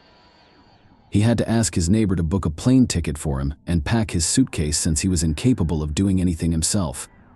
Detectives thoroughly examined his alibi and concluded that he physically couldn't have traveled to Knoxville and returned by morning. As a result, he was eliminated as a suspect, and the investigators turned their attention to Jonah's neighbor, unlike the victim's fiancé, whose neighbor had no alibi. Jason was in the same apartment as her and could have committed the crime. Friends and relatives of Jonah were also suspicious of him, with some considering him the most likely killer. Others accused him of fleeing the apartment and leaving the young woman alone, leading the victim's parents to not even want him to attend her funeral immediately. After Jason was discharged from the hospital, the detectives began interrogating him. The young man stuck to his initial version of events. He woke up to a scream, saw an unknown man, and was attacked. When he managed to push the assailant away, Jason rushed the front door and ran outside, attempting to reach his neighbors. He believed that Jana had also managed to leave the apartment since he no longer heard her screams. However, the police were hesitant to believe this account. The first thing that made them suspect Jason was his injuries. 7 out of the 8 wounds proved to be non-life-threatening, and the last one on his right hand could have been sustained during both defense and attack. Furthermore, forensic experts found no signs of forced entry into the apartment, indicating that the perpetrator was already inside. Jason himself mentioned that he had taken out the trash through the back door that evening, but couldn't remember if he had locked it or not. Detectives continued to press him, paying particular attention to the door he used to run out onto the street. Jason insisted that it was the front door, but the police suspected he was lying. If he had exited through the back door, it would explain the bloody traces near the door on the stairs. In that case, it would further implicate him. Additionally, the police accused him of using and selling illicit substances and behaving aggressively when unable to obtain a dose. Jason denied all of these allegations, but the investigators kept bombarding him with various accusations. After spending several hours with Jason at the police station, the detectives offered him a polygraph test, and he agreed. They brought in an expert who asked leading questions, and at the end of the interview informed him that the polygraph indicated that he had given false answers. Upon hearing this, Jason entered a state of close to hysteria. He screamed that he had nothing to do with the crime and feared for his life as the real perpetrator was still at large. However, the detectives didn't believe him. Nevertheless, they couldn't arrest him for murder since there was no evidence against Jason. They had to wait for the laboratory experts to finish examining the few pieces of evidence found in the apartment. Then an unexpected turn of events occurred with the knife used as the murder weapon. 3 DNA samples were found, those of the deceased young woman, Jason, and an unknown male. The unknown male's DNA was also discovered in Jonah's room on the back door handle and on the staircase used by the perpetrator to flee. Furthermore, a fingerprint left by the victim's blood was found on the knife handle, and it didn't match Jason's fingerprint. These discoveries made the police doubt that he was the killer. The evidence confirmed that someone else was indeed present in the apartment that night, but comparing the DNA samples to existing databases yielded no results. Despite the detectives no longer considering Jason as the murderer, public opinion remained against him. He was accused of fleeing and abandoning his girlfriend instead of trying to protect her. In addition to that, Jason began to suffer from post-traumatic stress disorder. Soon another interesting fact emerged. It turned out that the polygraph operator had simply misinterpreted the instrument's readings. In reality, there were no signs indicating that Jason was lying. Furthermore, the police had no actual evidence linking the young man to illicit substances. They accused him of it solely to exert additional pressure. Most importantly, the police initially downplayed the severity of the injuries Jason sustained, but in reality he had suffered serious harm, with his lung and neck being severely damaged. Full recovery was unlikely due to these police reports. The insurance company only covered 25% of the medical expenses, and Jason experienced significant financial difficulties after he ceased being a suspect. The police began questioning Jason as a witness, and based on his statements, they created an approximate profile of the attacker. The situation was complicated by the fact that Jason couldn't clearly see Asiana's face as the room was dark, and the perpetrator immediately attacked him. When he exited the room, detectives also discovered something interesting in Jonah's room: a camp, and near the back staircase there were scattered discs and a stereo player. Initially they assumed these items belonged to the victim or Jason, but Jason denied it. According to him, none of those belongings were in his apartment, implying that the killer left them behind. The investigators handed the approximate portrait of the suspect to journalists, and after its publication in the news, the police received hundreds of potential leads. People provided information about acquaintances who even remotely resembled the portrait, and the detectives followed up on each lead. One of them seemed particularly intriguing to a detective. They were informed that in the vicinity of Jonah's murder, there was a group of teenagers known for breaking into houses to commit theft. One of them, a 19-year-old named Michael Perkofow, resembled the suspect's portrait, and the police began searching for him. It wasn't easy since the young man was already wanted for theft. However, now that he was suspected of potential involvement in the murder, dozens of police officers joined the search. They eventually located him and brought him to the station. The investigators immediately noticed his footwear. The pattern on the soles resembled the footprint left by the killer. They collected a DNA sample and fingerprints from him and sent everything to the experts. Meanwhile, they interrogated him, and during the questioning, the detectives were in for an unexpected surprise. Michael confessed almost immediately that he and his friend had indeed broken into Jonah's apartment that night. According to Michael's account, their intention was to steal valuable items from Jonah's apartment, but his friend grabbed a knife and attacked her. However, the detectives quickly became skeptical of his story. Firstly, the details Michael provided didn't match the actual facts, and secondly, there were no traces of the presence of 2 outsiders at the crime scene. The laboratory result only confirmed their skepticism. Michael's DNA and fingerprints did not match those found at the murder scene. The same applied to his shoes. The pattern on the soles was different from the footprint in Jason's room. Eventually, the police realized that the young man was simply lying. As strange as it may sound, such situations occur quite often. Many high-profile cases involve individuals who take on someone else's guilt. Some do it to seek attention, while others lie in hopes of receiving rewards for information. It's unknown what motives drove Michael, but his story turned out to be fabricated. Since then, investigators have interviewed over 1,000 potential suspects and collected around 400 DNA samples. But they haven't found a single match. From the early weeks of the investigation, a reward was announced for information leading to the resolution of the case. The amount increased each month and reached $60,000 in December of 2005. 1 year after the murder, the state governor added $20,000 from his own pocket, which further drew public attention. Despite the numerous leads, all of them proved to be dead ends, and the case remained unresolved for several years. In 2007, the victim's parents decided to advocate for changes in the state's legislation. They found it astonishing that the perpetrator's fingerprints and DNA were not found in any of the databases. Considering the brutality of the crime, the parents refused to believe that it was his first offense. Later they learned that under the laws of Tennessee, fingerprints and DNA samples were only taken from convicted criminals. Jonah's parents resolved to rectify the situation and participated in the creation of a new law that mandated the collection of these samples from all individuals arrested for violent crimes. The authorities supported this initiative, and in May of 2007, such a law was enacted. 2 months later, a breakthrough finally occurred in the case when the police arrested 22-year-old Taylor Lee Olson for violating the terms of his parole. The man had been convicted of theft, and during a search of his home, marijuana bushes were discovered, leading to his rearrest. Olson had an extensive criminal history, primarily consisting of thefts, check forgery, and car thefts.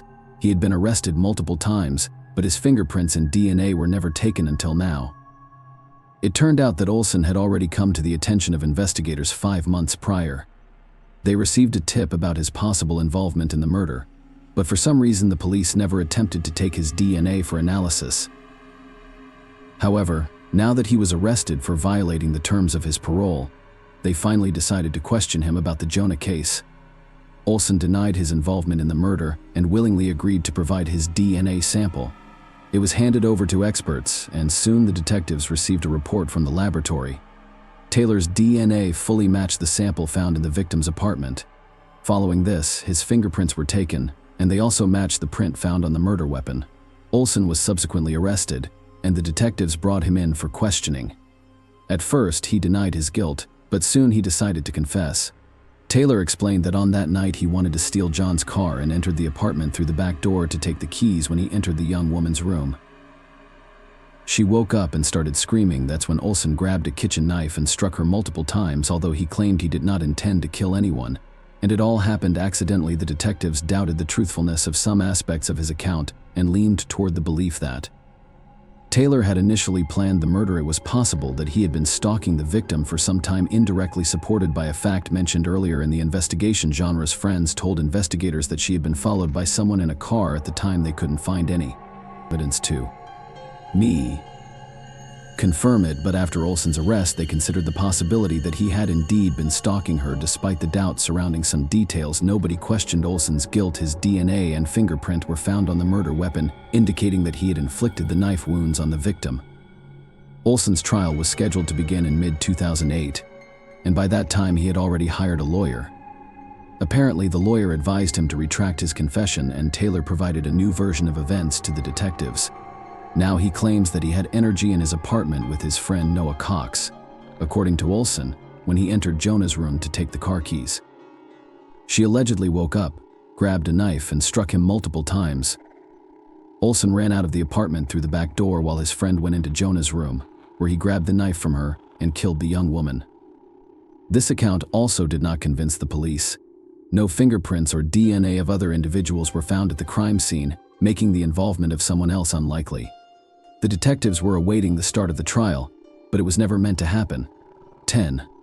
On March 28, 2008, Taylor Olson ended his life in his prison cell, according to notes addressed to his family. Jonah's relatives and the police were found next to him in the letter to the detectives. He once again claimed that his friend Noah Cox was the actual killer and apologized to Jonah's family and his own.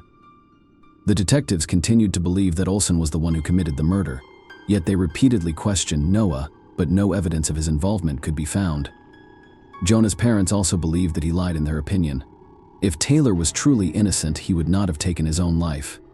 It was much more likely that he simply didn't want to spend his entire life in prison, and for several months after his confession, Olson continued to maintain that he entered the apartment alone and that no one was with him. If he was trying to protect his friend, why did he suddenly retract his confession and start accusing him of the murder? Share your opinion with us in the comments, and subscribe to the channel for more.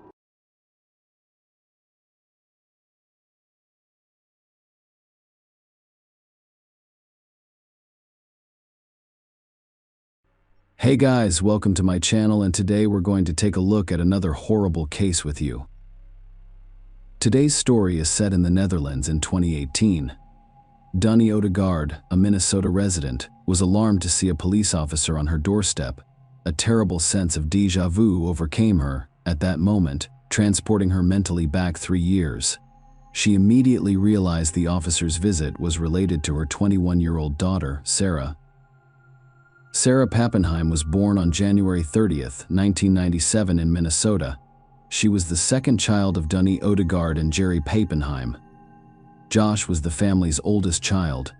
He and Sarah were very friendly, and their close relationship grew stronger as they got older. When Sarah was in 2nd grade, her family relocated from Minneapolis to Redding, California. She graduated from Foothill High School in 2015, where she also played drums in the school band. Sarah was passionate about music in general, and drums in particular. She was an accomplished drummer who regularly participated in weekly jam sessions at reading venues. Sarah not only stood out for her drumming abilities, but she was also one of the few female drummers performing on stage. Sarah moved back to Minnesota with her mother and brother when she was 18 years old. By this point, her parents had divorced. She went on to play drums in various Minnesota venues before meeting famous blues guitarist and singer Bernard Allison through music. He was impressed by Sarah's performance, and she began to occasionally attend his concerts. By the age of 19, Sarah had become a local celebrity among blues fans, and her stunningly wide smile earned her the nickname Ronald McDonald. Josh was deeply hurt by his parents' divorce. He had been dealing with depression and mental health issues for several years. Nobody close to the guy at the time could have predicted how it would all end.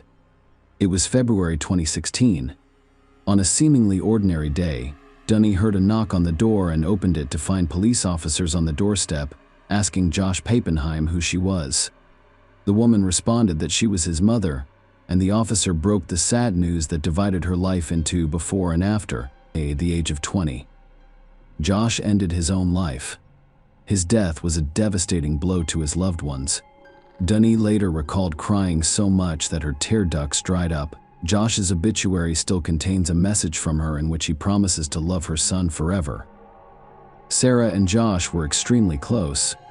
She was devastated by his departure, as well as the fact that her brother chose to die rather than allow the pain to consume her. Sarah decided to study psychology so that she could help people with mental health issues in the future. She had long been in contact with a man named Nico Carson. Sarah decided to travel to the Netherlands, where the guy lived. She enrolled at Erasmus University in Rotterdam, where she started studying psychology. Nico assisted Sarah in coping with her brother's death, with her studies and in general, as a native speaker in any way he could. Sarah's love of music persisted even as she focused on her studies at work. She wrote to Bernard Allison, with whom she had previously performed on stage and maintained a friendship, that she had nearly saved enough money to purchase the drum kit she had desired for so long. Bernard Allison and his band went on a European tour in January 2017. Sarah arrived at Allison's performance in Germany on January 30th, her 20th birthday, with Nico, and as soon as Bernard noticed her, he called her to the stage. After wishing her a happy birthday, he invited Sarah to sit at the drum kit and participate in a performance, just like the good old days. This recording was made on that same day. Sarah lived on the 3rd floor of a complex in Rotterdam, about a mile from the university. 2018 was coming to an end, and she wanted to spend Christmas back home in the United States. Her flight was scheduled to take place a week before New Year's Eve, but on December 12th, everything changed. Dunny Odegaard saw a police officer on her doorstep, as she had in 2016 when her son died. When the officer began questioning her about her daughter, the woman's legs shook. She knew in her heart what was being said. She couldn't believe it had happened again. When the officer realized Sarah Pappenheim's mother was in front of him, he broke the news to her daughter had died. Dunny lost consciousness after hearing these words. She has 2 children. Her son died when he was 20, and she has now also lost her daughter. Sarah was 21 years old. As previously stated, the girl lived in a 3rd-floor complex populated primarily by students. Sarah had rented an apartment there for the past year and shared it with another student, who was also a double bass player. Sarah Joel Schelling was a talented musician, and music was their common ground. Sarah was a very outgoing person who was always smiling, unlike her roommate. Joe's only friend was Sarah, Even though he had a temper and occasionally quarreled with her, Sarah did not want to abandon him with his problems and relocate to another apartment because she remembered what had happened to her brother. She told her mother that she could always calm Joel down when he became angry at someone. However, over time, the situation deteriorated. Sarah wrote to her friend Adam in Wisconsin 6 days before she died, saying she was afraid of her roommate because he had threatened to physically eliminate 3 people he didn't like. Sarah wrote, "I have to go to the police." Sarah had called her mother a few days before her death and informed her that her roommate's behavior was becoming increasingly bothersome. Dunny instructed her daughter to look for another place to live right away and to stay as far away from Joel as possible until she moved out. Sarah and Joel's next-door neighbors called the police on Wednesday, December 12, 2018, at 12:20 p.m. after hearing them fight loudly, and Sarah screamed in horror. When the police arrived and entered the apartment, they discovered Sarah unconscious on the floor, with multiple stab wounds all over her body. Unfortunately, attempts to resuscitate her failed and she died. Her roommate was not present.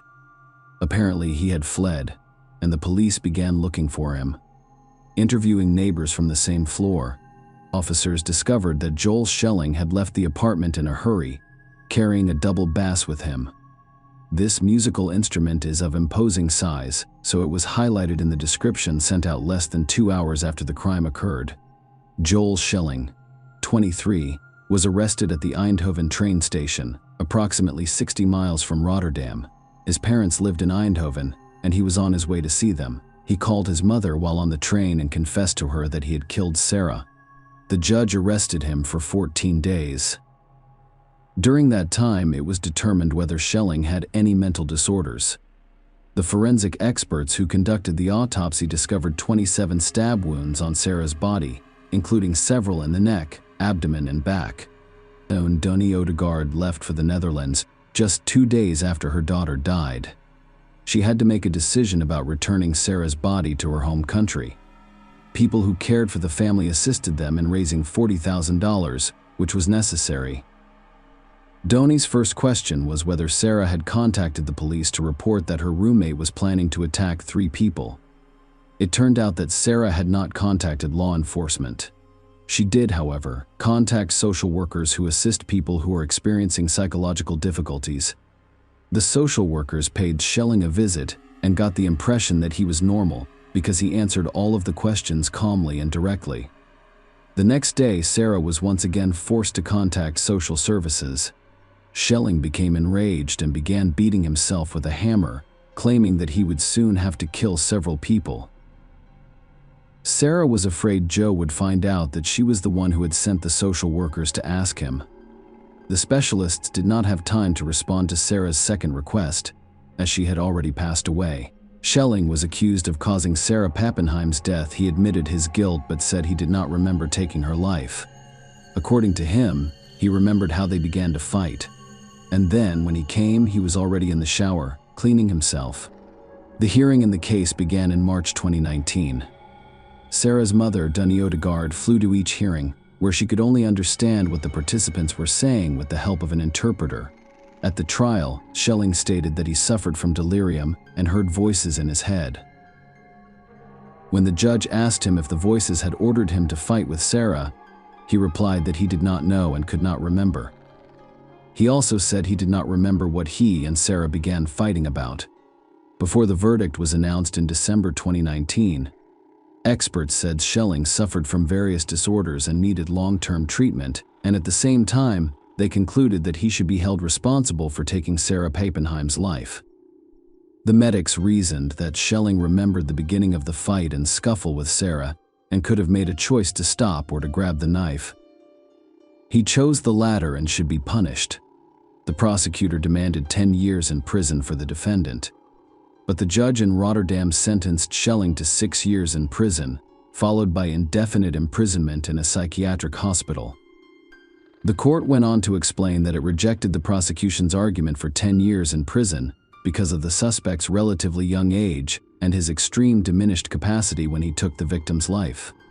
The suspect cannot therefore be fully blamed for the proven fact. Upon sentencing, The court released a detailed statement explaining that, considering the severity and unpredictability of the crime as well as the serious psychological disorders of the suspect, the court deems recidivism of a violent crime very likely because the suspect suffers from chronic disorders that require prolonged treatment and guidance in a clinical setting. It characterized the psychiatric detention as a punitive measure for Schelling, who has said he's willing to participate in treatment for depression and other disorders. He will remain held under treatment until the court, which will review his status every 2 years, determines if he is well enough to be released. The court also ordered Schelling to pay €68,700 in compensation to Sarah's family. Dunny Odegaard was furious at the sentence, saying this is not justice. Schelling was expecting a minimum of 10 years in America. The woman said Schelling would have faced life imprisonment or capital punishment so that he would never have the opportunity to do something like this again. She also expressed concern that after just 4 years, Schelling could be released from prison on parole, promising to do everything in our power to keep him behind bars as long as possible. There was also an investigation into the social workers Sarah had called in, and it was concluded that they could not be blamed because they were not competent enough to determine the disorders that Schelling was diagnosed with. Share your opinion with us in the comments, and subscribe to the channel for more.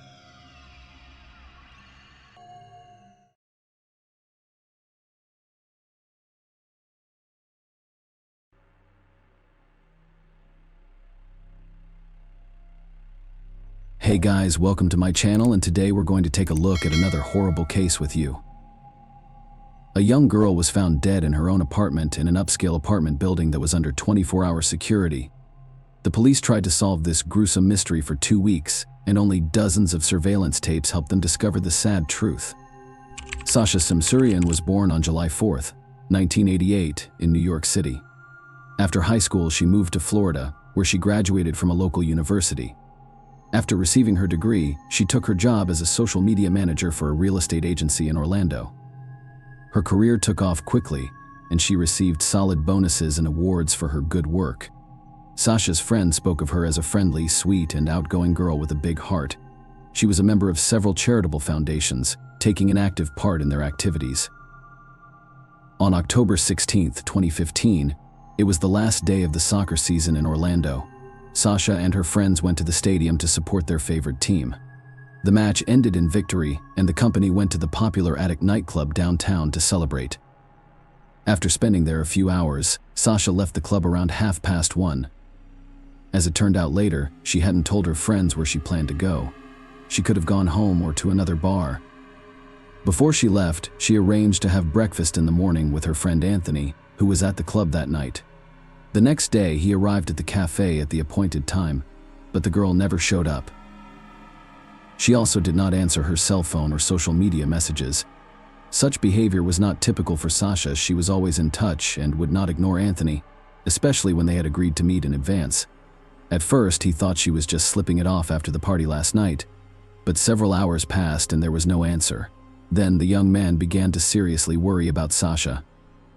Anthony, along with 2 of Sasha's closest friends, went to her apartment in the secure Uptown Place apartment complex, where she had rented an apartment for the past 6 months. When they drove up to her house, they found the girl's car parked in the parking lot. Inside the car, the friends noticed a box of children's toys. On that day, Sasha was supposed to go to a baby shower at her acquaintance's house, but the gift was still in the car. When they got to the door of the apartment, they started knocking and calling out for Sasha, but all they got was silence. It all looked extremely disturbing, and the friends decided to call 911. The squad arrived at her house around 8 p.m. The cops asked the guards to open the apartment door with the spare key and went inside.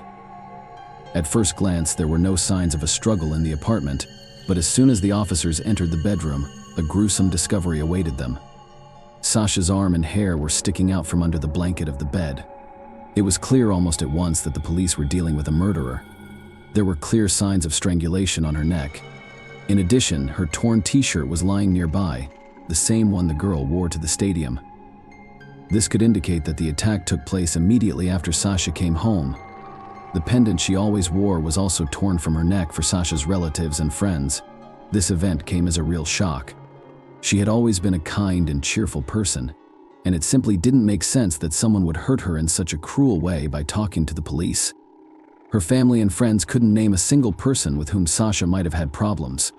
Detectives began their search for evidence, and the first thing they noticed was the persistent smell of detergent in the apartment. He only partially succeeded, however. Detectives also found an empty contraceptive wrapper in the hallway and a shoe print near the girl's bed. Once in the bathroom, they found that the toilet seat was up, despite the fact that the girl lived alone. Experts found a fingerprint on it that didn't belong to Sasha. Clues were found in the apartment, and in addition, there were no keys. No smartphone and no purse belonged to Sasha. Soon after came the report of medical experts. They confirmed the girl died of strangulation. One of the doctors said he had never seen such severe injuries to the neck, as in this case this would seem to indicate that the attacker was physically well prepared.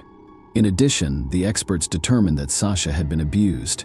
They were also able to find a DNA sample from an unknown male on the girl's body. Unfortunately, there were no matches with him in the databases. In the meantime, the detectives began searching for witnesses and first questioned the security guard who was on duty that night. He was 33 years old. Stephen Duxbury, a former Marine, said the management of the apartment complex had hired men with impressive experience in the police army and other specialized services, but even that did not help Sasha. Stephen said he saw the girl that night. He said she was very drunk and tried to get into the building, but she couldn't. The girl was missing her case badge and smartphone. According to the rules, the security guard could not open her door without a pass ID or proof of her residency for this reason. Stephen refused to let her in. Some time later, he went on a routine patrol and saw that Sasha had somehow made it onto the compound. After all, he assumed that the girl had entered the building with another resident who opened the door with her pass, but the girl ran into a new problem. To get into the apartment, she needed a key, which she did not have. Each door in the complex also opened with a code lock, but Sasha couldn't remember the right code. She'd turn to Stephen and ask him to walk her to her car to look there for the keys again. Without the guard with his pass, she would no longer be able to get into the complex. Steve went with her, but there were no keys in the car. Sasha suddenly stated that she remembered the code to the door, and they went back to her apartment, but there again the girl was unable to enter the correct password. After the guard said he had to go back to his post, he promised to help her solve the problem if at the time of his next round Sasha still could not remember the right code. However, the next time he went to patrol the area, Sasha was nowhere to be found. It was not until the morning that Stephen noticed her in the company of a man he had not seen in the complex before. The guard failed to describe his appearance in detail, so the police had to look for this unknown man practically at random. We could only hope that this man might have been caught on one of the 15 security cameras set up on each floor of the building and near the exit. In addition, the detectives requested footage from cameras located along Sasha's route from the club to his home, a 10-block stretch. On such a stretch, that was almost 100% chance that the girl was caught in the lens of at least a few cameras. After starting the footage from the club and the surrounding area, investigators immediately spotted Sasha. They could see her leave the establishment and head in the direction of the house. She stood out with her brightly colored outfit. She was wearing white pants, a purple t-shirt, and flip-flops. You could see these dark shots that the girl was stumbling and staggering slightly. This indicated that Sasha had been drinking quite a bit of alcohol in the club, which matched the security guard's testimony. It was also apparent that Sasha left the club alone a little later. Another camera caught her, and this time she was working in the company of two girls. The police showed her pictures to Sasha's friends, but no one recognized them. They led the detectives to believe that the three met on the street. It was important for the detectives to find these girls because they might have valuable information. To do this, they sent their photos to the local media, and soon the women were identified. During the interrogation, the girls said that they saw Sasha on the street. At that moment, two men approached her and tried to get acquainted with her. Given that it was late at night, the girls were afraid for Sasha and decided to walk home with her. This helped get rid of those annoying men. After walking some distance, the girl suggested that Sasha call her an Uber since she didn't have her phone or any other personal belongings with her. They went with her to her house and waited until she got into the house. Even though you didn't have a pass, Sasha had to wait for some other gas to open the door.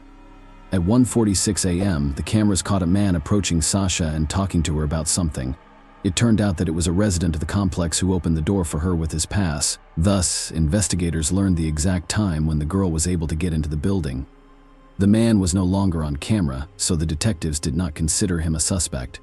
The cops continued to study the footage, and 20 minutes later, they noticed something else interesting. All the cameras in the building also recorded sound, and at one point outside the camera's field of view, they heard footsteps.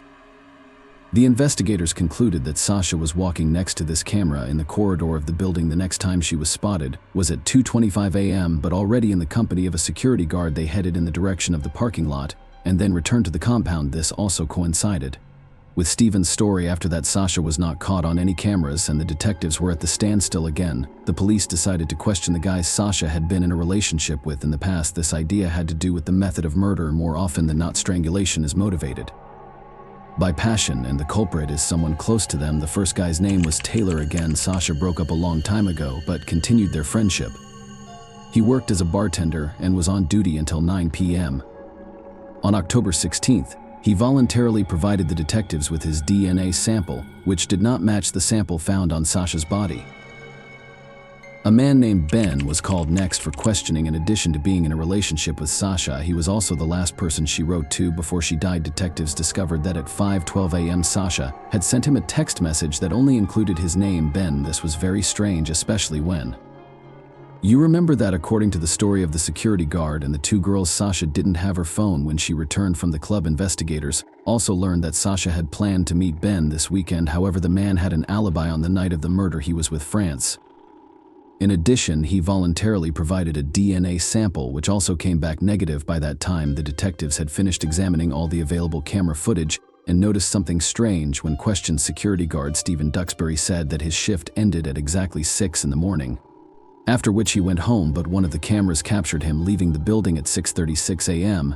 And that was not all. He was holding 2 large trash bags with red handles. Exactly the same ones were lying in Sasha's apartment. After speaking with the management of the apartment complex, the police learned that it was not the responsibility of the security guards to take out the trash. A logical question arises: why was Stephen late for work for almost an hour, hiding this fact from the police and carrying garbage bags allegedly taken from Sasha's apartment? Given all the suspicious points, investigators offered the security guard a polygraph interrogation.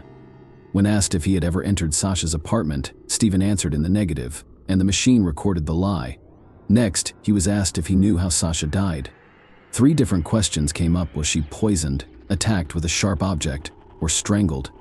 Stephen's post jumped sharply. Information about the girl's cause of death had not been released anywhere, and the guards simply couldn't know. Even when the police came to Sasha's apartment with the other guards, they were not allowed inside. It turns out that Stephen could only know the correct answer if he was in the girl's apartment at the time of the murder. Despite all this, it is almost impossible to convict a person on the basis of a polygraph reading alone, so the police had to look for additional evidence.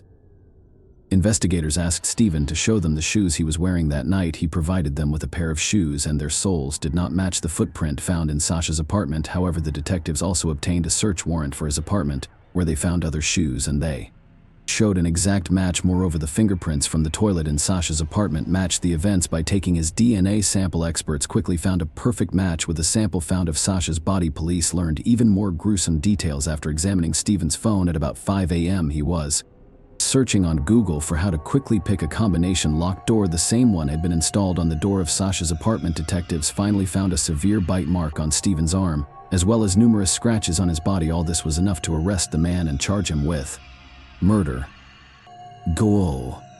With that set of evidence, no one had any doubt about the conviction anymore. According to the investigation, Stephen saw that Sasha was heavily intoxicated and decided to take advantage of it. After waiting for some time after the girl entered her apartment, he opened the electronic lock and then he abused and killed the girl. Only one question remains unclear. Judging by the bites and scratches on Stephen's body, Sasha struggled to fight back and most likely screamed. How come none of the neighbors heard that the house she lived in was quite old, and the noise insulation there must have been extremely mediocre? After Stephen had finished with Sasha, he began to cover his tracks. The man took cleaner from her closet, spilled it all over the apartment, and even on Sasha's body. He then collected all the evidence into bags, which he later got on camera, with apparently he either didn't think about the fingerprint on the rim of the toilet bowl, or he forgot. Stephen's trial began in November 2017. His lawyer immediately demanded that several key pieces of evidence be excluded from consideration, because his client had allegedly been misled. This included boots found in his apartment, as well as polygraph evidence. The news media hyped the story as if the judge was ready to honor the request, but that never happened. All the evidence remained in the case file. However, even without it, Stephen's chances of an acquittal were too small. The lawyer also tried to play on the fact that the investigation did not have any camera footage showing his client entering Sasha's apartment, but this attempt was developed by the fact that his fingerprints and DNA were inside the apartment. Finally, the lawyer stated that there may have been voluntary sexual intercourse between Stephen and Sasha that night, and when the security guard left, someone else broke into the apartment and killed her. Of course, this attempt also went nowhere. The trial lasted only a week, which is very short by U.S. standards. After a 4-hour deliberation, the judge handed down a verdict: life in prison for the murder, and an additional 15 years for the breaking and theft. After the verdict was pronounced, Sasha's parents made a speech. They thanked the police for their quick and high-quality investigation, expressed their condolences to Stephen's mother, who was present at the hearing. They noted that Stephen's parents had also lost their child that day shortly thereafter. Sasha's family sued the management of the complex, which was responsible for selecting security guards as well as the manufacturer of the code locks. During the proceedings, it emerged that other residents of the complex had repeatedly complained about Stephen's mobile station, but management took no action. As for the lock, lawyers for the Samsudian family insisted that the model did not meet security requirements. They cited as evidence an article that described how to open such a lock with a simple screwdriver in seconds in February 2019. They even tried to appeal his conviction, but the court dismissed his claim in memory of their daughter. Sasha's parents decided to help the families of other victims cope with their grief. With such a tragic experience under their belt, they could find the right words and phrases to ease their suffering. The outcome of this story is very sad. The man who had been tasked with guarding people turned out to be a murderer. Just a few queries on Google helped him open the door of someone else's apartment without too much trouble. The 2 girls who met Sasha that night deserve special mention. They didn't just call her a cab on their own account, but drove with her to make sure she got home and was safe. Unfortunately, it was within the walls of her own home that the main danger was. Such an alert.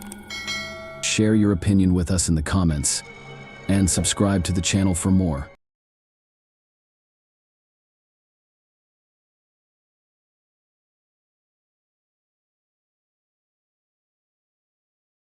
Hey guys, welcome to my channel, and today we're going to take a look at another horrible case with you. After horrific events disrupted the peaceful and unhurried lives of the residents of the small town of Maymai in the southern Philippines, Lovella Magwad was finally granted permission by law enforcement to clean her own home, which had been the scene of a terrible crime. As she wiped down the surfaces, she recalled how these rooms were once filled with prosperity, stability, laughter, and warmth. And then, someone ruthless took her 2 children's lives in a cruel and inhumane manner, leaving the shadow of tragedy over all familiar life.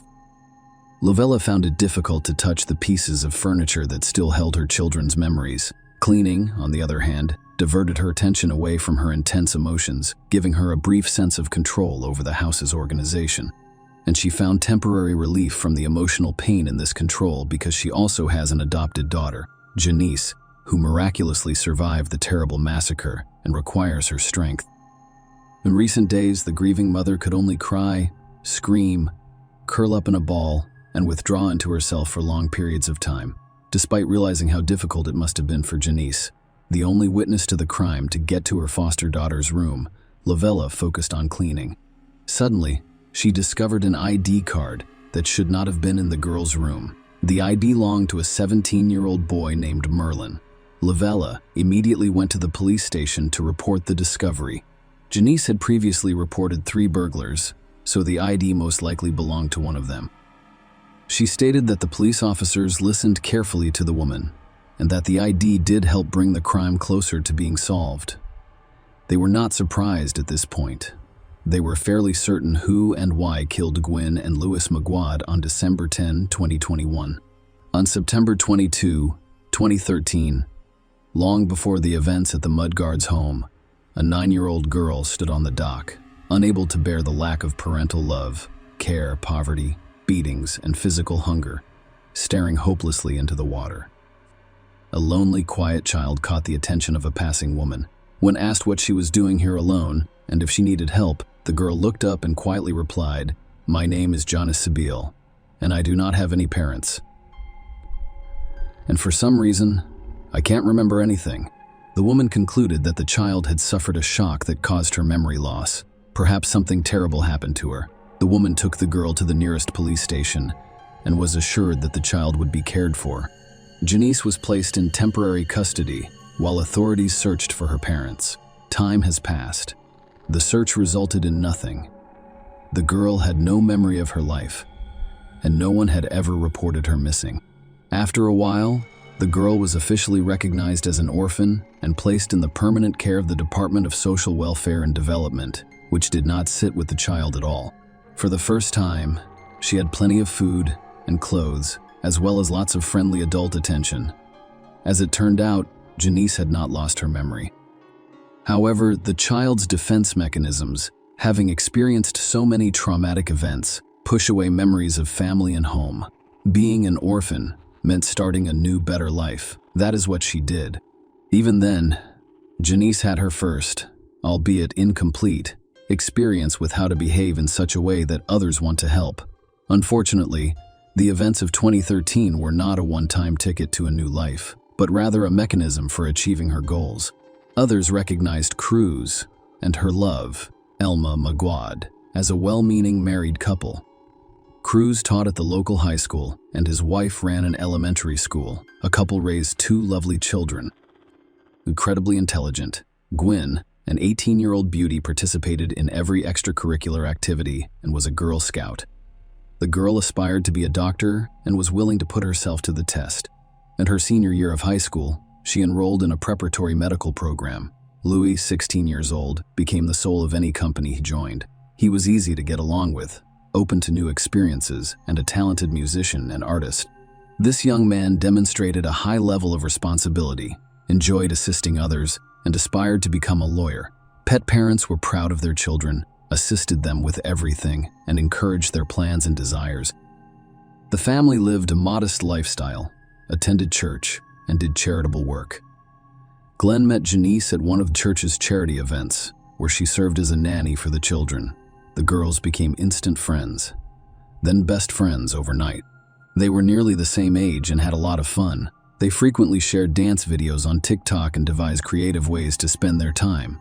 Louis enjoyed taking part in their activities. It didn't take long before the three of them became best friends.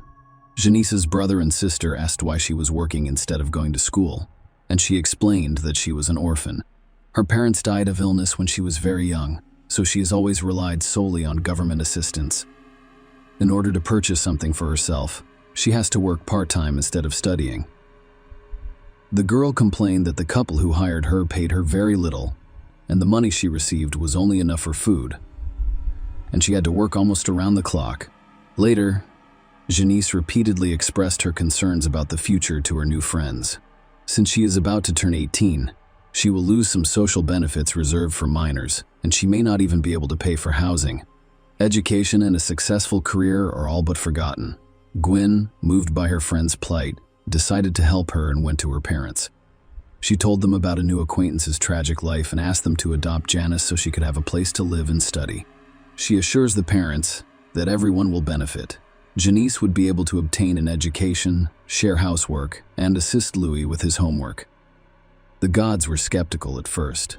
They worked as teachers, had a low income, and couldn't afford another child. In addition, there was no extra room in their house. Janice Louis even offered to sleep on the living room couch, giving up his room. The parents couldn't stand their daughter, and their sons repeatedly asked and agreed.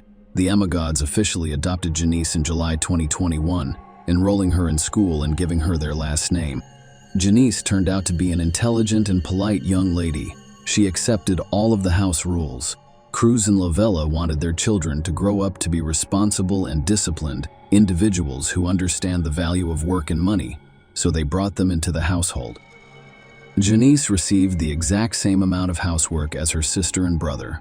The girl gladly performed her share of the duties and was always respectful of her foster parents. To express her gratitude to the family, she would occasionally get up early and prepare breakfast for everyone. The couple realizes they have not only helped the girl as Gwyn had requested, but they have also unexpectedly gained a second daughter, albeit a very old one.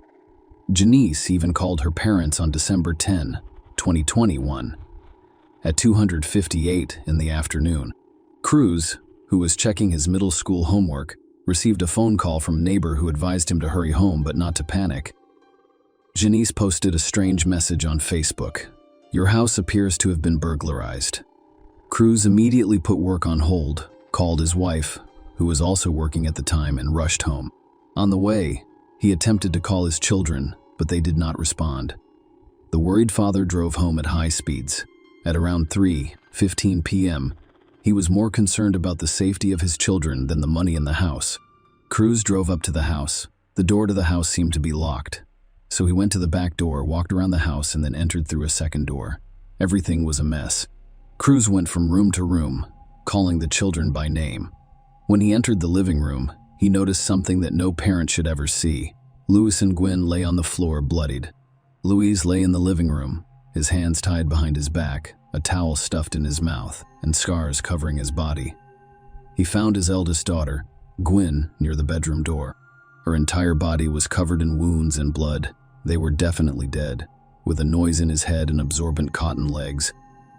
Cruz realized there had to be a third person in the house. He began screaming as hard as he could. "It's Janice." Cruz heard a quiet voice announce that Daddy was turning around. Cruz was relieved to see Janice alive and hugged her. Noting that her hair was wet, he questioned why it was wet, and the girl responded that she had just gotten out of the shower and, as a result of the water, had not heard his call.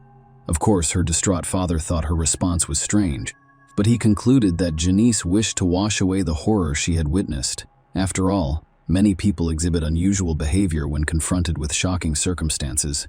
After ensuring she was unharmed, the man called the police. Police found a hammer, a baseball bat, a knife, and a broken wine bottle near the victims. In most cases, having multiple ways to commit a crime indicates that there is more than one perpetrator. The police handed over all of these items to the appropriate officers, hoping to find fingerprints on them before searching the house and gathering evidence near and around it. They also advised Cruz and Lovala to thoroughly inspect the items to determine what was missing. The officers conducted a thorough interview with Janice, the sole survivor. She explained that she and Gwen were in the room, while Louis was in the living room, when they heard screaming and the sounds of a fight. She and Gwen ran over to see what was going on and discovered two masked robbers beating Louis with a hammer and a baseball bat, as well as a third man holding a knife. They were terrified of what they saw. They revealed themselves with a muffled shriek. One of the thugs ran after Gwen. According to Janice, he did not notice her. She took advantage of the situation by running into the small bedroom, locking the door, and hiding under the bed. She lay there in shock, not daring to move. When she regained consciousness, she texted her mother, Lovala, and requested assistance. But her mother didn't respond. She was afraid to call the police because she didn't want to give herself away by ringing the phone or speaking. So, 12 minutes after texting her mother, she posted messages requesting assistance on her Facebook page. "Help. There are strangers in my home. I can only hide in my room right now. I do not want to die." One of those messages was seen by a neighbor who called Cruz 3 days after the terrible event, which shocked all residents of the town with its unfathomable cruelty. On December 15, the Philippine police established a special investigative team comprised of the best staff and specialists. The investigation team stated that a large amount of evidence and clues have been collected, and the case is currently classified as robbery and murder. However, they do not rule out other versions and will conduct a thorough investigation. According to other theories, the members of the investigation team expressed a growing belief that Janice was the key figure in the crime. Specialists compared evidence from the crime scene and witness statements to Janice's and discovered several significant discrepancies, leading them to classify the girl as a suspect rather than a witness. First, nothing was missing from the house, which seems strange considering the three bandits were planning a robbery. Cruz and Lovala stated that all valuables and money were in place. Despite the fact that the house had been turned upside down, only Gwen's cell phone remained missing. Second, the investigators discovered a plastic bag containing bloody pants and a shirt in a creek near Cruz's home.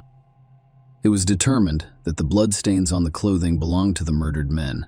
It appeared that the perpetrator, or one of the perpetrators, changed into clean clothes and fled following the murder. That is, he was unusually calm after committing the crime, which suggests premeditation and planning. A robbery went wrong, resulting in multiple murders.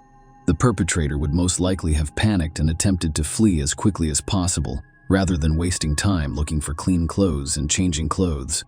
Given that the murdered men's parents did not confirm that any articles of clothing were missing, it is highly unlikely that the perpetrator threw the bloody clothes into the stream behind the house. Furthermore, there were signs at the scene indicating that the crime was emotional rather than cold-blooded. The brother and sister's bodies contained an excessive number of wounds and fractures. Gwyn even had a ear ripped off.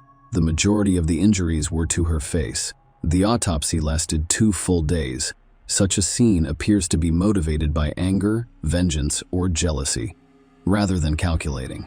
The perpetrator was clearly furious. The nature of the crime suggested a personal grudge killing. Third, the forensic medical report stated that the older sister died before the younger brother, which contradicted Janice's testimony because the younger brother was attacked first, and with as many wounds as Janice described, he was unlikely to outlive his sister, who had been bleeding for quite some time. Fourth, the murder weapons belonged to the family. The perpetrators had not brought them with them. The head of the family owned the hammer, which he kept in the laundry room drawer. Cruz was confident that only his eldest daughters, Gwyn and Janice, knew where the hammer was kept. According to the parents' testimony, the baseball bat discovered at the scene belonged to their youngest son, who had kept it on the second tier of the bed under a blanket.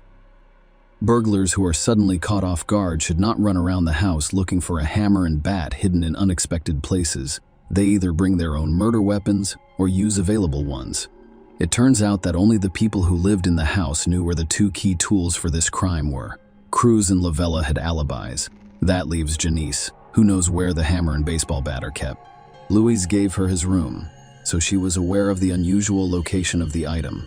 So, even if she wasn't the murderer, she was likely an accomplice because the perpetrator wasn't alone. Fifth, when Lavella received a text message from Janice requesting assistance, she called back right away, but Janice did not answer and later stated that after not receiving a response from her mother, she published a Facebook post. Dispatch data confirmed Lavella's Facebook post was quite long, and the emoticons did not fit with the behavior of someone who was afraid to move. Sixth, shock and panic could not justify taking a shower rather than calling the cops. A person is usually most vulnerable in the shower, and the water muffles the sound of approaching footsteps. So why did Janice shower and wash her hair, despite her claim that she was afraid of the 3 unknown men, because they might not leave? If Janice was confident that the burglars had left and was not afraid to alert them by making noises, why didn't she call the police before taking a shower? Most importantly, the autopsy revealed that Gwyn and Lewis died around 2 p.m., which means Janice waited about 48 minutes to text her foster mother and an hour to post on Facebook. The room she hid in had been ransacked. It appeared that the perpetrators had examined every corner of the small room but had not noticed. Janice, how could this be? By the time Lavella entered the police station with Merlin's ID, the lab report had already been received by the investigation team. Janice's fingerprints were found on the murder weapons, a hammer and a baseball bat. Of course, the implements could have carried the prints of the people who lived in the house. However, given the other inconsistencies, she was the primary suspect. Janice was taken to the station for formal questioning on December 18. She was informed about the ID she had discovered, the results of the forensic examination, and all of the inconsistencies. Janice immediately confessed to the crime, which surprised the detectives. She admitted that she and Merlin had killed Gwyn and Lewis. Janice and Merlin were arrested shortly after making their confession. The only missing item from the crime scene was discovered among the young man's belongings. Both young men were charged with first-degree murder and committed to juvenile detention without bail. It is unclear how Janice and Merlin met or what their relationship was. It is only known that Merlin was the same age as the girl and worked in the church, preparing everything required for church services. The young people were Facebook friends. After studying their correspondence, investigators discovered that they intend to murder Gwyn and Louise on December 1. That occurred 10 days before the tragedy. Cruz and Lavella were distraught and couldn't believe what was happening. Janice had always appeared quiet and well-mannered. They kindly took her in and treated her as if she were their own daughter, and their children adored her like a sister. Why? Why would she do such a thing? Janice attributed it to her envy of Gwyn, a wealthy and family-oriented parent. She was envious of Gwyn's easy success. In her opinion, the adoption was nothing more than cheap sympathy and a way for family members to validate themselves while exploiting her difficult life. I felt like a stray dog who had been picked up. If the mug gods had known how Janice truly felt, they would have attempted to help her understand, but they did not. Janice skillfully concealed everything behind niceness, and she made breakfast not out of gratitude, but because she felt obligated to. Janice was furious about all of the housework the gods made her do, believing them to be hypocrites who treated her like a servant rather than a daughter. The town erupted with outrage as soon as Janice's confession was made public. The residents couldn't believe that a 17-year-old orphan girl could commit such a heinous crime. As the outrage grew, people began to compare her to the heroine of the film Orphan, resulting in a drop in adoptions. The investigation team looked into Janice's background and discovered her mother and 2 younger brothers. It turned out Janice was not an orphan. Her family was extremely poor when she was a child. Her father gambled all of the family's money. The family was almost always starving. In 2013, the girl ran away from home while standing on the pier. She accepted the assistance of a concerned woman out of desperation. Having previously received food and warmth, for the first time in her life, she realized that the best solution was to forget about her parents and brothers forever. Her family was not looking for her. The lack of an extra mouth made their lives easier, but there was no money for searching. Perhaps her mother secretly wished her daughter was in better circumstances. Since then, Janice has realized that pretending to be an orphan is profitable because it allows you to get sympathy, food, and clothes instead of hunger and beatings, and she cannot be blamed for coming to that conclusion. Since learning the truth about the difficult childhood, the motivation has become clearer. Nobody could have predicted how far the Magwad family would go in adopting a traumatized and possibly mentally unstable child. When Janice told Gwyn about her difficult life and the impending lack of payments and housing, she had fully expected an invitation to stay at her friend's house. She was used to playing on sympathy and was willing to pay for cleaning and caring for Lewis. However, the girl did not expect the Magwad family to go so far as to adopt. It exposed numerous childhood traumas. Her entire time with the Magads had been spent observing other children's normal lives, longing for them while also feeling her own inferiority, abandonment, and carefully constructed psychological defense mechanisms. She was used to surviving and knew exactly how to do it. She suddenly had it all, everything she'd ever desired, having never received enough care and love from her relatives. She had no idea how to accept such care or how to experience well. At her new family, she found it difficult to accept kindness as natural. She was constantly searching for a catch.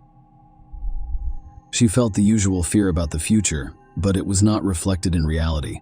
Her own experiences and emotional wounds influenced the care and love she gave to her adopted daughter. Instead of reassurance, Janice experienced tension. She wasn't sure how to be a daughter, but she knew how to be a hired worker.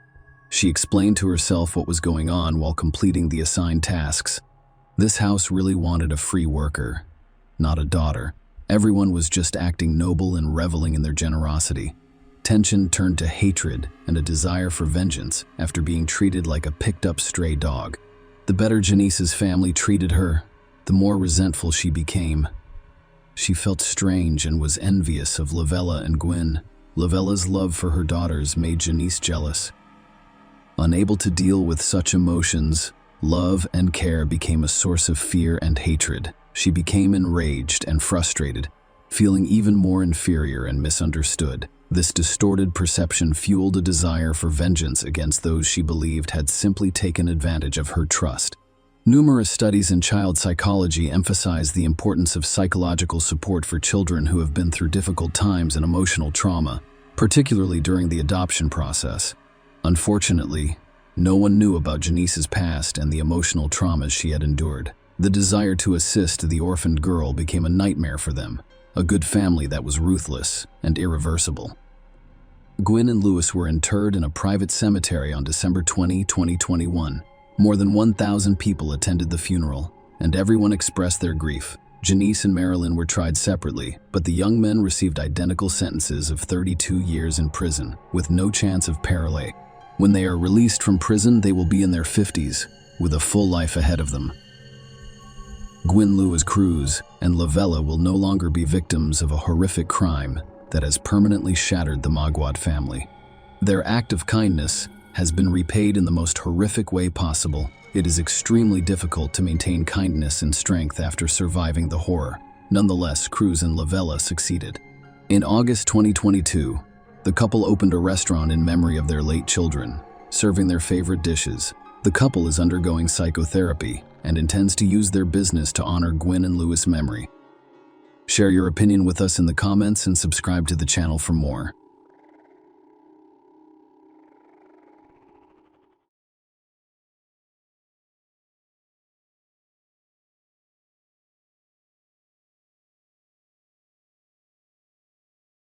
Hey guys, welcome to my channel, and today we're going to take a look at another horrible case with you. One summer day, in 2014, the New York Police Department received an unexpected call from a woman who wanted to speak with the detective working on the Shell Collin case. Deborah Holmes called and urgently requested a meeting with the investigators after learning such shocking news. They hoped that this unexpected call would help thaw the long, stagnant investigation into a tragic loss, which had been stalled for 5 years. It was about the tragic death of Shel Danishevsky, which caused a stir in Manhattan on New Year's Eve 2010. Shel Collin grew up on the West Side, surrounded by Orthodox Jews. Her family's deep roots in this close-knit community shaped her upbringing. Shel's transition from a happy childhood to a successful adulthood was marked by her love of learning and academic excellence. This thirst for knowledge eventually led her to a prestigious asset management degree, which opened the door to a successful career in the Swiss banking industry. Her rapid rise in the financial world saw her managing multi-million-dollar portfolios for clients in 1998. Despite a successful career in one of the world's wealthiest cities, Shel felt unfulfilled. She had a stable financial situation and a loving family. However, her dream of starting her own family and becoming a mother remained unfulfilled. In February 1998, you were determined to change your fate. Shel attended a Jewish singles event aimed at assisting those looking for a significant other. There, she met 26-year-old Rod Kovlin, a fellow banking professional. The young couple shared many common interests, both motivated by a desire for success and stability in life. Their connection was instantaneous and profound. The relationship blossomed quickly because they complemented each other perfectly, disregarding the significant age difference. Shel and Rod were inseparable, sharing every moment together.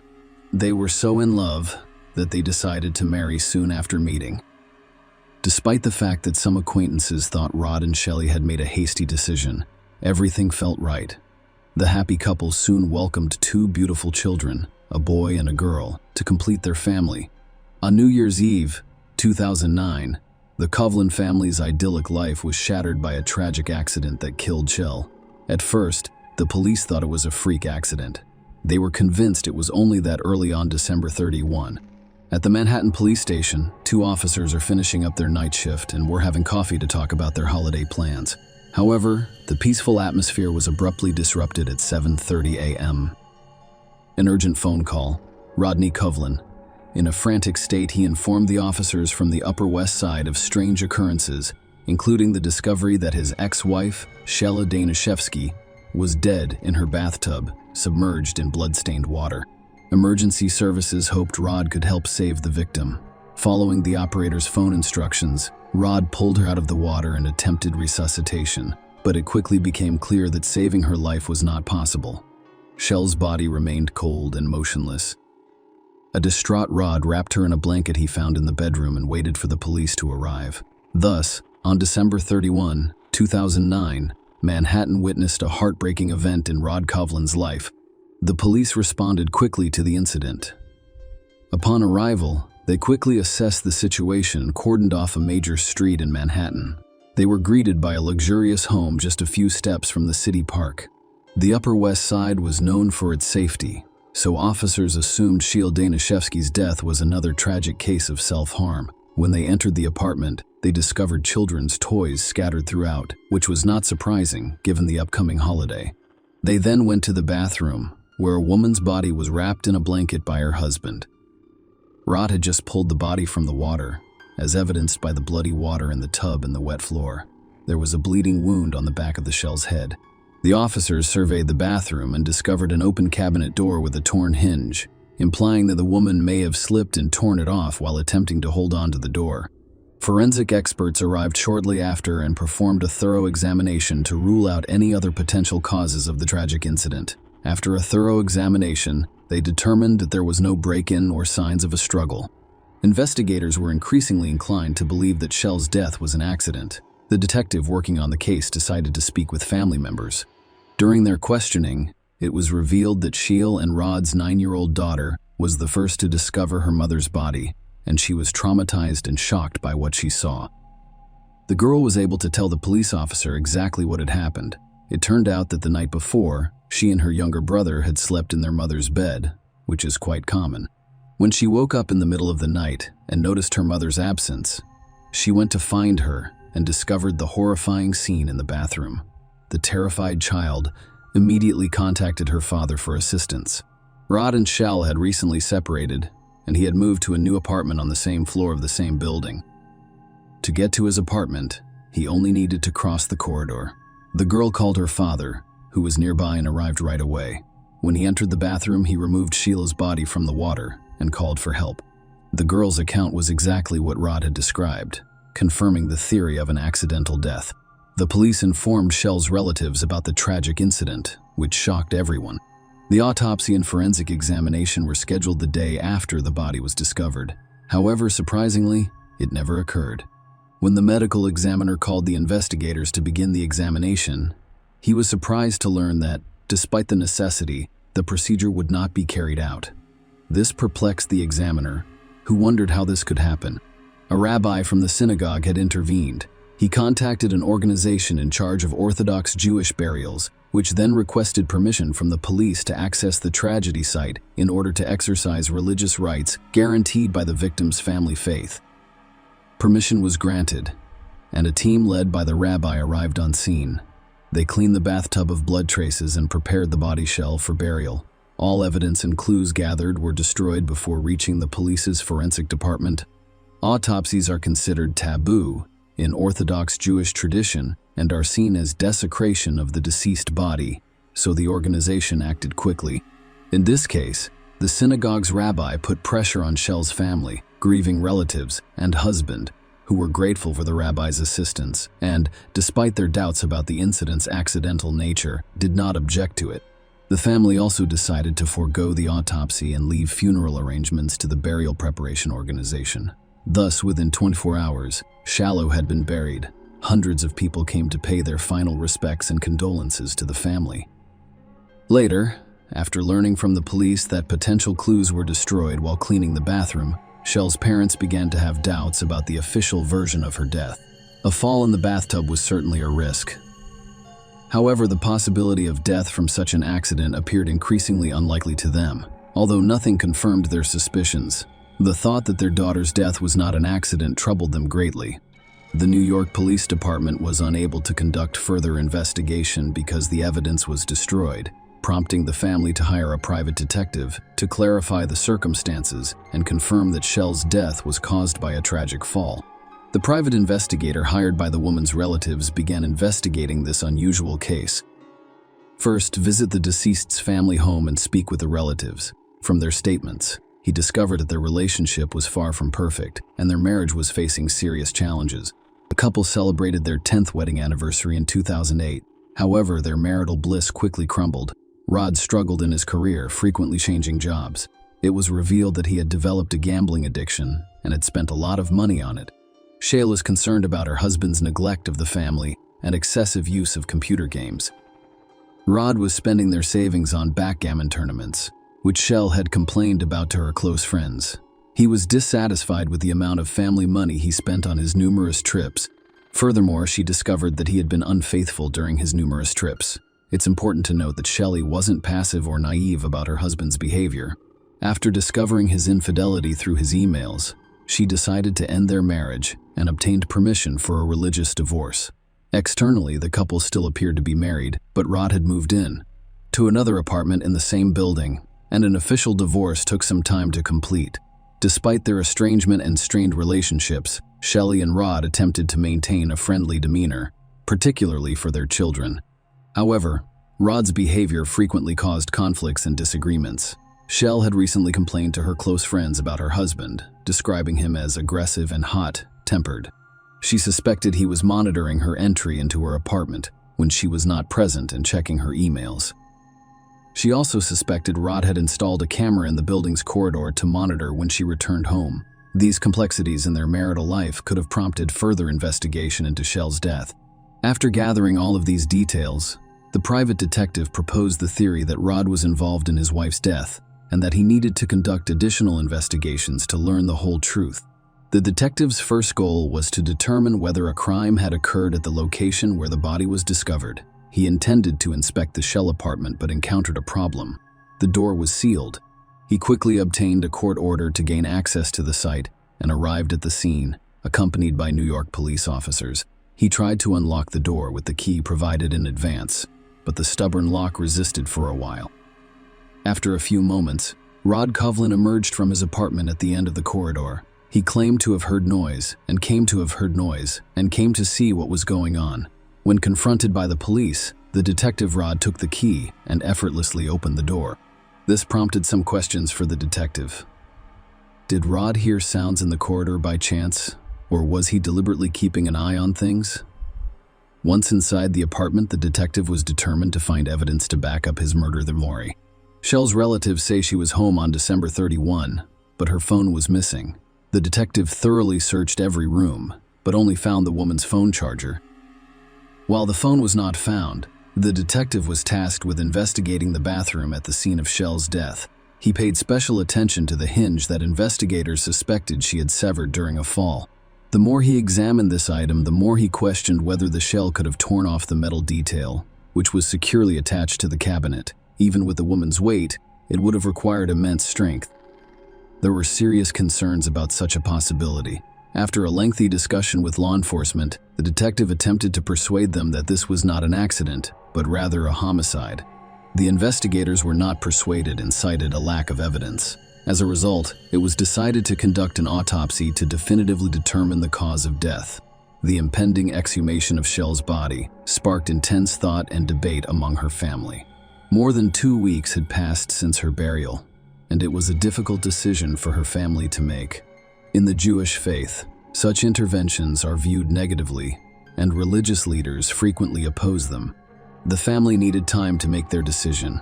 Despite the prohibitions, they believed it was critical to learn the truth about their daughter's death and consented to the exhumation. However, this step was complicated not only by moral considerations, but also because carrying out the exhumation required a special order from the prosecutor's office, which was difficult to obtain. Despite the family's consent, it took nearly 3 months to obtain the necessary documents. The exhumation and autopsy were performed. The results were startling. The examination revealed that Shell died as a result of asphyxiation caused by violent strangulation, which had broken her neck bones. As a result, the official account of her death changed. Her death could no longer be considered an accident, and the young woman was officially identified as a murder victim. The New York Police Department resumed their investigation into Shell's death after the autopsy results confirmed the detective's suspicions. Investigators began meticulously examining new details such as phone call records and bank statements, all critical information in a murder case. Aside from family members, everyone who interacted with Rod and Shell was questioned, including the nanny, housekeeper, and even the divorce lawyer. The lawyer informed the police about the couple's unusual behavior. Rod claimed at the first divorce hearing in May 2009 that he was unable to pay alimony due to unemployment.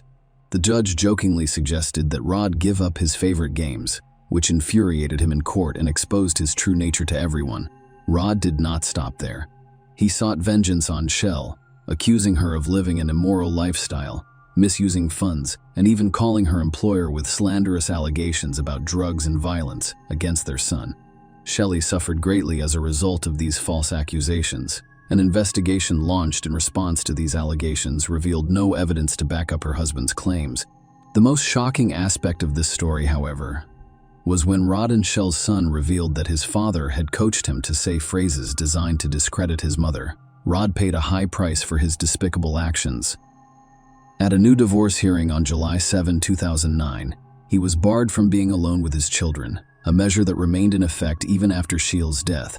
Rod was denied custody of his children, and a social worker turned them over to Rod's parents, inciting his rage. He most likely believed he would finally accept responsibility for his children. The police also spoke with a woman who had previously cared for Rod's children before being fired by him. She provided the detectives with intriguing information. It turned out that on December 30, Shelley had an expensive keratin hair treatment worth several $100s. After treatment recommendations included avoiding moisture and heat exposure for several days, which precluded bathing or showering. This begs the question of why Shelley would risk damaging her hair by disregarding these recommendations. Investigators suspected that Shield did not take a bath on the day she died. However, their conclusions lacked direct evidence and were insufficient to charge anyone with murder on their own. Detectives also looked at the building surveillance footage where the couple lived. On the day of the murder, they noticed Rod's unusual behavior. At 4 a.m., he left his apartment dressed as if he was going out. He returned after some time. The night watchman at the building's entrance, who was interrogated, found Rod's early morning departure unusual because he had never left so early before. The watchman remembered Rod asking if he needed anything, to which he said no. However, Rod returned a few minutes later with chocolate bars and offered them to him. The investigators believed Rod's actions were deliberate in order to create an alibi for himself. Rod was now the primary suspect, and the investigators' task was to prove his guilt using any means necessary. Their main question was what possessed Rod to murder his wife during the investigation. Despite 2 divorce hearings, Shelley and Rod remained legally married, which meant that without a will or divorce, the property would automatically go to Rod. It amounted to more than $5 million. Another critical point was that on December 31, 2009, Sheila scheduled an appointment with her lawyer to change her will, intending to exclude her husband. This was undoubtedly a blow to Rod, providing a motivation for the crime. Rod's potential loss of $5 million was undoubtedly a motivating factor. Because he was already a suspect, all of Shell's assets were transferred to a secure account pending further investigation into his involvement in the crime. It was obvious that if Rod had been monitoring his wife, he would have known about her meeting with the lawyer to remove him from the will. Investigators suspected Rod of installing spyware to track his wife. Shell was also seen returning home around 8 p.m. on surveillance footage. The night before, they were talking on the phone, which was never found after the crime. Now that they had confirmed that the phone was in the apartment, they decided to conduct another search of the crime scene. When the investigators returned to the apartment, they didn't have to search long. They couldn't believe their eyes when they saw Shell's phone calmly lying on her bedside table, plugged into the charger. No one noticed the device in this location during the initial search by the New York police or the examination by private detectives. Furthermore, during previous searches, investigators photographed the room, but the phone was not on the bedside table. There was only one explanation. Rod had returned the mobile phone to the shell-sealed apartment. It was unclear whether this was a foolish mistake or a deliberate taunt to the investigation. Rod was called in for questioning, but he had already retained a lawyer who advised him to remain silent. The investigators had to look for more evidence of his involvement.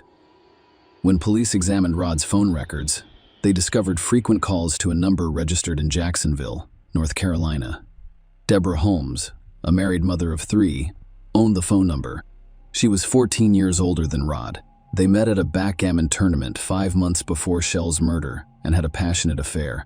The lovers met at backgammon tournaments and later played online together. The investigator saw an opportunity to find a leakhead and called the woman to ask her some questions. To their surprise, Deborah explained that her lawyer had advised her not to speak with them. Faced with another refusal, law enforcement officials decided to inquire about the attorney's name. It turned out to be the same lawyer who represented Rod Coughlin.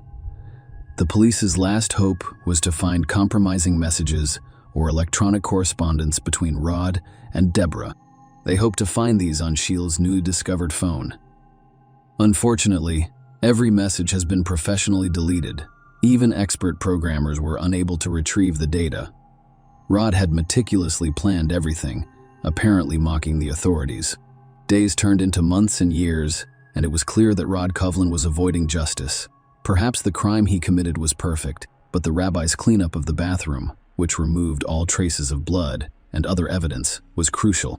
This action destroyed all potential DNA, fingerprints, and fibers, complicating the investigation, which became increasingly drawn out. Rod never admitted to his crime, and a lack of evidence prevented the case from proceeding to trial. 5 years had passed since the investigation into Sheil's death began. However, no arrests had been made. After years of fruitless searches for clues and evidence linking Rod Goblin to his wife's death, the suspect's mistress unexpectedly came forward. Following her phone call, the police invited her to the station, where Deborah Holmes arrived immediately. It turned out that she and Rod had split up a few months before, prompting her to call the police. What she told the investigators over the next 3 days shocked them. Deborah had a lot to reveal. She informed them about Rod's plans for custody of his children. Rod was still a suspect in his wife's death and had no custody rights over the children, so he couldn't access her money. Rod was willing to do anything to seize her. She had left millions and devised a heinous plan. Coughlin intends to persuade his 15-year-old daughter to stage an assault, then accuse his father, Rod's father, of the offense. This would land the grandfather in jail, resulting in him losing custody of his grandchildren. Rod hoped his daughter would accept his plan in exchange for money. Meanwhile, the criminal was regularly withdrawing money from the only account he had access to, which Shelley had set up for their children's education. Rod's parents noticed he was squandering his savings, which should have gone towards his daughter and son's future. They were dissatisfied with his lack of interest in his children's lives, which sparked a disagreement. Rod was so angry with his parents that he seriously considered ending their lives. Rod Coughlin shared his plan with Deborah in 2012. He planned to have his daughter put rat poison in her grandparents' house. Because the girl was a minor, Rod calculated that she would spend far less time in prison than he would. Deborah persuaded her lover to abandon his evil intentions. Following this, Rod had several other ideas. At one point, he considered burning down his parents' house and jamming the doors to keep them inside. He also considered arranging a sham marriage for his daughter with a Mexican man, after which she would be required to give up a portion of her inheritance to her father. When the police heard Deborah's testimony, they couldn't believe the accuracy of the details. She had been gathering evidence and storing it on hard drives all along. She realized she was dealing with a psychopath. She patiently waited for Rod to lose interest in her before handing over these valuable insights to the authorities. The recordings included hundreds, if not thousands, of Rod's conversations with various people. Now law enforcement officers had to carefully listen to these gigabytes of data in search of compelling evidence. Deborah's contributions to this complex investigation were significant. As investigators began analyzing the recordings, they discovered an astonishing fact. During a conversation with a backgammon acquaintance, Rod inadvertently mentioned having keys to Shell's apartment and the ability to enter it at any time. These hard drives proved to be a valuable resource for the police, containing hundreds of case-related materials. Investigators discovered Rod was plotting against his own daughter, intending to blame her for the mother's death. In an email address used by the father to send a forged email, it was claimed that the daughter admitted to lying and that her mother did not simply fall. According to the fabricated story, they had an argument in the evening, and she pushed her mother into the bathroom. Thanks to all of the information gathered, the police finally had enough evidence to charge Rod Coughlin with his wife's death. On November 1, 2015, Rod Coughlin was arrested. Sheil's family awaited the trial of their daughter's assailant, but victory was not guaranteed.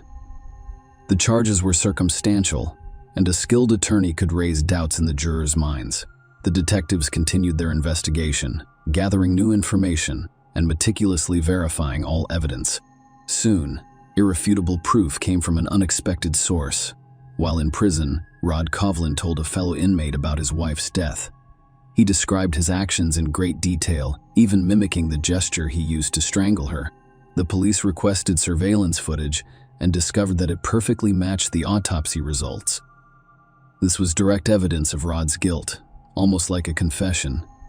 The trial lasted 7 long weeks. During this time, the jury heard Coughlin's heinous plans, which included murdering his wife, targeting his parents, and framing his own children. The jury was appalled by his cold-blooded and deceitful behavior. It took them 2 days to reach a final decision. Rod Coughlin was found guilty in March 2019 of the deaths of Shelley Danishevsky, his wife, and his children's mother.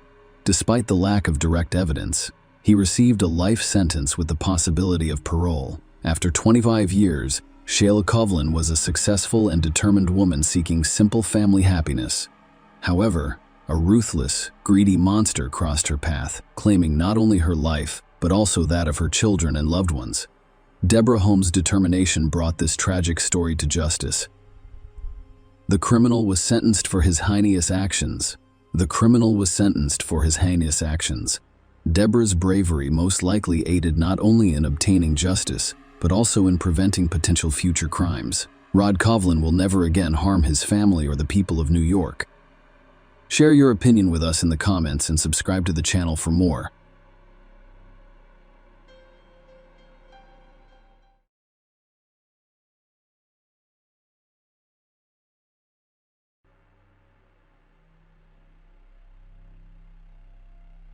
Hey guys, welcome to my channel, and today we're going to take a look at another horrible case with you. In this video, we'll look at a story that happened in Pennsylvania in the year 2017. On June 28, 2017, witnesses began calling 911 to report a car accident on one of the highways. When police arrived on the scene, they discovered a Chevy Malibu that had gone off the road. Unfortunately, the driver, Bianca Robertson, 18, did not survive. However, her death was not an accident, as initially assumed. Bianca Nicole Robertson was born on October 17, 1998, in Pennsylvania. She graduated from Bayard Rustin High School in Westchester with all A's. Bianca was a member of the Black Student Union at Rustin, where she also received several awards and was on the honor roll her senior year. She received a 4-year merit scholarship to Jacksonville University in Jacksonville, Florida, and plans to major in criminal justice and become an FBI forensic agent. She has previously been a Girl Scout, a cheerleader, and a basketball player. She studied flute, violin, clarinet, and guitar. She was also an artist.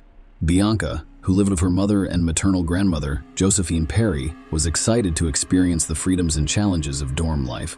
Her mother explained that, unfortunately, all of her plans failed. On June 28, 2017, Bianca, her mother and grandmother went shopping at Walmart. Bianca was preparing to relocate to Florida and looking forward to a new chapter in her life. After purchasing everything, Bianca and her family went to the parking lot.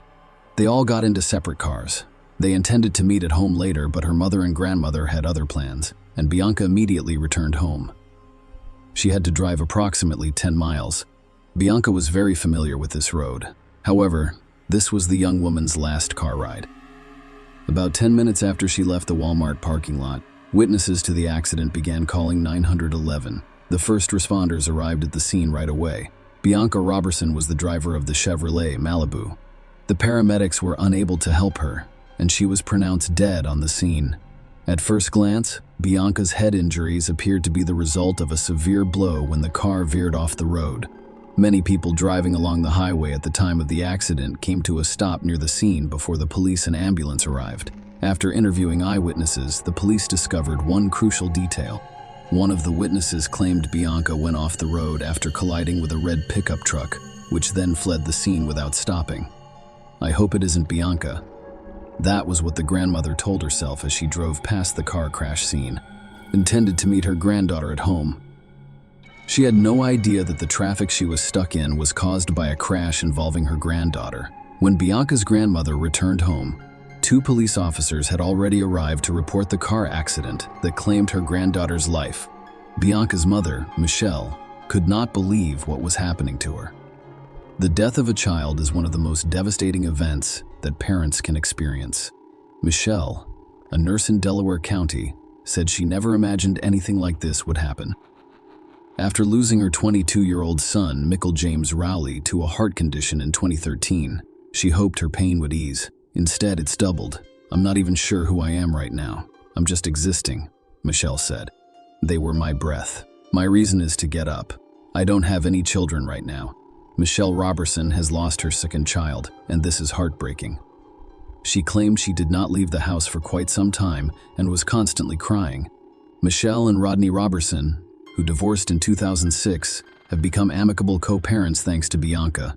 "Our divorce was not pleasant," Rodney admits. "Bianca didn't like the way I was talking to her mother, so she corrected me. Because we loved her, it caused everything to calm down."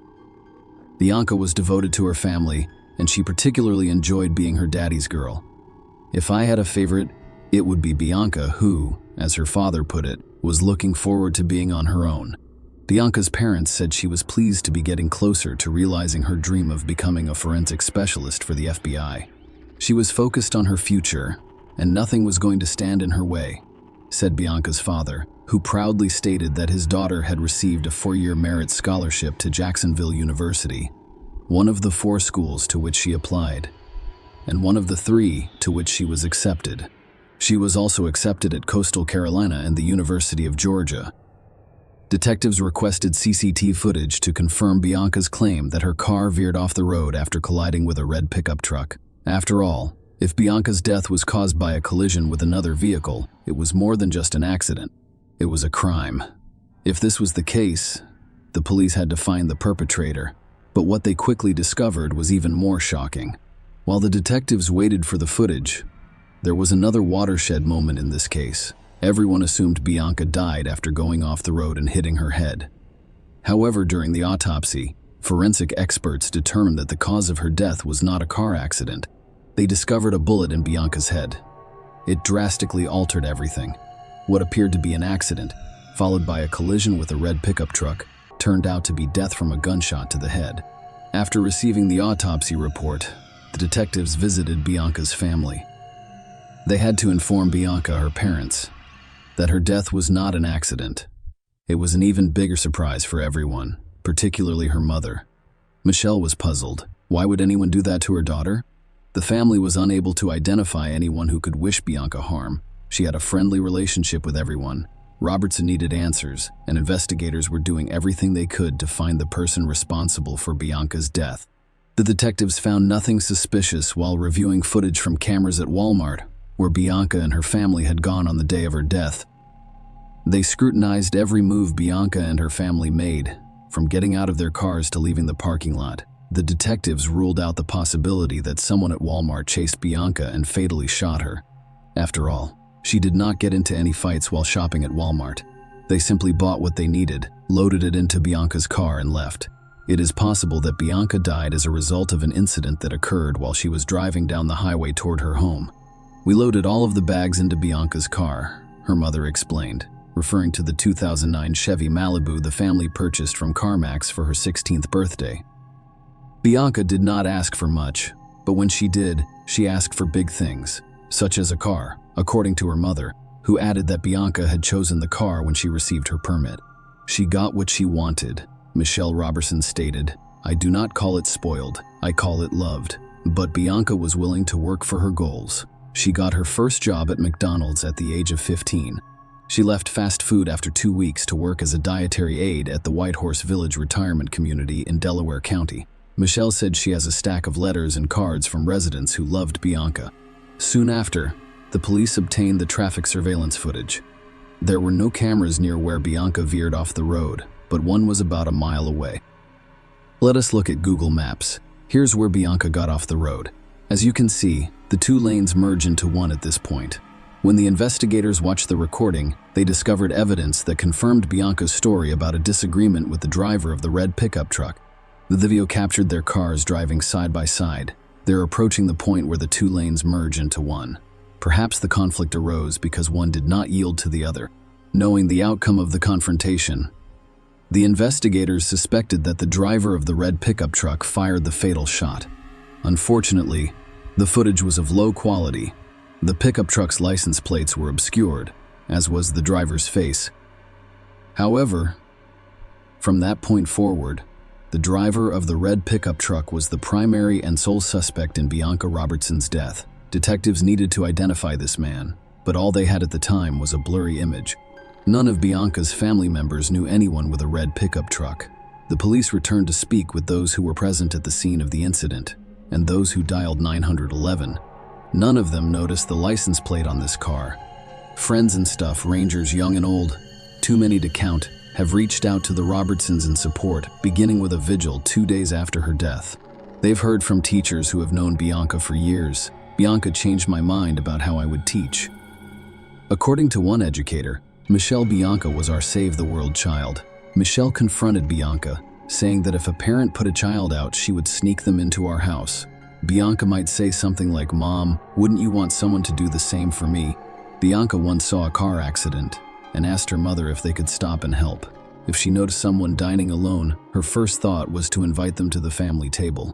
The investigators determined the direction of the pickup truck's movement after the incident by reviewing recordings from cameras located further away from where Bianca's car crashed. They needed a higher quality recording to determine the car's make, model, and license plate.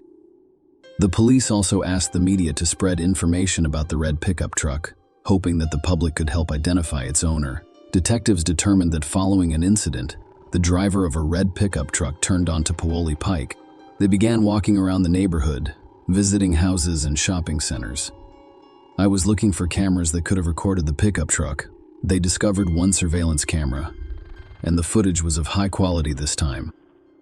While analyzing the recording, the detective noticed a red pickup truck driving down the road about 5 minutes after witnesses called 911 to report an accident involving Bianca Robertson's car, but the license plate could not be seen.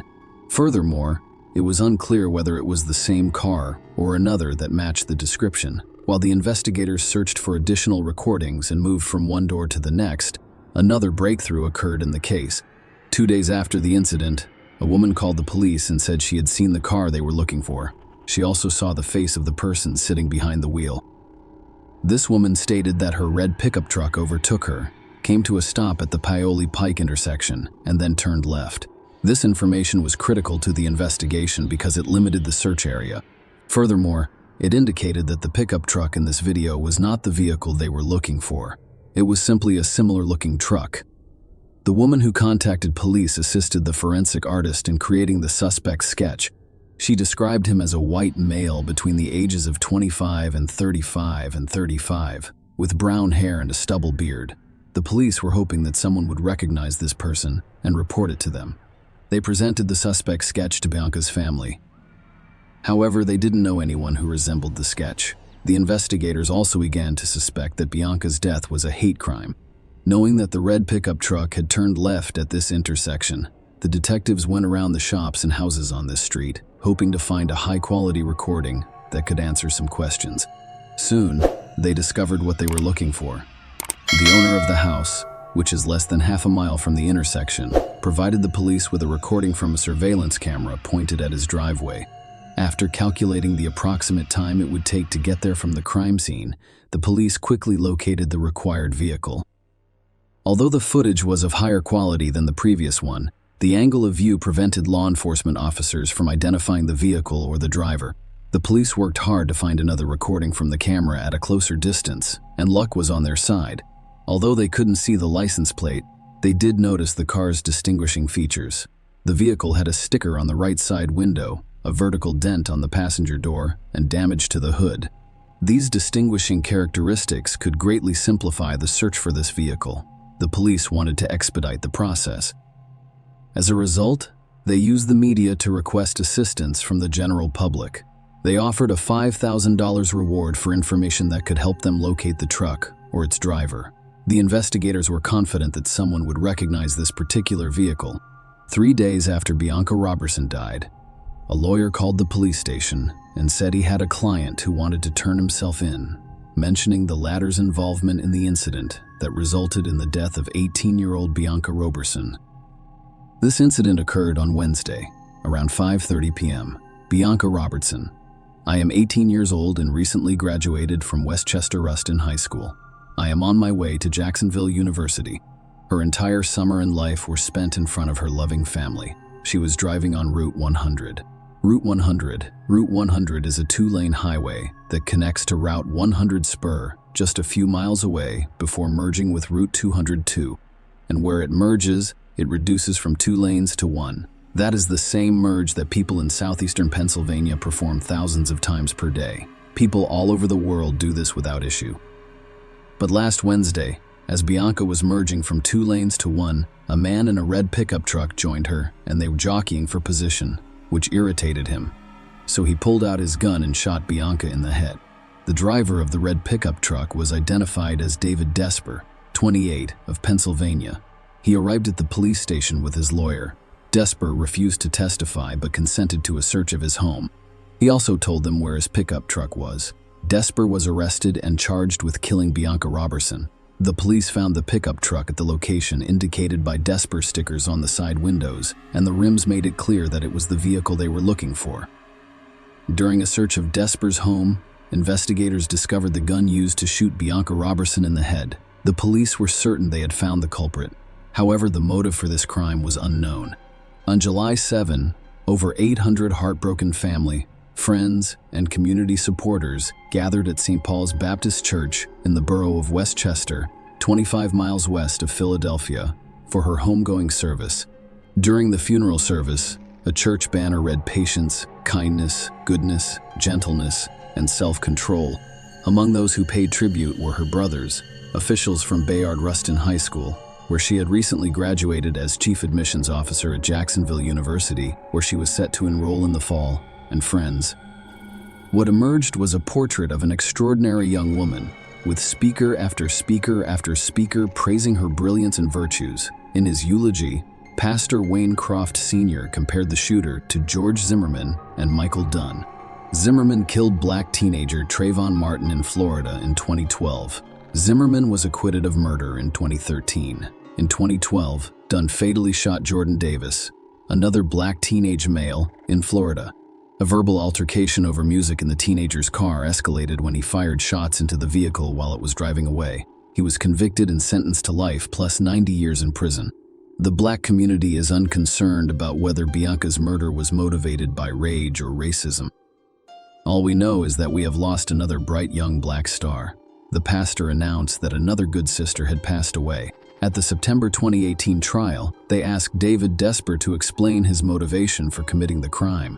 Instead of responding to this question, he asked for forgiveness from the Robertson family. Bianca's parents were not looking forward to confronting her alleged killer. Rodney had ordered t-shirts featuring Bianca's face on the front for family and friends to wear as they gathered at the Chester County Government Services Center.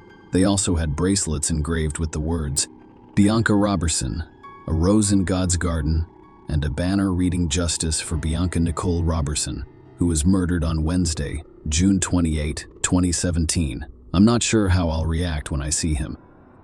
My daughter was shot by the man who held the gun. I know I won't do anything stupid. Rodney claimed Desper simply stole her dreams.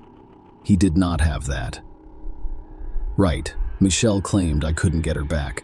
I need to get her back, and I can't. I need to comfort her, but I can't. I'm her mother, and I can't do that while he's still here. She shed more tears, and he was able to talk to his parents and hug them.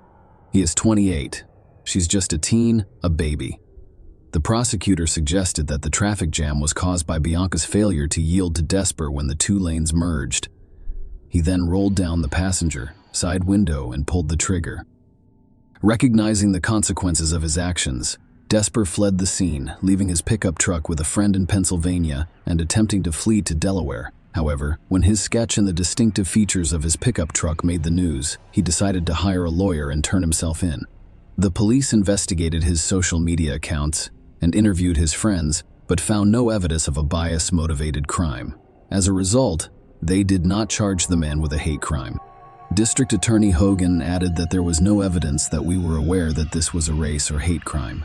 Many people disagree with that assertion. Before the sentencing, the defense described Desper as a harmless, almost juvenile 28-year-old who enjoyed playing with cars in his spare time.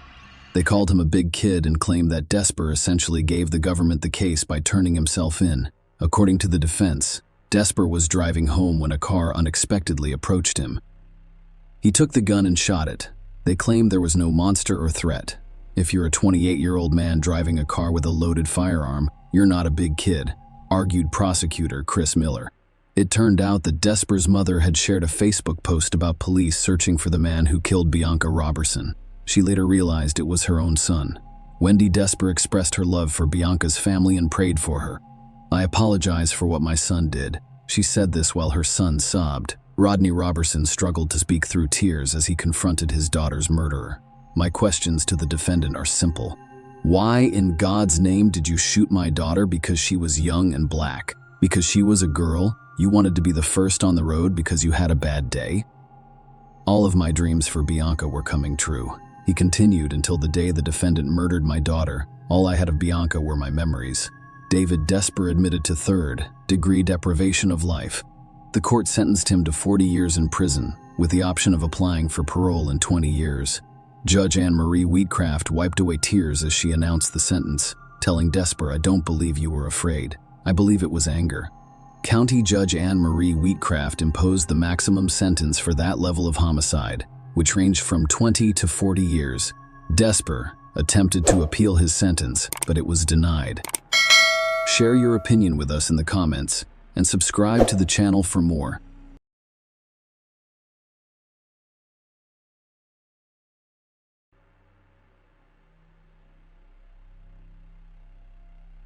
Hey guys, welcome to my channel, and today we're going to take a look at another horrible case with you.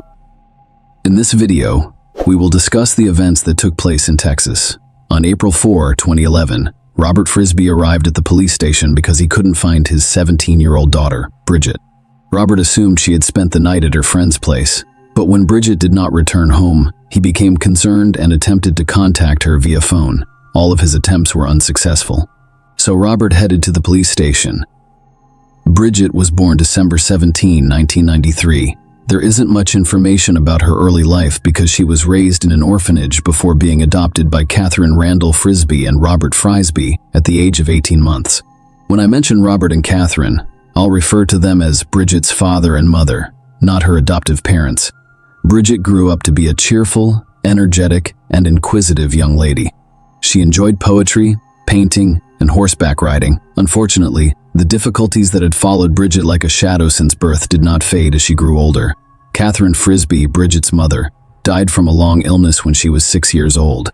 Her passing was heartbreaking for both Bridget and her father, Robert Frisbee. Catherine died at age 49. Robert tried everything to make his daughter happy. They had a warm, trusting relationship, but Bridget was getting older, and her rebellious side began to show. On April 3, 2011, teenagers riding motorcycles through the woods on the outskirts of Katy, Texas, noticed something suspicious on the ground among the trees. They decided to stop and take a closer look at what they saw. As they approached, they discovered a young woman lying on the ground. She was clearly dead and had been lying there for quite some time. They reported the discovery of the body to the police.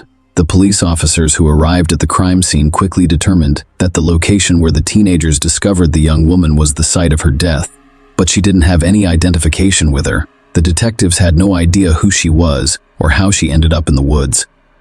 Thus, one of the detectives' primary responsibilities was to identify the victim. She looked about 20 years old.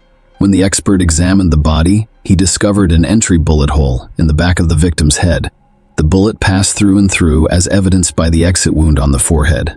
Police discovered a 9mm pistol shell casing next to the body. At the time, the shell casing was the only clue that could be used to solve the case.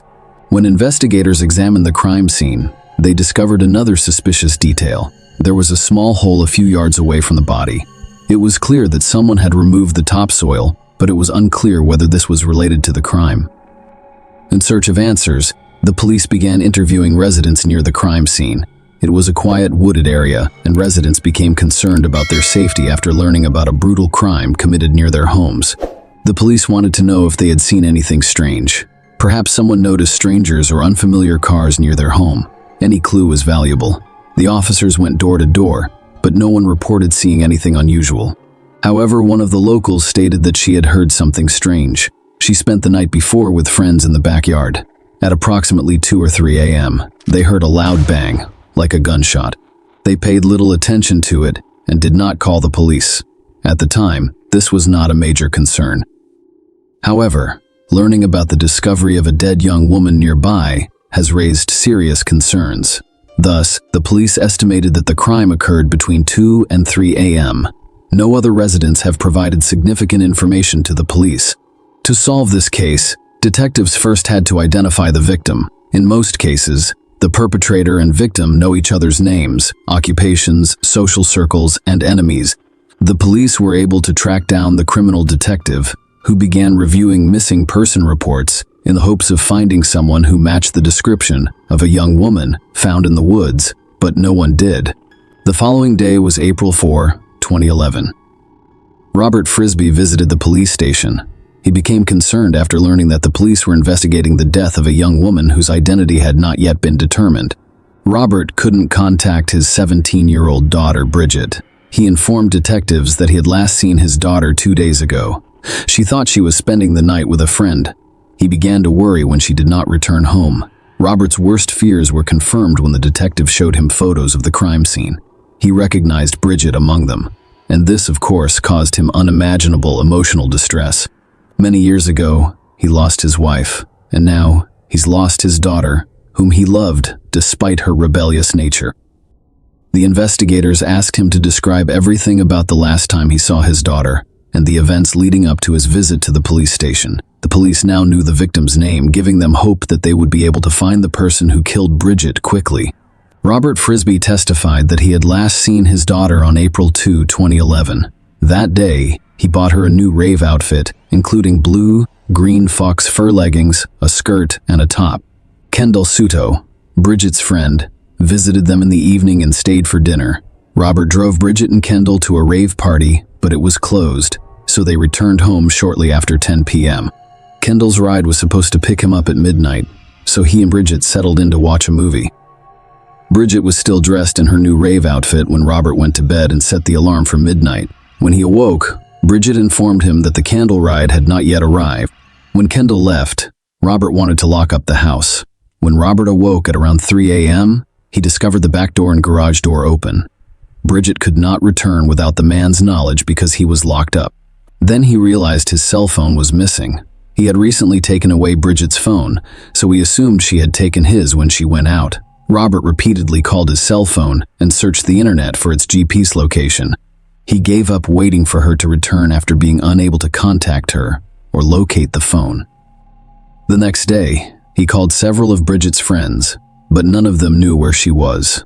Later that evening, April 3, he read on the internet about a body discovered nearby and began to suspect it was Bridget. He therefore decided to contact the police. Thus, based on Robert's information, investigators had their first potential suspect, Bridget's friend, Kendall Suto. But Robert Frisby didn't think Kendall could hurt Bridget.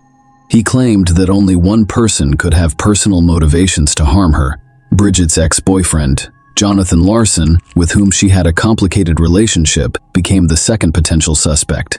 Bridget's boyfriend, Zach Richards, was also considered a suspect by investigators. They needed to know what these three people were doing and where they were during the crime. The first person investigators decided to speak with was Bridget's friend, Kendall Suto, who was at Frisby's house and may have been the last person to see her alive.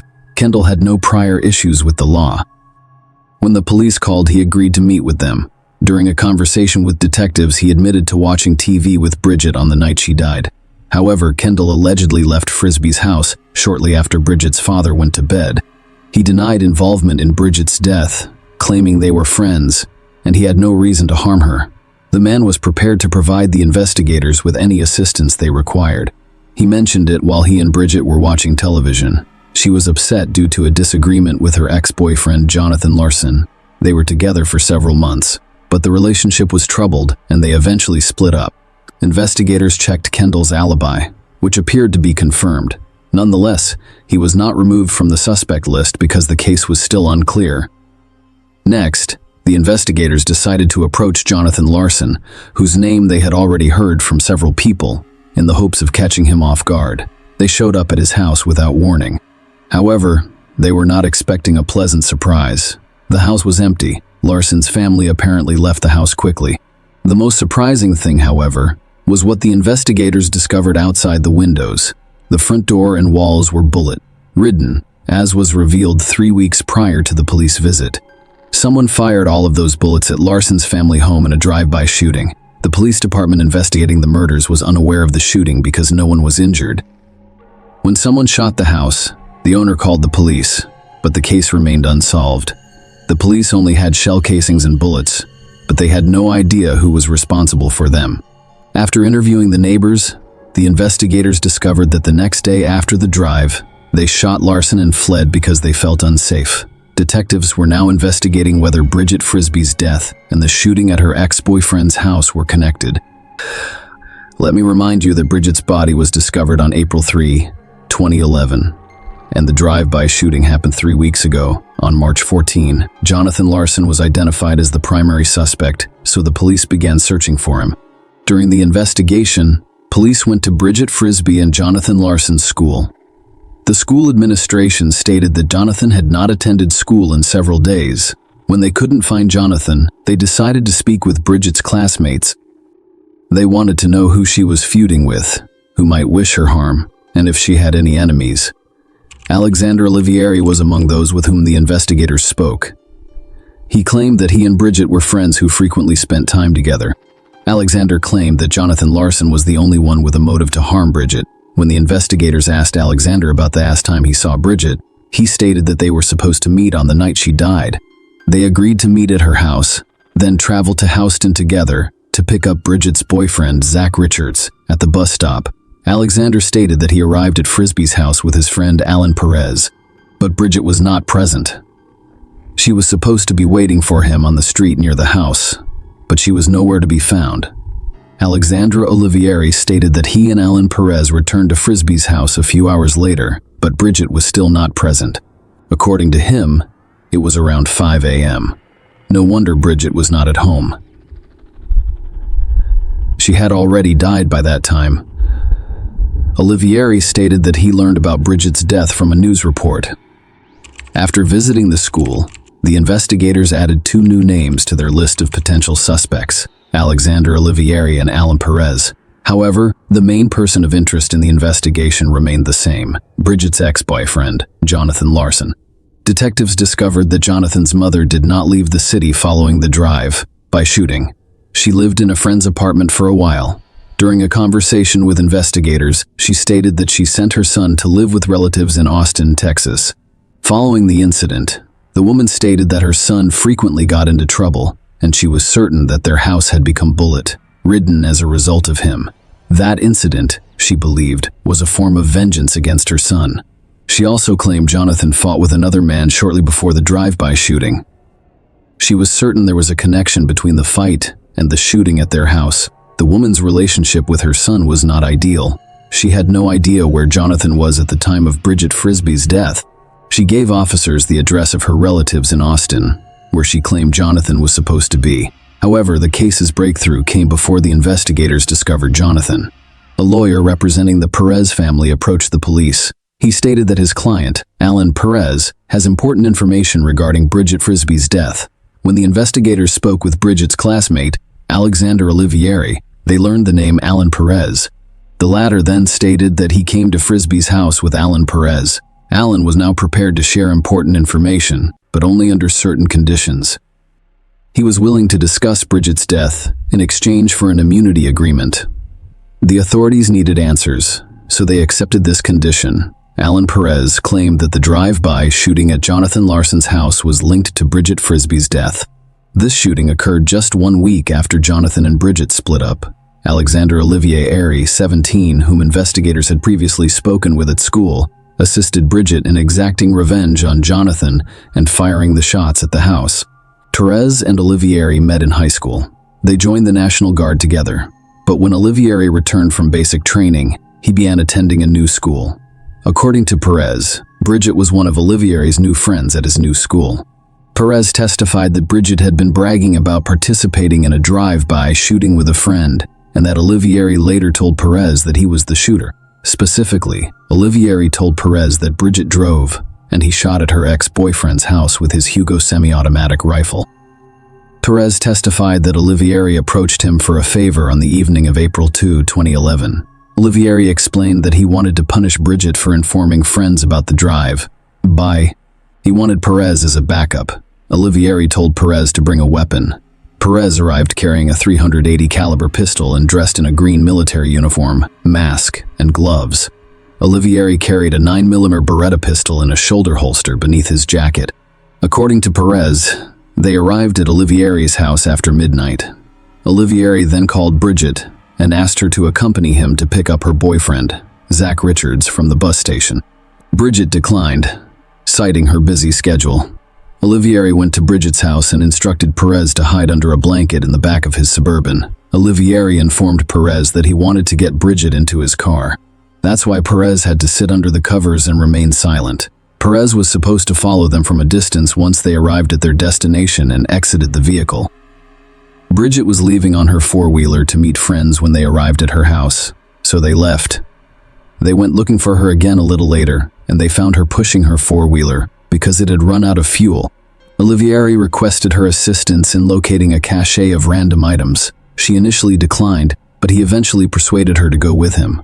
Bridget parked her four-wheeler and got into the passenger seat of the Olivieri Suburban. Perez was still hiding in the back of the car, under blankets. Olivieri returned to the same neighborhood where he and Bridget had conducted the drive by shooting. They got out of their car. Perez waited a minute before following them. Perez spotted Olivieri carrying a shovel and leading Bridget with a flashlight. Olivieri pointed out a spot and instructed Bridget to begin digging. As she bent over to dig, Perez noticed Olivieri reaching into his jacket, pull out his gun, place it against the back of Bridget's neck and fire. Perez testified that he was shocked because he expected Olivieri to threaten her with the gun, but he had just shot her. Olivieri ran towards Perez, who cursed at him for a while. Olivieri told Perez to shut up and run towards the car while he got his shovel, flashlight, and Bridget's cell phone. Then they left the crime scene and drove to Perez's house. Before they reached their destination, they smashed Bridget's phone with a shovel before hitting it. After this, they drove home to Olivieri. They moved everything from the Suburban into Alexander's room. According to Perez, he and Olivieri arrived at the bus station around 4 a.m. to pick up Bridget's boyfriend, Zach Richards. Perez invited Richards to spend the night at his house, so the three of them drove to Perez's home and went to bed. They told Richards nothing about the crime. Olivieri informed Perez that they needed to be each other's alibis. When questioned by police, Perez had to explain that he stayed at Olivieri's house, hung out, watched a movie, and then they went to pick up Richards together. Alexander Olivier persuaded him that saying the same thing and providing each other with an alibi would not put them in danger. Olivieri also told Perez that he was going to get rid of the gun he used to kill Bridget. Bridget was upset because Jonathan Larson, with whom she was in a relationship, cheated on her. Olivieri offered to exact revenge on him by shooting at his home. However, he had not anticipated what would happen next. Bridget failed to keep the drive a secret, which concerned Olivieri. This incident may put an end to his plans. He wanted to be a military man, but now his dream was hanging by a thread. That's why he went to great lengths to keep Bridget quiet. He decided that the only way out of this situation was for Bridget Frisbee to die. During the investigation, the police heard the name of Bridget's boyfriend, Zach Richards, several times. So they decided to speak with him. They wanted to know whether Richards would confirm Alan Perez's testimony, or if the latter was attempting to absolve himself of responsibility. The situation seemed perplexing. Bridget's boyfriend Richards testified that in March 2011, Alexander Olivier Airy said he was going to deal with something, grabbed his AK-47 and left with Bridget in her car. Later, Olivieri told Richards that he shot at Bridget's ex-boyfriend's house from her car as she drove by. Olivieri told Richards that he participated in the drive-by as a favor to Bridget and simply because he could. Richards testified that Bridget continued to brag about the shooting, and Olivieri confronted her and told her to stop telling people. On April 3, 2011, Olivieri agreed to drive Bridget to the Houston bus station to pick up Richards around 1 a.m. When Olivieri did not show up, Richards took a ride to Denny's and finally called Olivieri at around 2:30 or 3 a.m. Olivieri informed him that he was at home, but would come pick him up. Alexander finally arrived several hours late, and Perez accompanied him. When Richards inquired about Bridget Olivieri, he stated that he attempted to contact her and visited her house, but she was not there. Richards stated that he went to Bridget's house after sleeping for a few hours. Her father answered the door and explained that Bridget had been out all night, and he had no idea where she was. Richards spent the next few days attempting to locate her through friends before learning of her body's discovery. Richards told the investigators that he had previously visited the woods, which have now become a crime scene, with Bridget and Olivier. According to him, Olivieri was familiar with this area, and it was not unusual for him to carry a weapon at all times. Thus, everything pointed to Alexander Olivieri being responsible for Bridget Frisbee's death. 4 days after her death, police issued an arrest warrant for Olivieri. Given that the suspect possessed a variety of weapons and was proficient in their use, the police requested assistance from SWAT teams in apprehending him.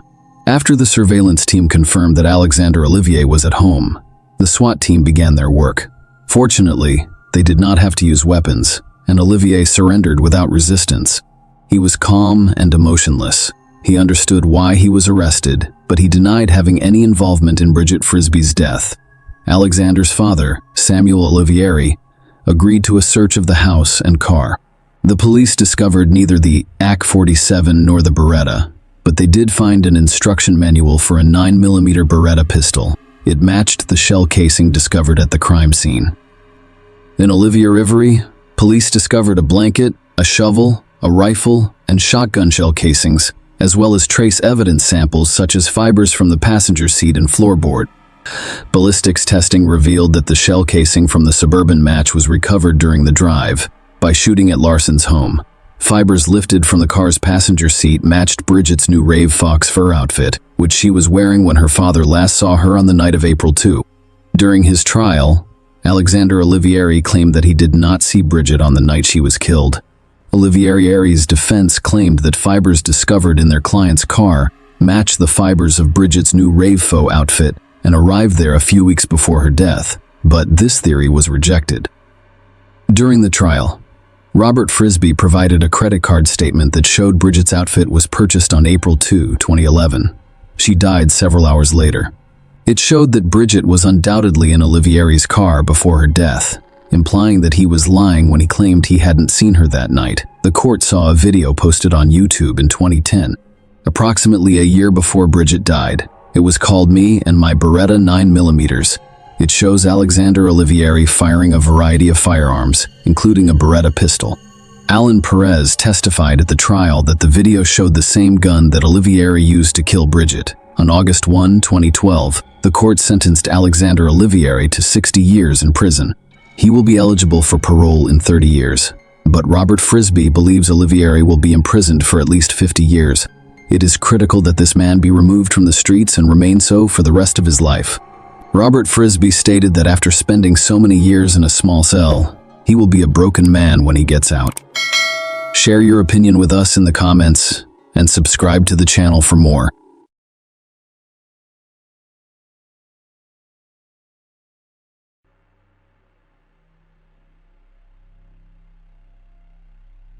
Hey guys, welcome to my channel, and today we're going to take a look at another horrible case with you. The Jared Bridegan case from love to the end of life. No matter how long a couple has been together or how happy their marriage was, divorces frequently result in the breakdown of amicable, or at least respectful, relationships. However, former husbands and wives may part ways as true adversaries. Close partners intentionally make each other's lives miserable, inflict harm, or wish for the other's death. In rare cases, it goes beyond mere wishes and escalates into actual physical confrontations. Today, we'll look at such a case. To begin, it is important to note that the case involving the death of 33-year-old Jared Bridegan, a Microsoft employee and father of 4 young children, has yet to be concluded. Currently, 3 people have been arrested on charges of conspiracy to commit a planned confrontation that resulted in Reagan's death, and they will face the death penalty.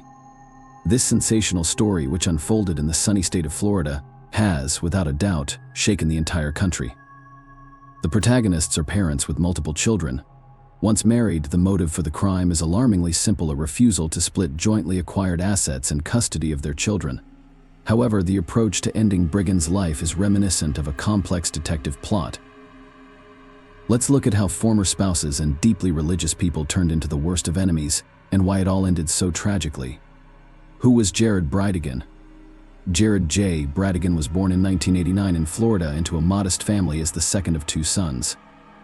He grew up with his older brother Adam, with whom he was practically inseparable since childhood. The brother's parents were devout followers of the Church of Jesus Christ of Latter-day Saints. Bowden later referred to Jared as her first true love. However, their relationship did not lead to marriage because cohabitation was frowned upon in their religious community.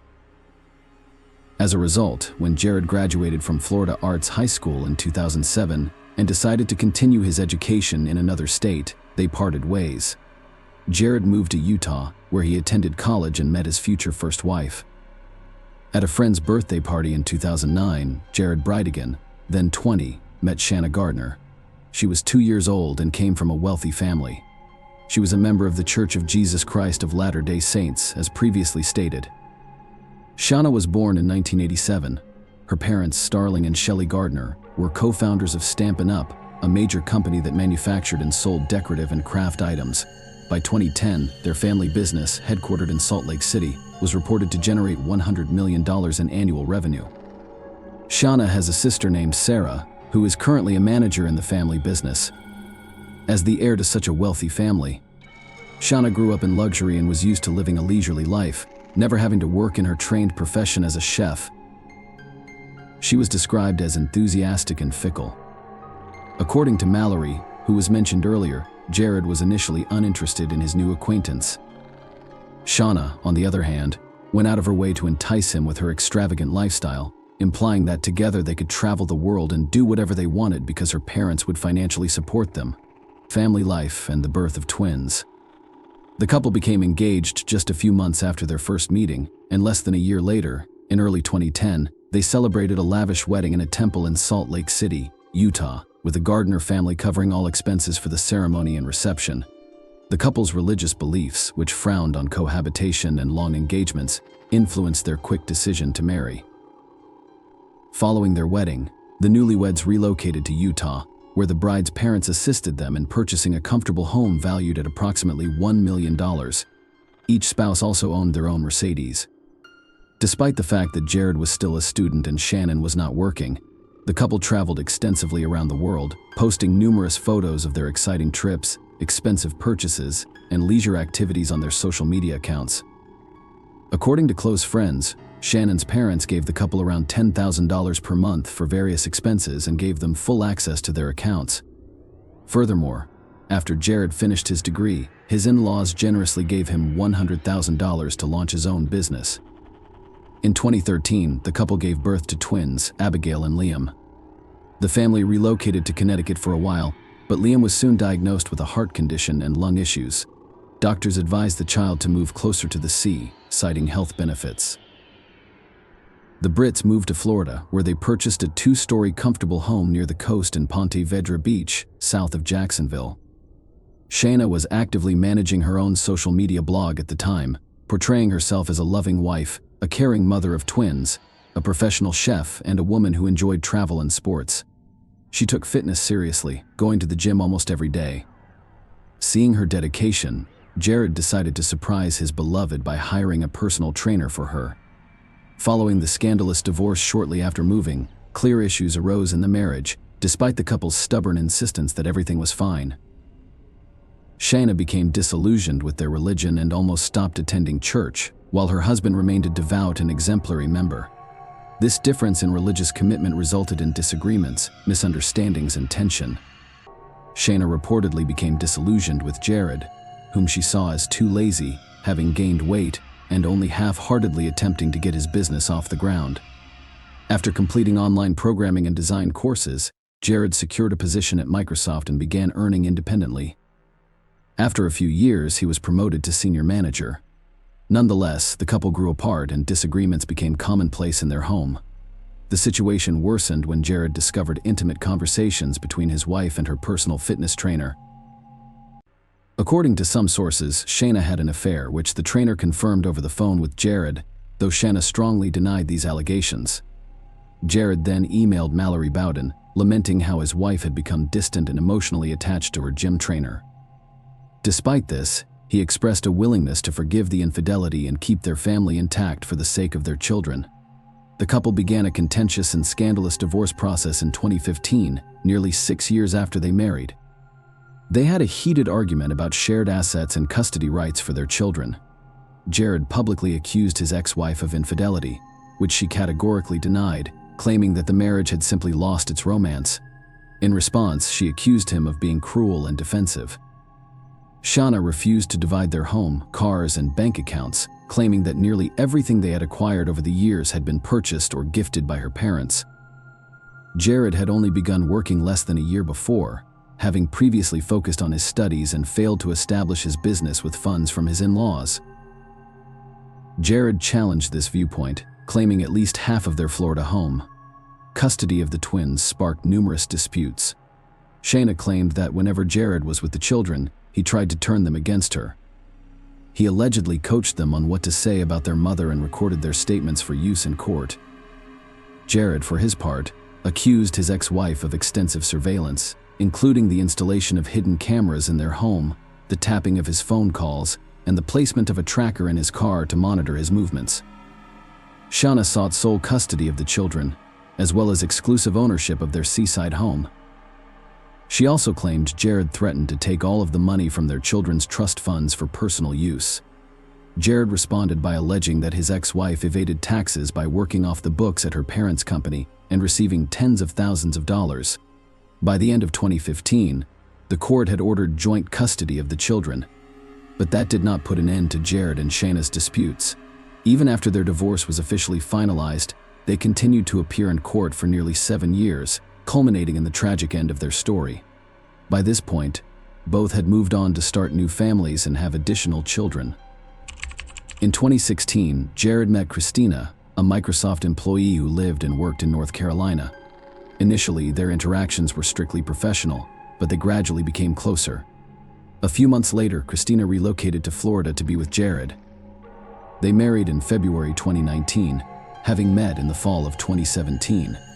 They welcomed their first child, a daughter named Bexley, in August 2021. Shauna remarried in 2018, marrying Mario Fernandez, a man a year younger than her who owned a real estate business. That same year, they welcomed their son, Michael. The family lived in the same house Shauna had shared with her first husband, Jared, which had been the site of their court battles. The arrival of new families did not calm the tensions between the ex-spouses, who continued to file lawsuits against one another with new demands. Jared insisted that Shannon's new husband, Mario, should not be allowed to be with the twins while their mother was away. In contrast, he wanted his new wife, Christina, to be fully involved in the upbringing of his older children. The last court meeting between Jared and Shana took place 4 months before Jared's death and was extremely tense. They exchanged more mutual accusations and argued over their property rights. Shauna claimed that Jared was preventing her from using the family's larger, more comfortable vehicle to transport the children because he was more concerned with humiliating the mother than with his own children's comfort and safety. At this point, the court granted Shauna exclusive use of the larger vehicle and ordered Jared to pay her $600 as compensation. The tragic end to a secluded road for the ex-spouse's agreement. On Wednesdays, Jared picked up the twins for a family dinner, which included their younger sister, Bexley. Christina occasionally joined them, but after the birth of London, she spent the majority of her time with the newborn, preferring not to leave him with babysitters. Jared picked up the children on Wednesday, February 22, 2022, and took them to a coastal cafe per his routine. After dinner and a stroll, he dropped the twins off at their mother's house and returned home via his usual route. The journey typically took about 40 minutes, with part of it spent on a deserted stretch of road with no streetlights. Bridegan came across an unexpected obstacle while driving slowly and cautiously, aware of his 3-year-old daughter asleep in her car seat. It was about 9 p.m. and the sun had set when he noticed a tire in his lane in the headlights. He came to a stop, turned on his hazard lights, and got out to move the tire to the side of the road. That's when the shots went off. Jared had no chance of escaping. The perpetrator, acting with deadly precision, fired several close-range shots before fleeing the scene. The child sleeping in the car was unharmed. A passerby heard the shots and approached cautiously, discovering Jared lying in a pool of blood. He immediately contacted the police and paramedics. Unfortunately, it was too late to save the victim. The investigation and initial suspicions Christina called her husband just minutes before the incident, and he said he had just dropped off the children and would be home in 15 minutes. However, 30 minutes had passed into an hour, and Jared was nowhere to be found and stopped answering his phone, anxiously dialing his phone number again.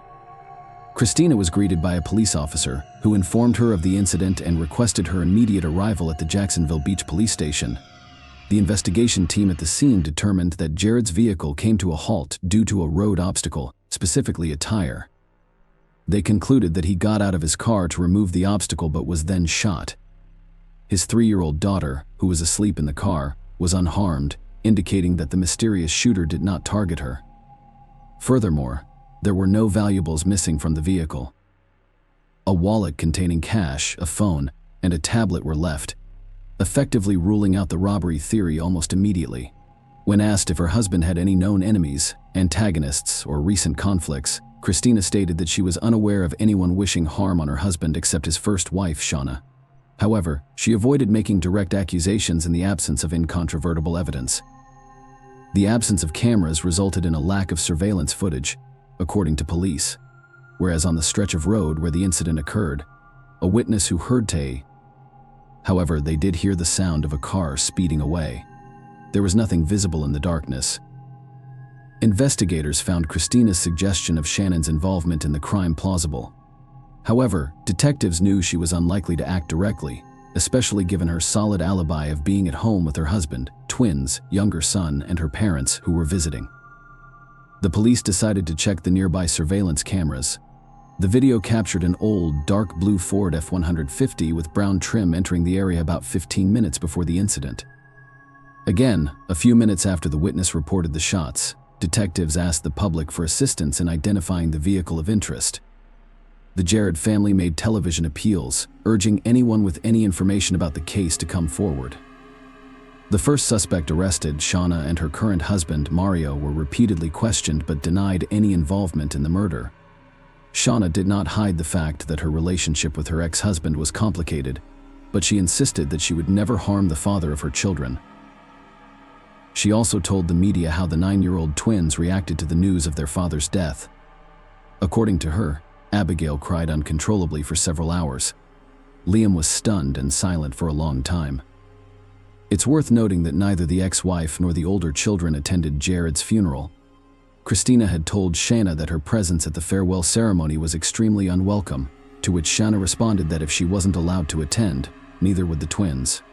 The first suspect was arrested in January 2023, nearly a year after Mr. Briggan's murder. The police had remained silent about the investigation's progress, only stating that it required significant resources and effort. After a lengthy search for the dark blue Ford F-150, luck smiled on the investigation when the vehicle was involved in an accident but fled the scene before police arrived. This time, the incident occurred in a crowded area with a large number of witnesses, and the offender was identified the same day thanks to multiple camera footage. The car was owned by Henry Tenen, a 62-year-old unemployed man with prior convictions. He was charged with second-degree premeditated murder with a firearm, involvement in a criminal conspiracy with the intent to commit murder, and planning an ambush with an obstruction for the victim. Jacksonville Beach Police Chief Jonathan Paul Smith and City Prosecutor Melissa Nelson announced the charges at a press conference. Tenen was also revealed to have not acted alone and was testifying against his accomplices, though no other names were released at the time to protect the integrity of the ongoing investigation. Given the gravity of the charges against him and the lengthy prison term he faced, the tenant decided to make a deal with law enforcement, hoping that his cooperation would be considered favorably during sentencing and potentially reduce his punishment. The criminal trio discovered information that quickly leaked to the press that the accused Tenen was renting a small house with a friend owned by Mario Fernandez. Tenen's housemate was also brought in for questioning, but he was unable to provide any useful information about the case. He had no personal dealings with the owner of their rental, instead passing his share of the rent through Henry. However, a thorough search of the house revealed a hidden pistol in the accused room, which ballistic tests determined to be the murder weapon. This further implicated 10 people in the crime. On March 16, 2023, Mario Fernandez was arrested after pleading guilty and agreeing to testify against Mario, whom he identified as the crime's contractor. Fernandez was charged with first-degree murder, criminal conspiracy, and incitement to commit a serious crime. Rumors circulated that Shauna was the mastermind of the murder. This was supported by her former lover, a fitness trainer, who revealed that she had a long-standing dislike for her, then husband, and wished for his death. A tattoo artist Shanna frequented also testified, recalling Shanna complaining about her ex-husband's endless legal battles, wishing to silence him forever, and asking if she knew anyone who could assist. Shauna repeated her inquiry months later, clearly indicating her seriousness, after it was initially misinterpreted as a grim joke. Shanna Gardner Fernandez vehemently denied all allegations made against her. She stated her intention to stay in town and assist with the investigation. However, a few months after her husband's arrest, she relocated to Washington with the twins and her youngest son on August 17, 2023. She was facing the same charges as her current husband, who was arrested in her Washington apartment. She was extradited to Florida, where she would face trial alongside the criminal trio. Her actions were motivated by complicated relationships with her ex-husband, a desire to avoid sharing custody of their 2 children, and a desire to own all disputed assets outright. As of now, the ongoing legal battle continues, and legal proceedings against all conspirators are underway. Tannen has pleaded guilty to all charges, is fully cooperating with the investigation, and is hoping for leniency. According to reports, he faces at least 15 years in prison, which is a long time for someone his age and could be equivalent to a life sentence. Mario Fernandez has only partially admitted his guilt and, exercising his legal rights, has declined to testify against his wife. Shanna Gardner Fernandez, on the other hand, has vehemently denied all charges against her. Nonetheless, prosecutors are seeking the death penalty or life in prison, with no possibility of parole for the couple. Shannon's 3 children are currently in the care of their maternal grandparents, Starling and Shelley Gardner, and Aunt Sarah. Share your opinion with us in the comments and subscribe to the channel for more.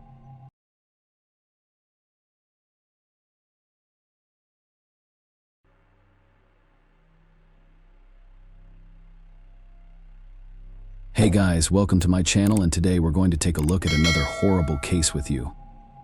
Mom is an important figure in each of our lives. Across all languages, this word sounds warm and tender because it conveys only goodness and understanding. In times of pain, fear, or joy, a person's only words are mommy. Unfortunately, children are not always the most important part of a mother's life.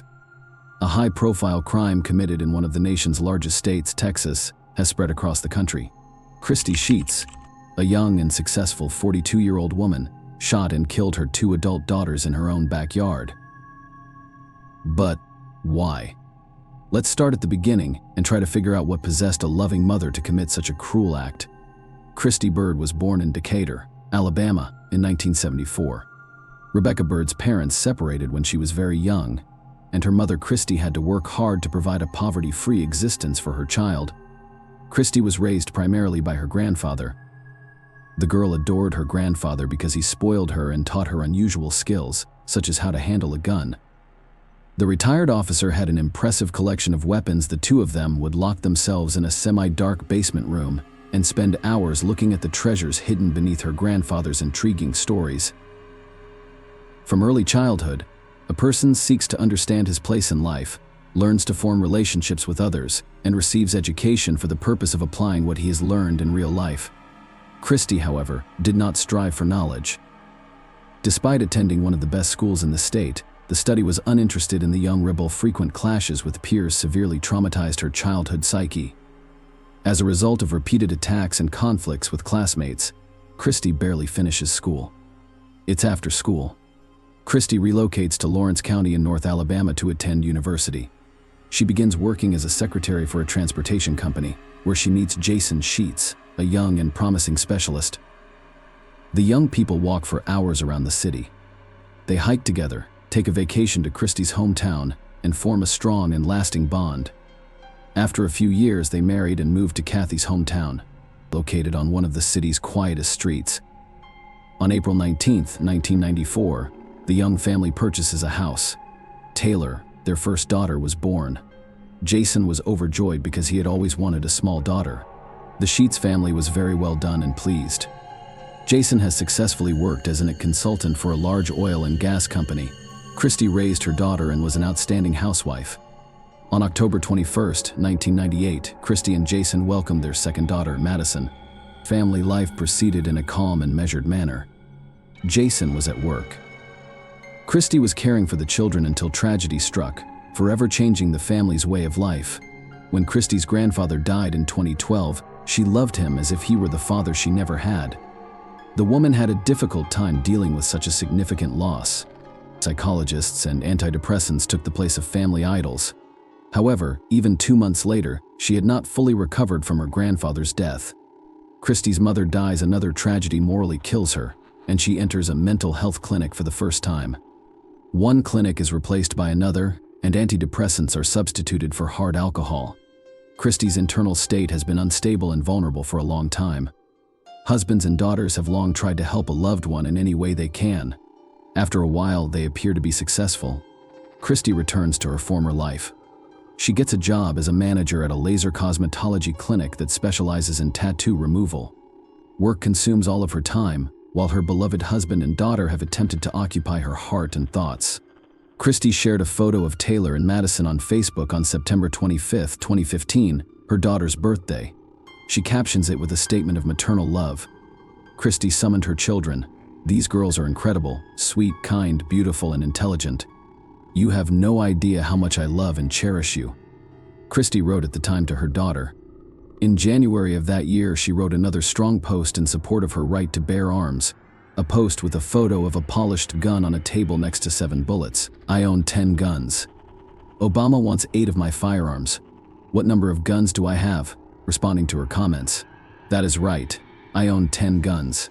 Christy Sheets has been a vocal supporter of legislation that would make firearms more widely available to the public.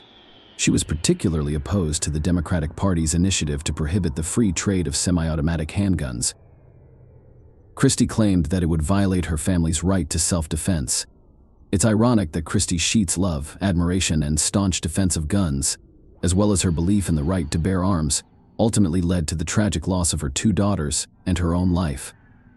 On Jason's birthday, June 24, 2016, Christy invited her daughters over for dinner. That night, the whole family congregated in the living room. Instead of a celebratory dinner, Jason wanted to inform his daughters about his upcoming divorce. Christy had overheard their conversation. In the living room, there was an uproar. She was yelling and cursing. Then she departed. Jason tried to calm the girls down. I promised that things would get better. But Christy returned with a gun in hand. Jason covered the children, and panic spread throughout the house. Madison hid behind the couch and made a discreet call to 911. When the dispatcher answered, the girl had been overtaken by her mother. "Mommy, please do not shoot." A wheezing, moaning, and silenced voice was heard again. "Don't shoot. There are kids. I'll do whatever you want, don't shoot." The call was cut short. Taylor, 22, is unable to speak or relay information to the dispatcher during her second phone call. She was completely perplexed by the incredible chaos that was unfolding in the family home. Taylor was shot twice by her mother, who fired the fatal shot while her daughter lay dying on the ground outside the family home. At 5 p.m., Christy simply fired several shots at Taylor and Madison. Police responded to several 911 calls near Christy and Jason's home. Police discovered the bodies of Madison Sheets, 17, and Taylor Sheets, 22, on the ground. Christy was standing over Madison's body, holding a gun. She was clearly about to take another shot at the girl. The police officer, unsure if the victim was still alive, ordered her to drop the weapon immediately. Christy ignored the officer's demand, and they opened fire at point-blank range. The woman was killed on the spot. An examination of the victims revealed that Madison, 17, died instantly from her injuries, while Taylor, 22, was injured. She was transported to the hospital via helicopter. Unfortunately, she was unable to be saved. As a result, the injuries inflicted by their mother proved fatal to both daughters. Jason Sheets, 45, was the massacre's only survivor. Christy also shot him, but he was able to seek refuge in the home of neighbors who asked him to call the cops. The neighbors overheard him pleading with Christy, "Please do not hurt them. There are kids." Christy, however, did not heed those words. Instead, she fired a few bullets at Jason. Only a lucky break saved his life. However, the police were unable to question Jason about the incident's circumstances right away. When the police arrived, he was immediately taken to the hospital in a state of deep shock. The area around the house where the family tragedy took place was cordoned off. Surprising neighbors and random witnesses were repeatedly questioned. As the interviews began, it was most accurately established that there were initial sounds of bickering coming from the house. Then, according to witnesses who were concerned, Christy began beating the girls before grabbing a .38 caliber shotgun.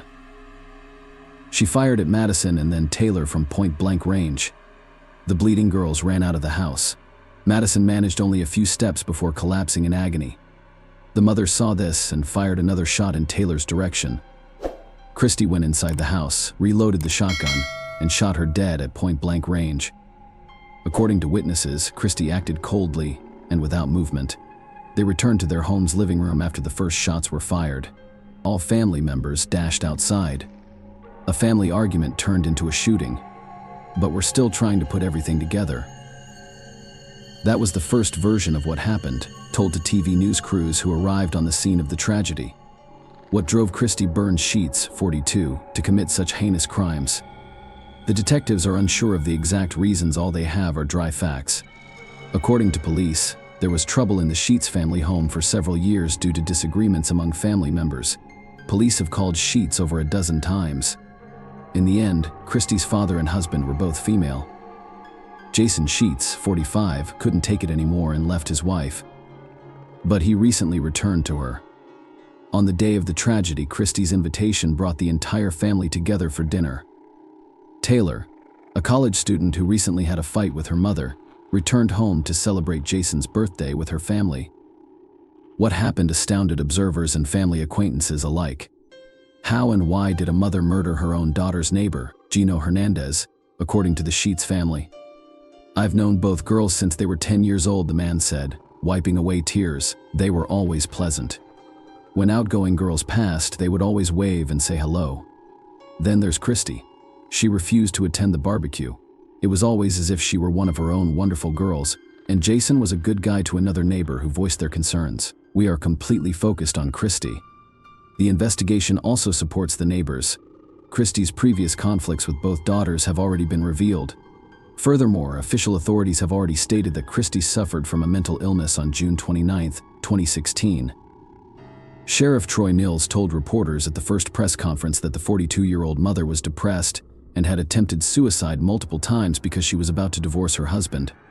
According to the police spokesman, the couple's marriage began to fall apart in 2012. Just then, Christy Sheets' grandfather committed suicide in order to kill family members. Mrs. Sheets used a gun that she inherited from a deceased relative, one of the possible causes of the family's serious discord. The sheriff referred to Christy's refusal to put up with her eldest daughter Taylor's upcoming marriage. A couple of days before the shots were fired, Christy Sheets had an argument with her oldest daughter, Taylor, and attempted to place her under house arrest and prohibit her from seeing her fiancé. Nels observed that Jason disagreed with his wife on whether house arrest was an appropriate punishment for a 22-year-old girl. Juan Sebastian Logo, 23, and Taylor Sheets, 22, were in the same art department during their college years. The two young people had been dating for 4 years through social media. They demonstrated how much they loved each other and how they were planning their wedding. A small wedding ceremony was set for June 27th. It has been suggested that Taylor's mother objected to his marriage to Sebastian, who was of Hispanic descent.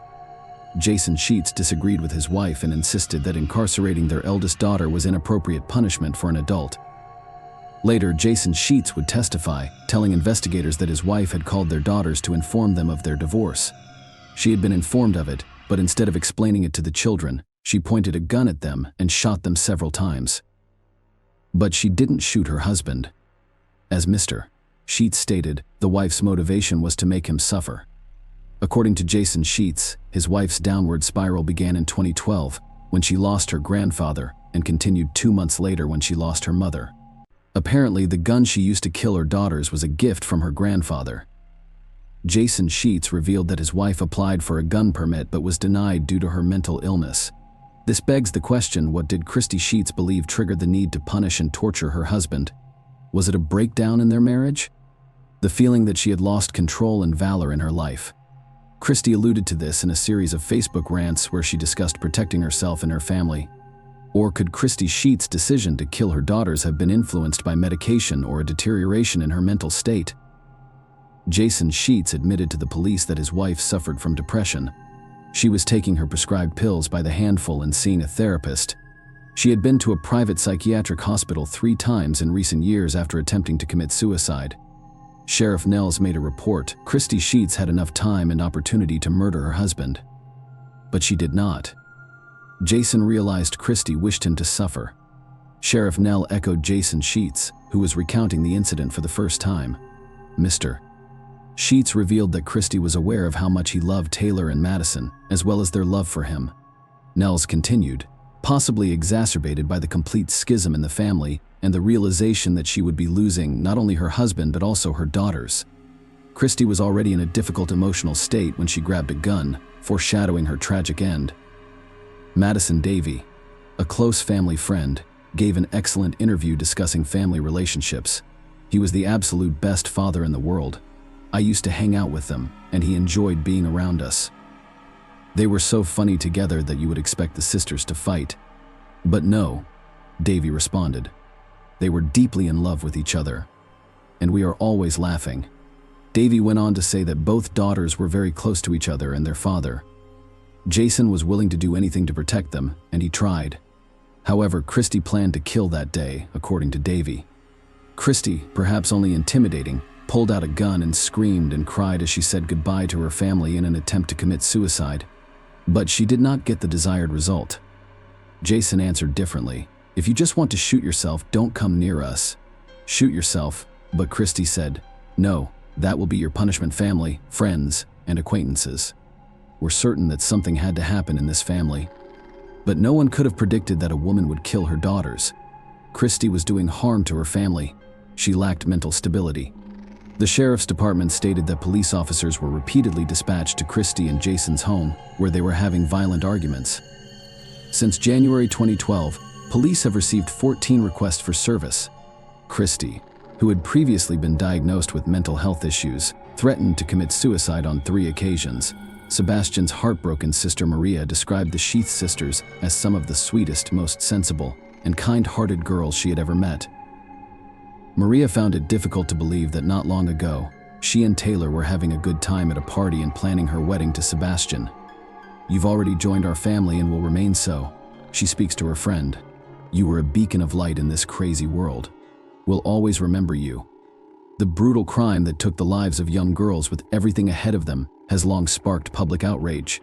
People shared Jason's grief. Taylor Sheets attended school, worked as a caregiver for Care.com, and hoped to live a long and happy life with the man she loved. Madison studied in school while also working as a nanny. The entire city mourned on the day of the girl's funeral, and social media and television news channels covered the tragedy once more. Is it possible that the availability of firearms contributed to such a horrific tragedy? The failure of states to finally address the issue of firearms sales has resulted in yet another tragedy. Christy Sheets, an ordinary Texas woman, shot and killed her own 2 daughters in a domestic dispute. Such cases are not surprising in the United States. People will die as long as Republicans and Democrats continue to pull the cat out of the bag and refuse to compromise. The exact causes of the conflict that resulted in such tragic consequences will be unknown. However, the fact that the police visited this house multiple times due to frequent conflicts is sufficient. That is, it was already obvious that the family was dysfunctional, but they were still left with guns. To summarize, I would like to return to the beginning of this story.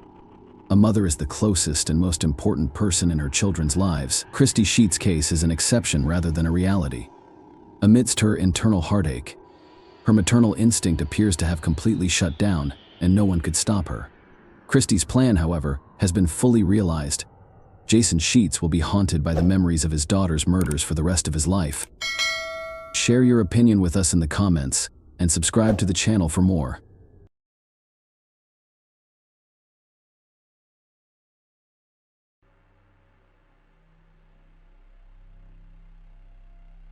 Hey guys, welcome to my channel, and today we're going to take a look at another horrible case with you. The dramatic story began in 1995. The bodies of 2 lovers were discovered on the shores of Juliet Lake in Georgia. It took authorities nearly 2 years to identify and apprehend the criminal. The final word in this case was spoken 18 years after the crime was committed. Juliet is an unincorporated community and census-designated place in Monroe County, Georgia. Just a few days ago, the new year of 1995 arrived, and many people were still in the holiday spirit. However, it was a difficult time for a local sheriff who had grown accustomed to believing that his job was easy. On January 3, a man called the police to report that he discovered 2 lifeless bodies while walking near Juliet Lake. The sheriff and his deputy went to the crime scene. You can get a sense of Juliet's size by looking at the sheriff's office. Nothing more serious than a fight or theft has occurred here. That's why the sheriff and his deputy were astounded by what they witnessed.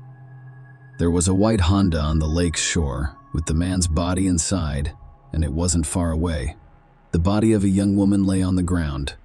You didn't have to be an expert to recognize that both of them died from gunshot wounds. There were personal belongings of the victims inside the car, including their documents, which revealed that the male body in the driver's seat was 22-year-old Grant Patrick Hendrickson. Michelle Lee Cartagena, 19, was the second victim in this violent crime. The state police were notified of the incident.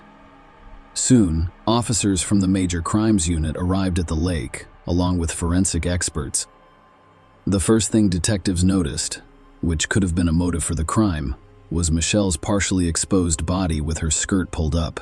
Based on the location of bullet holes on the car's body, detectives assumed that the criminal opened fire on the couple while they were inside. Grant was hit with 3 bullets. Unfortunately, he had no hope of survival. Michelle was shot twice and was presumably conscious when the criminal pulled her out of the car. The position of her body, with her legs spread wide open, indicated that the criminal may have wanted to take advantage of her helplessness, but did not, as life had left her. Forensic experts discovered dark mucus on the insides of her thighs, which turned out to be saliva containing chewing tobacco particles. The saliva samples were sent to the laboratory for analysis.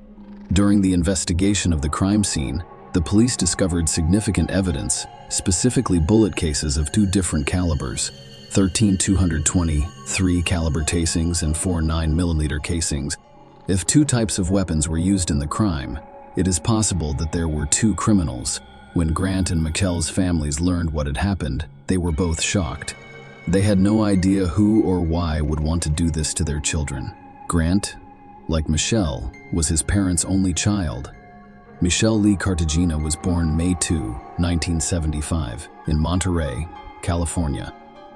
She was a member of the school marching orchestra band, the top singles tennis player, the softball team captain, and a member of the National Honor Society. Michelle spent her free time volunteering with the Red Cross Society and the Animal Welfare Association, as well as visiting the elderly. Her father described her as a gifted and talented woman full of love and life, who aspired to be a doctor so that she could help others and contribute to society. Grant Patrick Hendrickson was born September 20, 1972, in Macon, Georgia. He enjoyed fishing, golfing, canoeing, and camping. He, like his girlfriend, was involved in community life and began volunteering at Macon's Museum of Arts and Sciences at the age of 15. Those who knew the couple assumed that their active lifestyles attracted them to one another. Who could have committed such a cold-blooded crime? Residents of Monroe County were concerned for their safety because the man who had dealt with a young couple by the lake was still free and could strike again. Michelle did attend Mercer University. Grant was in his 5th year while Michelle was in her 2nd year. They'd been dating for a little more than a year and had already planned their future together. We are about to have a wedding. Detectives had to figure out who ruined their plans when their relatives couldn't name anyone who would wish them harm. The investigators traveled to Mercer University in Macon. I was talking to Grant and Michelle's classmates. The officers hoped to learn something useful for their investigation. Michelle and Grant were both in good standing at the university, had no conflicts with anyone, and were generally described as pleasant, caring individuals. The detectives suspected that the crime had been committed by a man who had feelings for Michelle but was rejected, but this theory was not confirmed and was pushed to the sidelines. As a result, visiting Mercer University provided the police with no information that could have assisted them in locating the criminal. Detectives discovered that Grant and Michelle visited a restaurant on January 2 while reconstructing the chronology of events leading up to their deaths. Following a meal, they went to the cinema. After the film, they went to a vacation camp at Juliet Lake. This camp was open 24 hours a day and featured a boat launch, parking lot, small dock, and picnic tables. The public could use these places for free, so there was no personnel or security. On the night of the crime, there were other people in various parts of the lake. Some of them claimed they heard loud popping noises, but because it was January 2, they mistook the sound for firecrackers. Someone also stated that he saw a 1980s Hendrickson leaving the parking lot at high speeds. Meanwhile, experts extracted DNA from saliva found on Michelle's thigh. However, at the time, the DNA database was in its infancy. The U.S. Congress passed the DNA Identification Act in 1994, allowing the FBI to create a national DNA database of convicted criminals, as well as separate databases containing information about missing people and forensic samples collected from crime scenes. That is why there was nothing to compare the DNA sample extracted from Michelle's saliva to. It could only have yielded a match if directly compared to the criminal's DNA. The survey of employees at the restaurant and cinema that Grant and Michelle visited before their deaths yielded no results either. There were no conflicts or unusual circumstances at either location. The authorities speculated that Grant and Michelle could have been unintentional victims or had crossed paths not long before they died. The detectives saw no other explanations. The young couple studied diligently. We are not associated with any shady individuals and do not use illegal substances. And the fact that the criminal did not take any money or other valuables from the car indicates that the crime was motivated by something other than greed. The state forensic lab determined that the weapons used in the crime were most likely an AR-15 rifle and a 9mm Ruger pistol. The police interviewed over 100 people, and a few dozen potential suspects were ruled out after voluntarily providing DNA samples for comparison. As a result, the investigation has come to a halt more than a year and a half after the crime in the fall of 1996. Agent Randy Upton of the Georgia Bureau of Investigation took over the case.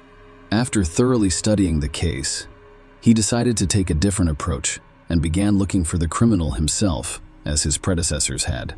But for his weapon, which he used in the attack on Grant and Michelle, Agent Upton went to Macon's largest gun store and requested a list of people who had purchased an AR-15 rifle between 1985 and 1985. Now the agent had a list of 108 names. He began calling people on the list, telling them that they would be extremely helpful to the investigation if they allowed their weapon to be examined and provided a DNA sample for analysis.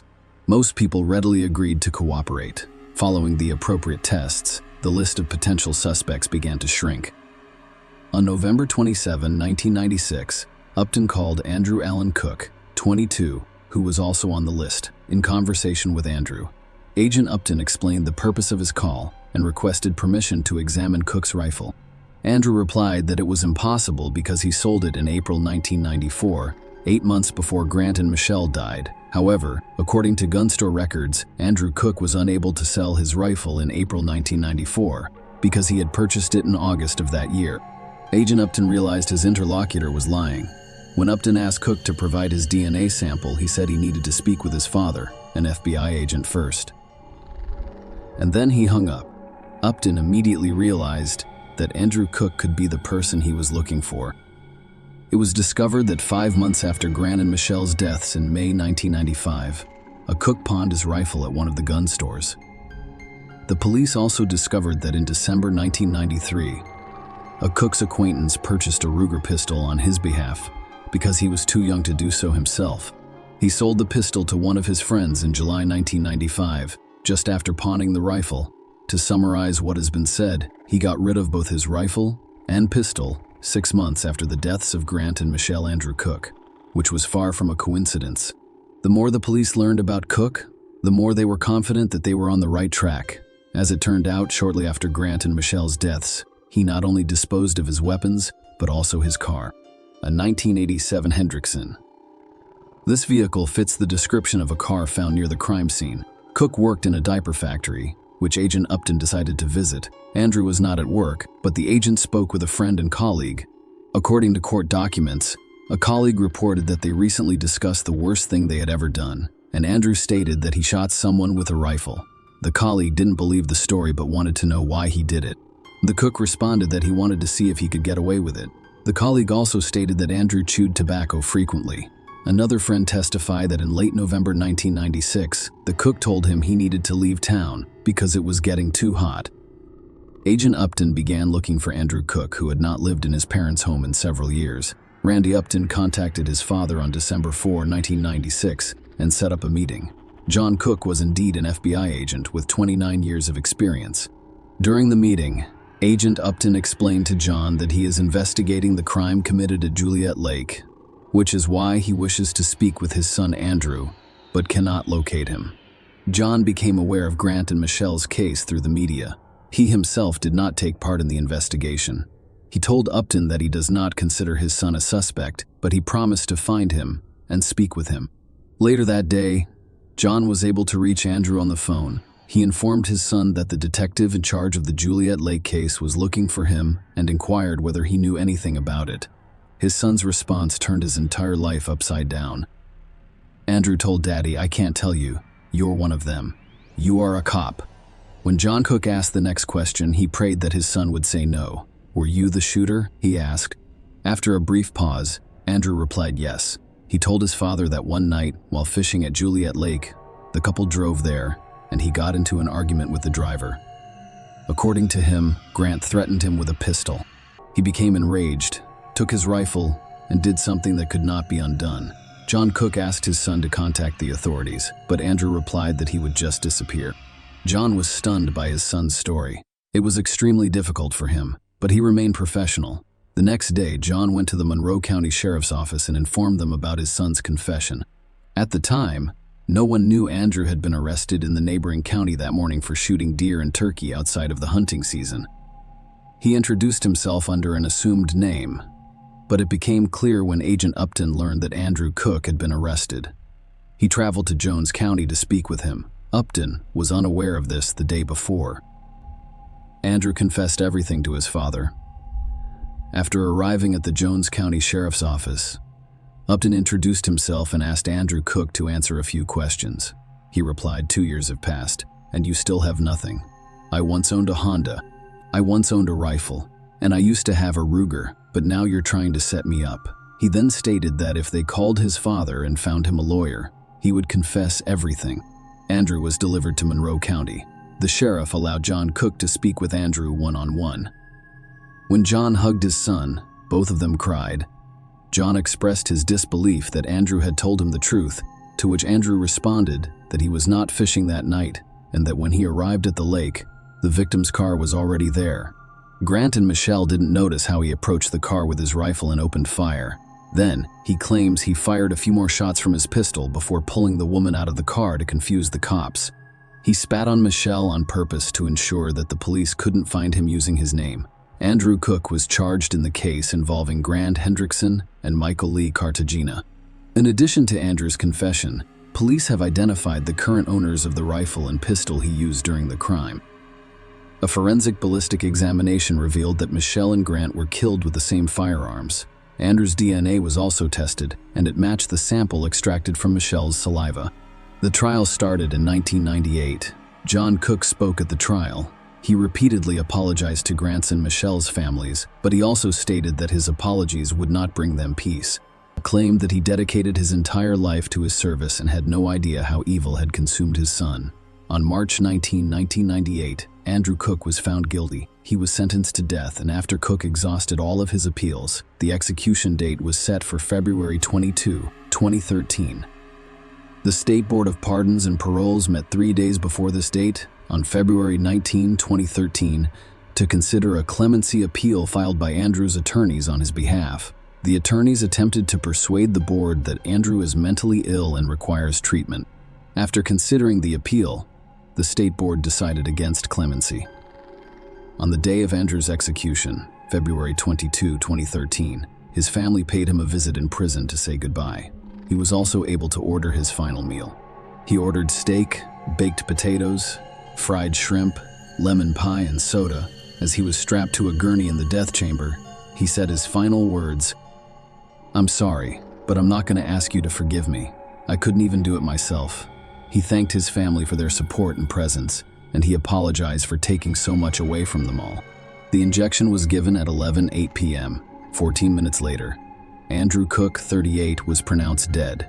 Following the execution, Grant's mother, Mary Hendrickson, stated that she had been waiting for justice for 18 years.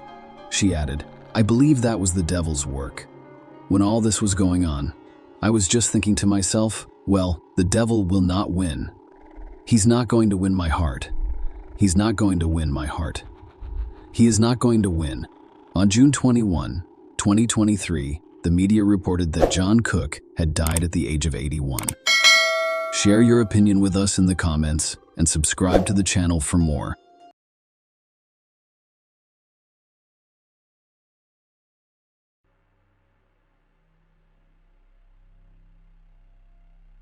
Hey guys, welcome to my channel, and today we're going to take a look at another horrible case with you. Life in an orphanage is not ideal. You do not have your own corner. You do not have your own time. And if you can't fight back, you'll be beaten up by those who've been around for a while.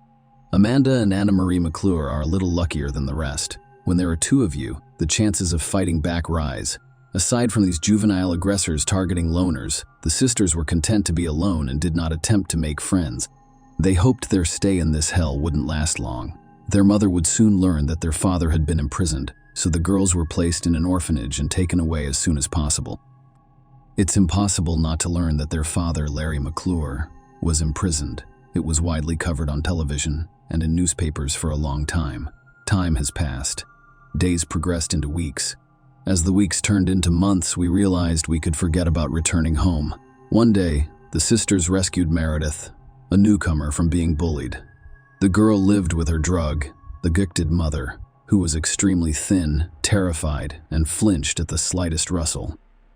She arrived at the shelter after her mother died of an overdose. Meredith was also afraid to call the emergency services, so she stayed with her body for a few days. When a friend came to visit her mother one day, she called emergency services from a payphone to avoid getting involved.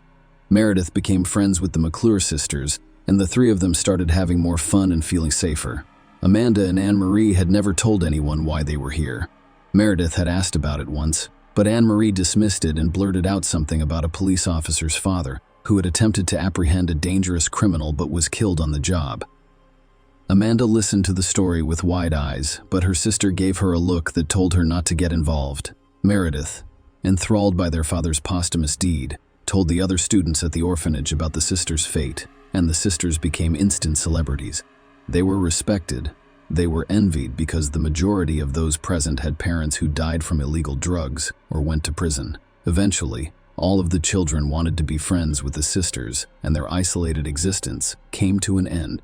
Unfortunately, this beautiful life, albeit in an orphanage, came to an abrupt end. It is unclear where the information that Anne-Marie and Amanda's father is not a deceased police officer originated. On the contrary, a living criminal was imprisoned for sexually violent acts against a young girl, and the sisters' fate was transformed into hell. However, after a while they were fortunate. Fortunately, two different families decided to adopt the girls nearly simultaneously, giving them the opportunity to begin a new life. However, the connection between them had already broken and been lost. There is no information about the sisters' life or foster homes. Amanda and Anna Marie could have remained in this story as the rapist's only children, but their adult lives led to the most high-profile case in Virginia. Amanda is married to John McGuire, who is 38 years old. They met when she was 29 years old. Amanda's adoptive parents began to worry that she would be a loner for the rest of her life. Her psyche suffered as a result of her lack of biological family, as well as her mother's betrayal. The foster parents breathed a sigh of relief when Amanda revealed to them that she had a young man with whom she planned to marry. It was John's second wedding, and he already had 2 sons from his first marriage. And Marie had never been able to establish a family. One could feel happy for Amanda. She could have a strong, loving family. John was a very positive person. What could be said against it? Even with his ex-wife, they maintained a warm and friendly relationship. After a while, the sisters' father, Larry McClure, was released on parole and settled in the same Virginia in a mobile home. He made no small efforts to locate his daughters. He first went to Amanda's foster parents, Glenn and Alex. Larry went straight to their house, said hello, introduced himself, expressed his desire to see his daughter, and requested her contact information, address and phone number. Outwardly, he appeared very bad, even frightening. There are deep wrinkles all over his face. Huge bags were under his eyes. Furthermore, he appeared to be inebriated. No, he didn't smell of alcohol or stagger from side to side on shaky legs. However, his overall behavior was inadequate. Glenn declined Larry's request, but promised that they would inform Amanda that her biological father was looking for her. Larry was shocked when he heard the phrase biological father, but he thanked him and left. Glenn had actually kept his word. He informed Amanda that her father was free and looking for her. Amanda was haunted by a demon who denied everything and advised her to damn her father, and an angel who advised her to give her father, despite his criminal record, another chance, though it was unclear who she should listen to. Amanda first called her father. He expressed his pleasure at hearing from her and inquired about her well-being. She told him she was doing well in her marriage and was happy. Larry was pleased for his daughter and invited her to a joint dinner with her husband. Amanda had no idea if she'd live to see her father, but he seemed to know exactly what to push. Come on. Forget old grudges. All these years, I've had one thought. To see you and Anne-Marie. Anna, unlike you, I believe you missed me. You have already seen her, Amanda wondered. Of course I did. We went on a nature trip with her and had a great time, just like a real family, father and daughter. It was as if those years of separation never occurred. She also asked many questions about you. If Amanda didn't know how to deal with her father, she wanted to see her sister, who had been separated from her in the orphanage nearly 2 decades ago. And she agreed. The case file contains no description of their first meeting, but 2 facts are known. Larry lied about Anne-Marie. At the time, she lived in North Carolina, which is 186 miles from Virginia. Larry had never seen or spoken with her. Matt, like his father and daughter, Larry's meetings resulted in Amanda and John becoming addicted to illegal substances he brewed in his camper. Larry literally used his daughter and son-in-law before meeting the father. The couple's financial situation was stable, but Larry took money from them for the production of illegal substances. When Amanda and John lost their jobs as a result of their addictions, Larry persuaded John to register because drug addicts received $180 in state assistance, which was insufficient to purchase substances and ingredients. This is when Anna-Marie appears in the story. Larry treats her the same way. He gets her addicted to drugs and extorts money from her. Amanda and John have reached an impasse. They have no jobs due to massive debts. They have lost their home, and the only way to stay afloat is to move into Larry's camper. At this point, John's parents still didn't know. He called his parents. His mother was seriously ill at the time, and John told them he and Amanda were going on a trip together. That was the last time John's parents heard him alive. In fact, no trip was scheduled. Amanda and John moved in with Larry and formed a small group of people who used illegal drugs and drank alcohol. The whole tragedy happened on Valentine's Day. John, who rarely recovered from the effects of illegal drugs, remained madly in love with Amanda and planned a surprise for her on a festive evening in the family circle. He bought meat and alcohol and prepared a fancy dinner for Larry and Anne-Marie, as well as his wife. Under the prolonged influence of drugs, a terrible madness struck the family. Amanda and Larry grew much closer than father and daughter. Unfortunately, John didn't see it coming. Yes, you all had correct thoughts. The father and daughter considered themselves a couple. As a result, John has become redundant. Throughout the meal, John spoke very warmly to Amanda. Larry was extremely nervous about it, and the tension increased. Larry eventually interrupted his son-in-law's speech, asking him if he could be completely honest with his wife. The man agreed. Larry then proposed a game in which John's legs were tied, and he was asked to honestly answer all of the questions about his previous life. Yes, at first the questions were quite innocent. Childhood, school, university, and so on. However, Larry, under the influence of drugs, began accusing John of being an undercover FBI agent. When John denied it, they began beating him up. It came to an end when John, begging for mercy and hiding behind his children, attempted to untie his legs and was smashed over the head with a bottle of wine. Yes, it was the same wine he had purchased for the family dinner. Larry, Amanda, and Anne-Marie tortured John for 2 days while simultaneously using illegal substances. When they had had enough, Amanda pulled a black bag over her husband's head, squeezed it around his neck, causing him to stop breathing. John was buried in the backyard, and the crazy family celebrated Larry and Amanda's, father and daughter, engagement with a new batch of psychotropic substances and alcohol. On the 3rd day, their minds went haywire. They began to see John's ghost police sirens, and the ground where they buried him appeared to be on Earth, as if John had managed to escape and report everything to the police. It sounds insane, but the crazy father and daughters decided to back up. They dug up John's body and examined his pulse and pupil responses to the flashlight light. Even though the body was already in the decomposition stage, they didn't think that was enough. To keep John from resurfacing and fleeing, they used a wood axe to cut his body into pieces and drove an aspen stake through each one. The remains were buried in various locations and covered with lime to hasten the decomposition process. Larry and Amanda got married 3 weeks later. Larry changed his name so no one would realize they were related. The new family decided to begin a new life. To accomplish this, they relocated to Kentucky and agreed to quit using illegal substances once and for all. To avoid suspicion, they hid in their rented house. They even hung a U.S. flag over the door, as their neighbors did. By this point, John's ex-wife and parents were concerned about his lack of communication. In 2019, John's mother filed a police report regarding his disappearance. Larry failed to notify the police of his move from one state to another, and that violated the terms of his probation, so he was returned to jail. Larry's psyche eventually failed while he was in prison. It's difficult to expect anything positive when you've been using illegal substances for a long time, mixing them with alcohol, and then suddenly find yourself in a situation where you can't get them. Withdrawal syndrome works. Increased nervousness and blurred lines between reality and fantasy. It is pretty obvious if you marry your own daughter. Larry was fairly certain that the parole violation was just an excuse to dig up the backyard and discover John's remains.